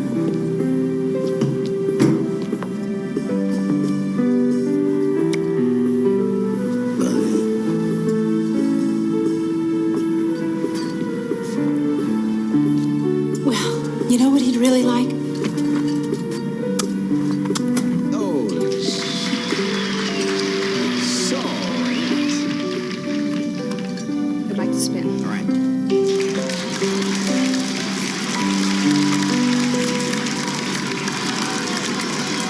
We interrupt for this special report. At approximately 11:49 Eastern Standard Time, the President of the United States was abducted from his hotel in Rome by a large group of unidentified terrorists. The details at this hour are sketchy, but our sources have learned that a group of 20 heavily armed men stormed the hotel. It is not known at this hour if the President was harmed during the abduction.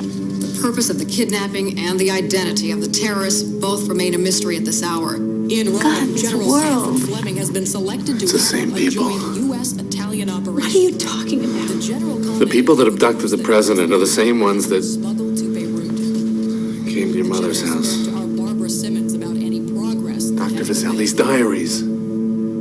All I can say right now, Barbara, is that we're developing some very strong leads. And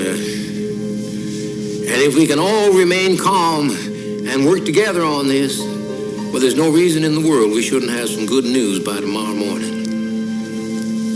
And now, if you'll excuse me, Barbara, it's going to be a very long night for all of us. The lab was under a diner in the old days. Should be right about here.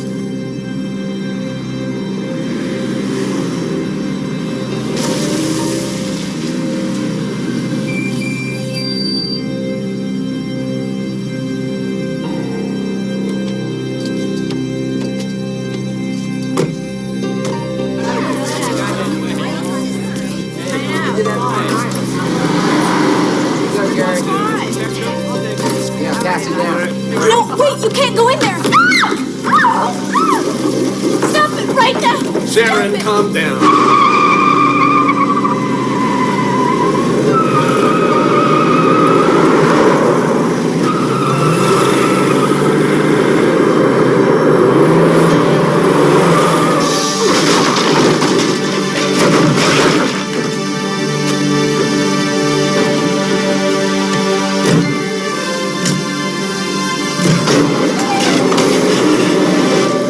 Come on.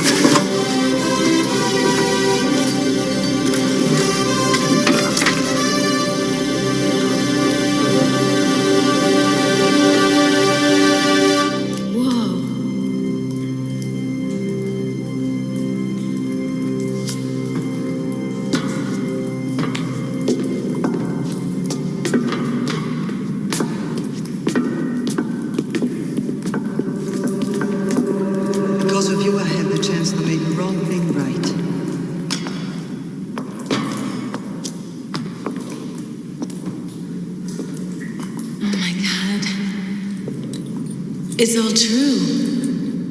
Where is he?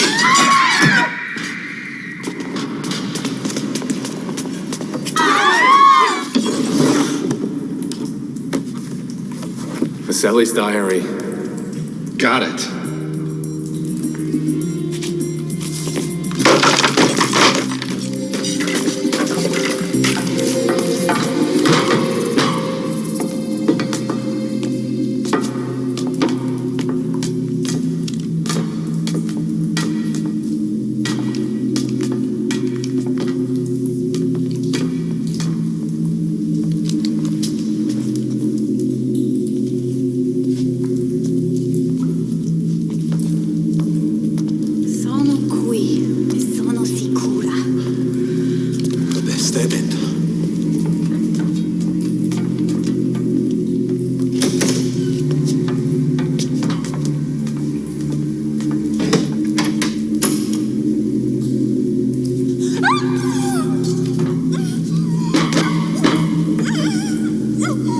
Oh boy. Right out!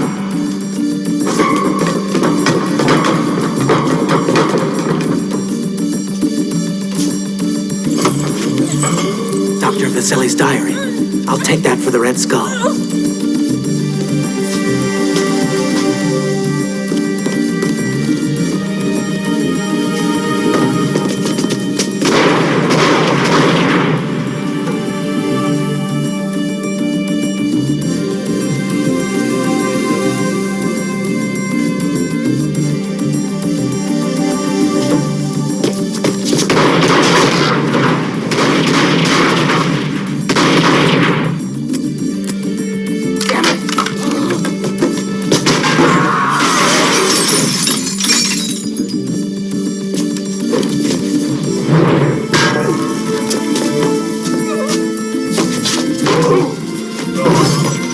That's for Brody.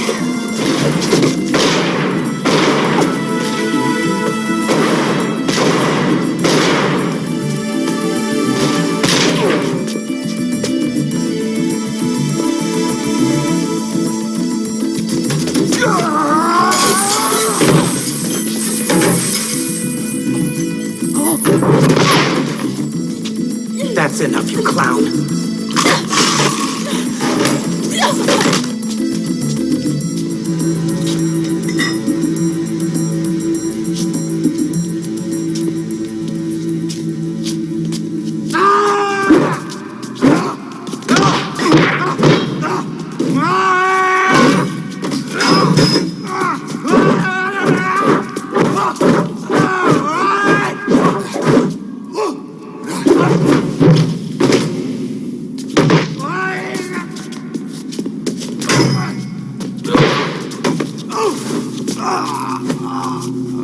Where is he? Where's the Red Skull? I don't know nothing. None of us do. Oh! We get our orders from the Red Skull's daughter.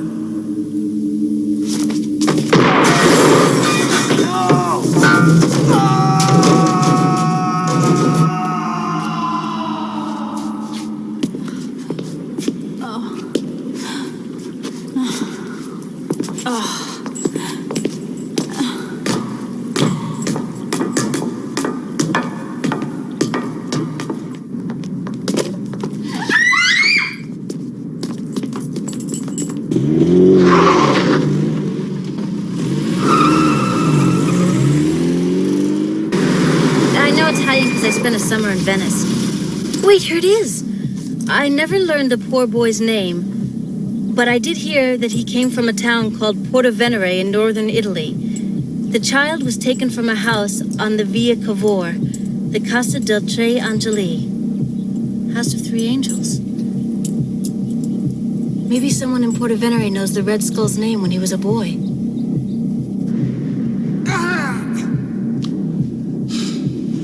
You guys still here? Why don't you do it and get it over with? Ooh, I wish I could, Mr. President, but unfortunately those chemicals have to act on the brain for 24 hours before the tissues become receptive to the implant. Are you just psycho? Or is there something in particular you're after? after? Why, I get to be president of the United States. Isn't that every boy's dream? How stupid do you think we are?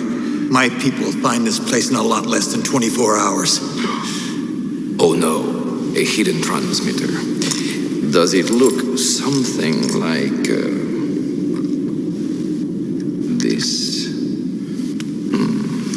Painlessly removed from a lower right molar. This one, while you're unconscious. So easily deactivated. But don't worry, next time we'll have it made in Japan.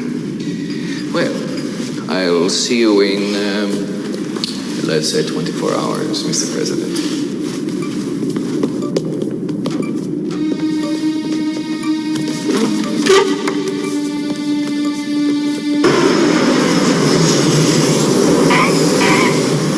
Okay, now, here's Rome, and here's Porto Venere.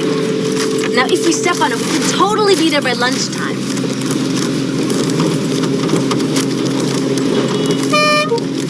Sharon, could you pull over for a minute? I think I'm gonna be sick. Captain America is car sick?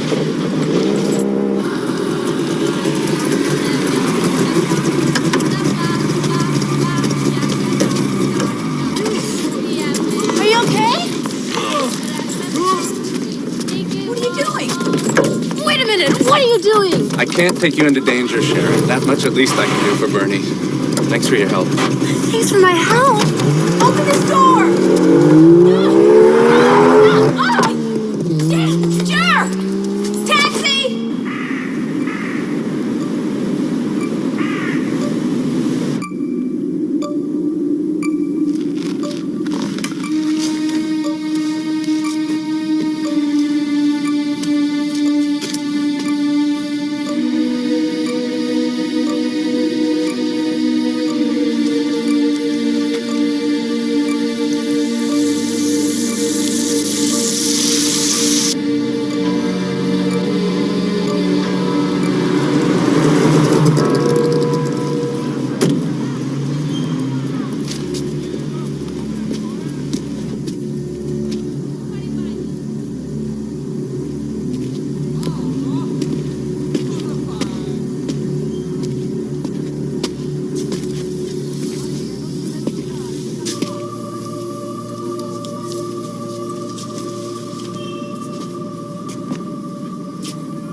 Hello?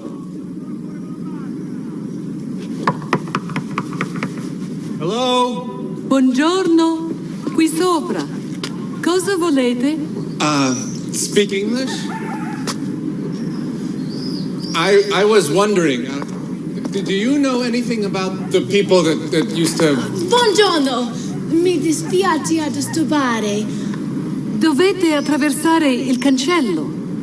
Il sotterraneo era in rovina quando i miei hanno comprato la casa, come distrutto da un'esplosione. Ma hanno trovato qualcosa nelle macerie che sicuramente apparteneva alla gente che voi state cercando. Chissà perché mia madre l'ha conservato. Forse adesso ha trovato la risposta. Oh, look. What is that? It's a wire recorder. I used to have one of these when I was a kid. Ask them if there's anyone around who fixes old radios and stuff. For over 20 years, I see nothing like this.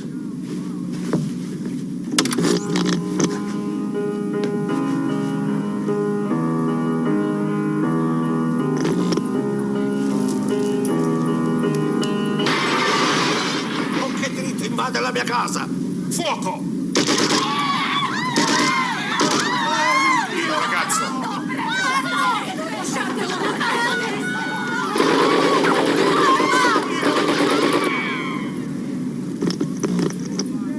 Could you play that again? Of course, signore.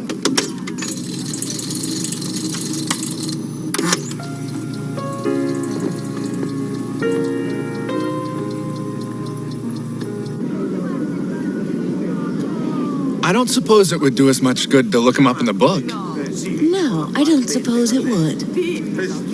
Why don't you just take out an ad for him in the classifieds? You know, outdated superhero seeks billionaire former child prodigy with one hand and a heavily reconstructed face.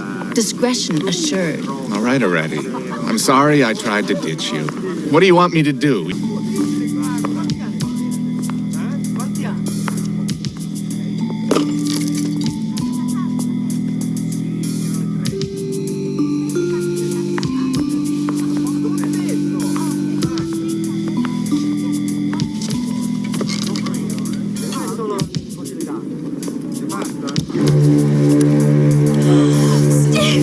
Get down! Hey!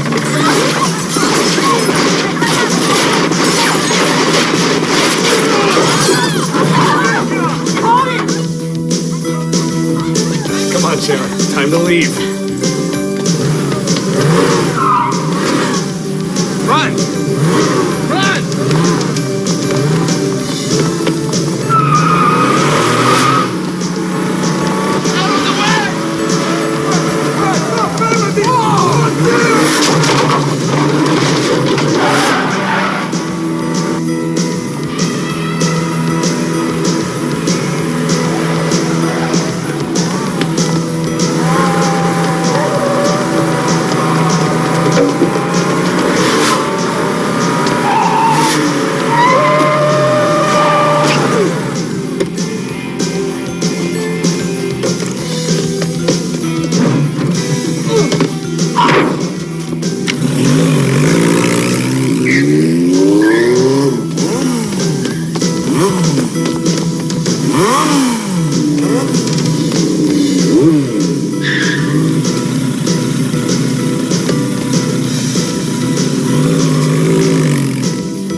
This sucks.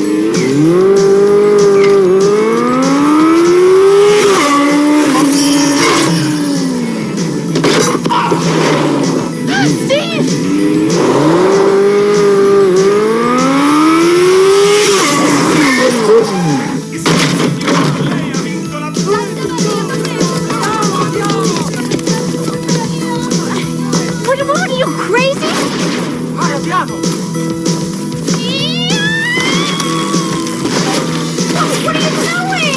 Hang on, Sarah. This bike's got no brakes.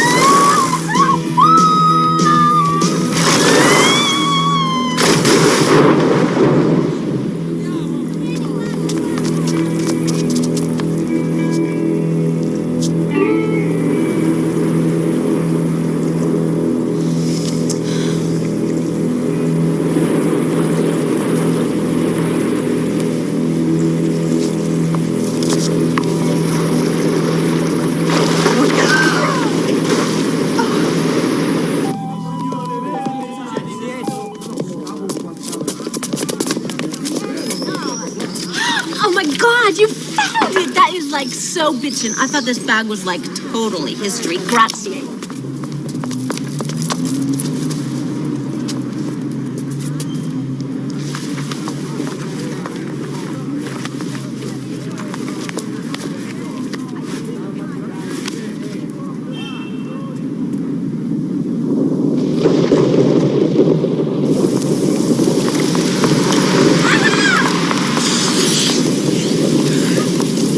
Okay, here, I'm telling you, we lost him. So sure. Loose lips sink ships. Would you stop being so paranoid?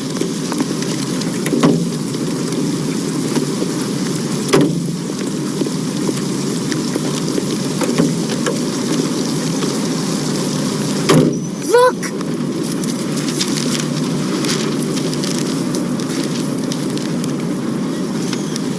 It's him.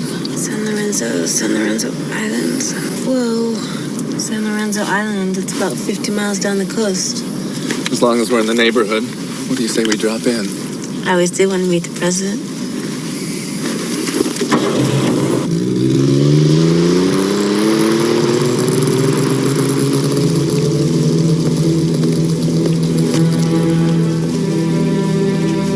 Valentina!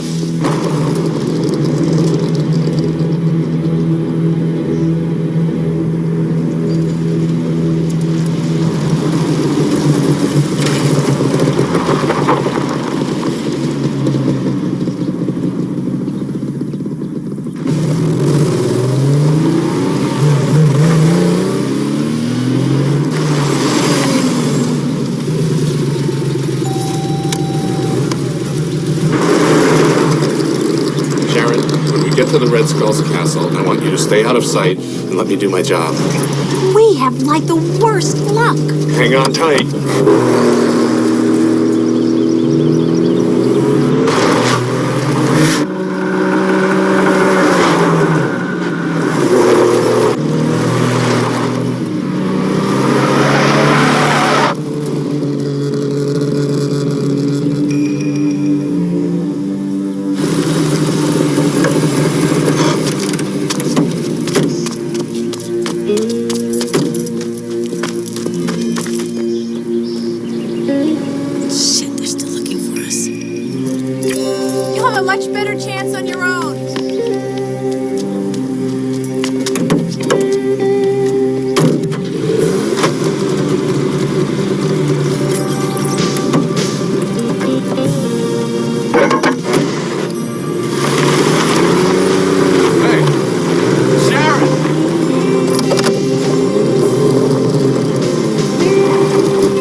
A word of advice, my friend. All this frowning all the time is very, very bad.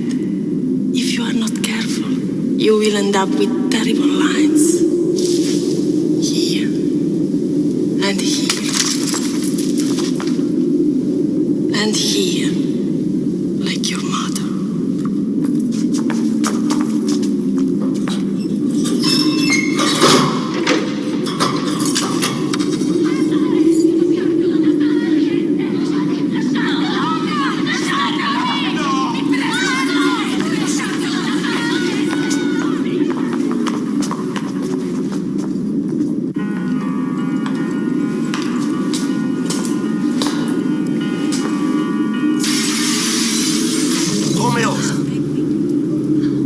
Con che diritto invade la mia casa? Fuoco!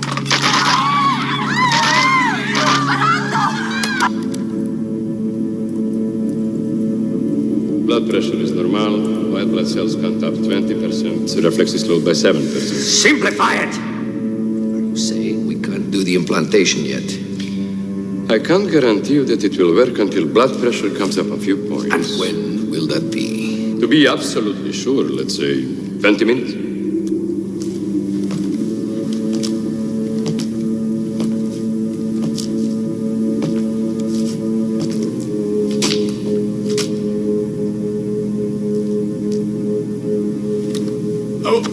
What's the gun for, DeSantis? Why, this isn't a gun. It's a surgical tool made specifically for you. Oh, it isn't such a tragedy, Tom. Don't you understand that your people will be happier with their new president? See you in 20 minutes.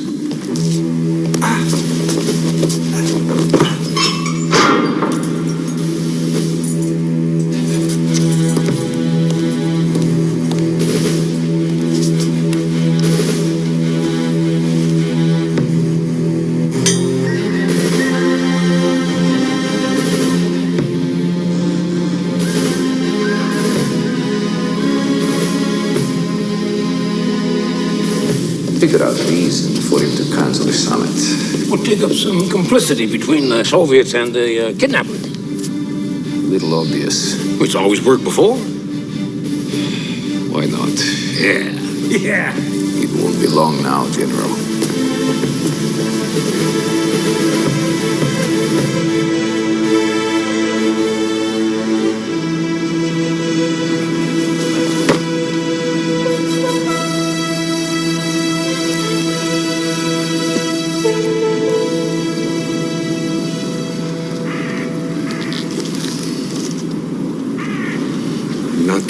this time.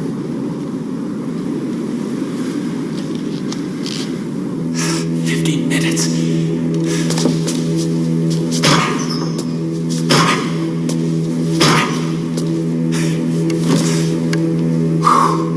It's not gonna work.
Please come back, Mr. President.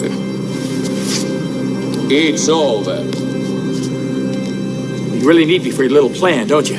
Of course. Then you can't win.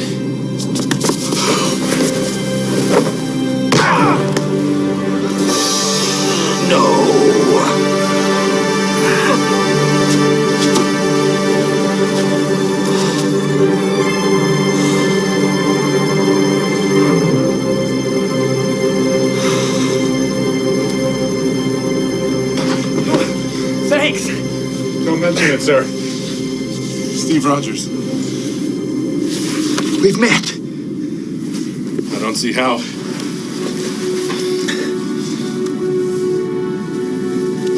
You mean, you were the little boy? I've been waiting for this moment for a long time. Gee whiz. We gotta get going, Mr. President. Yeah.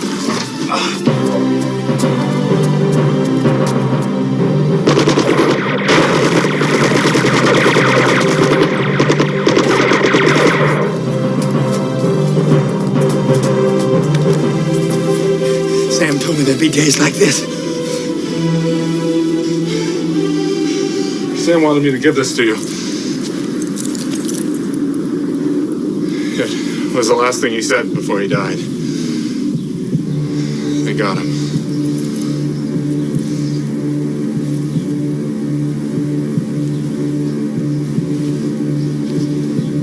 They've got Sharon.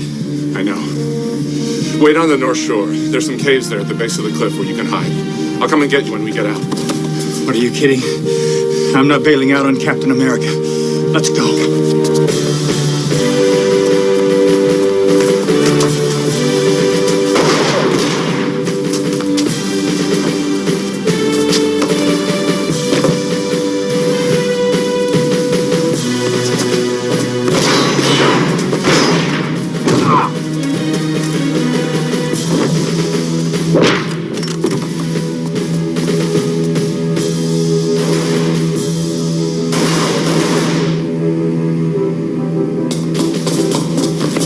Excuse me, sir.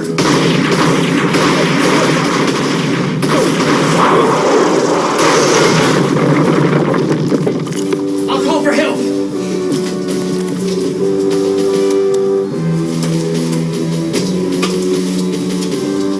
You're base 3. This is the president. Give me NATO command. Yeah, I know. I wouldn't believe it either.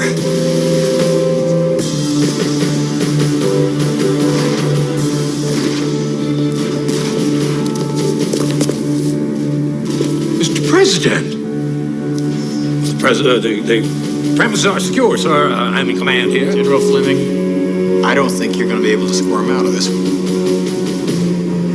Really?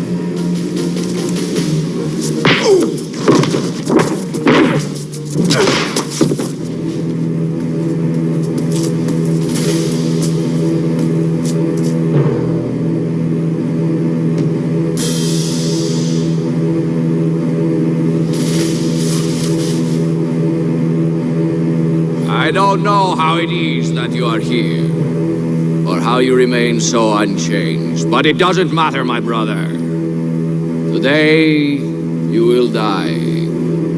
50 years ago, you were Dr. Vasili's ridiculous idea. You remain a clownish symbol that no one cares about.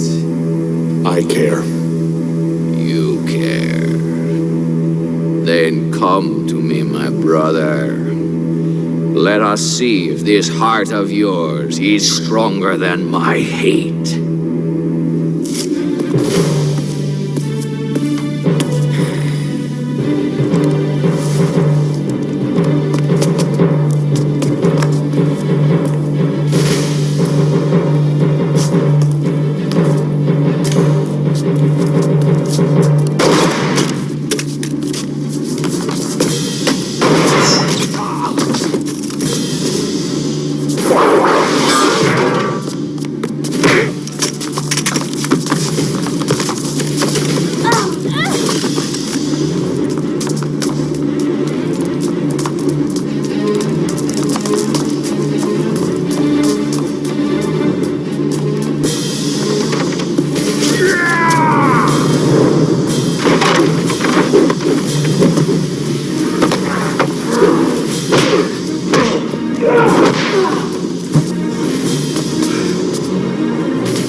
You remain a poor choice, little brother.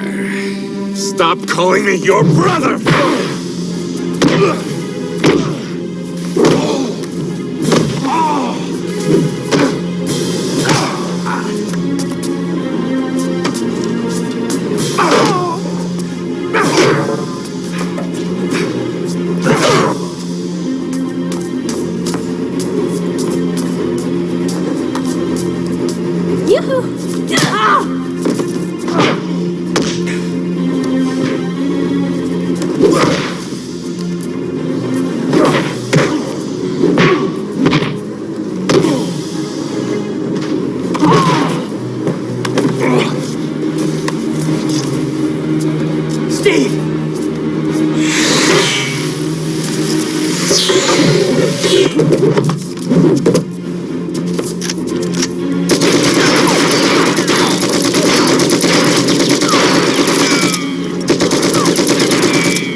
Mr. President! Thanks.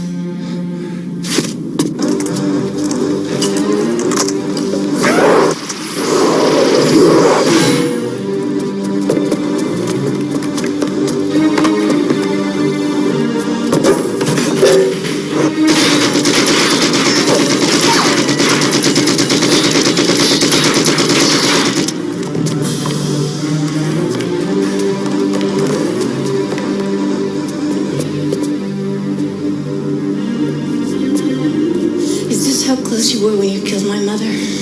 Close. No. That'd be too fast. I'd rather see you get it slow.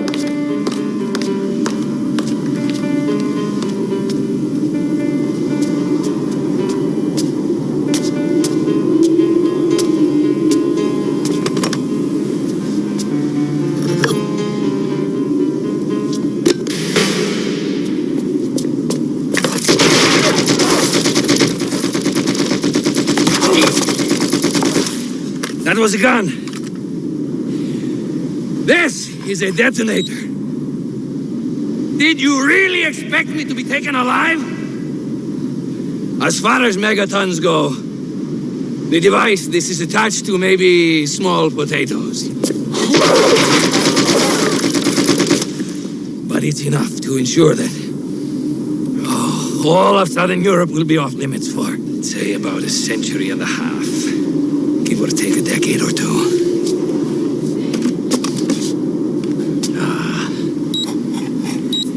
70 million lives out like brief candles. And Captain America can do nothing about it.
scientists!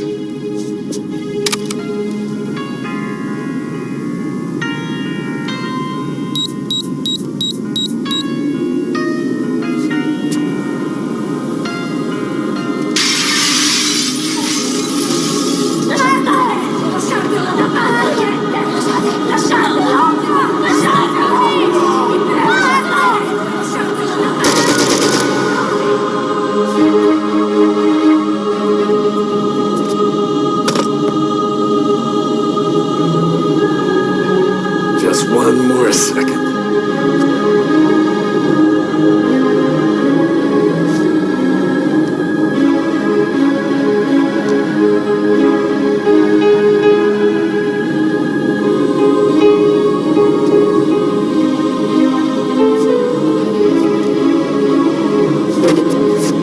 The scientists!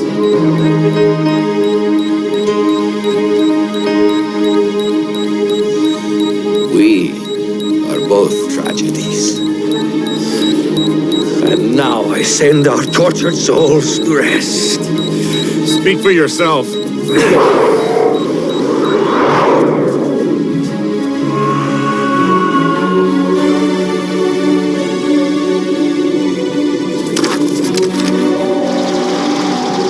Heads up.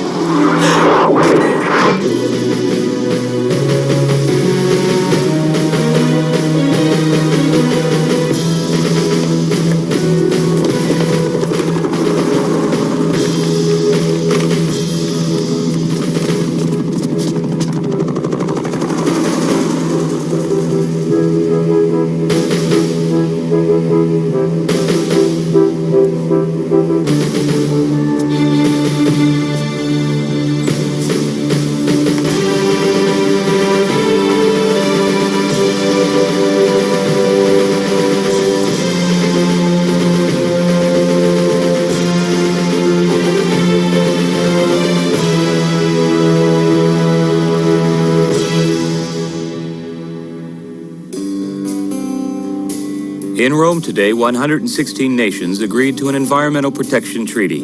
In a brief statement after the signing, President Kimball asked that we remember the many people who have gallantly sacrificed all to make our world a better place to live.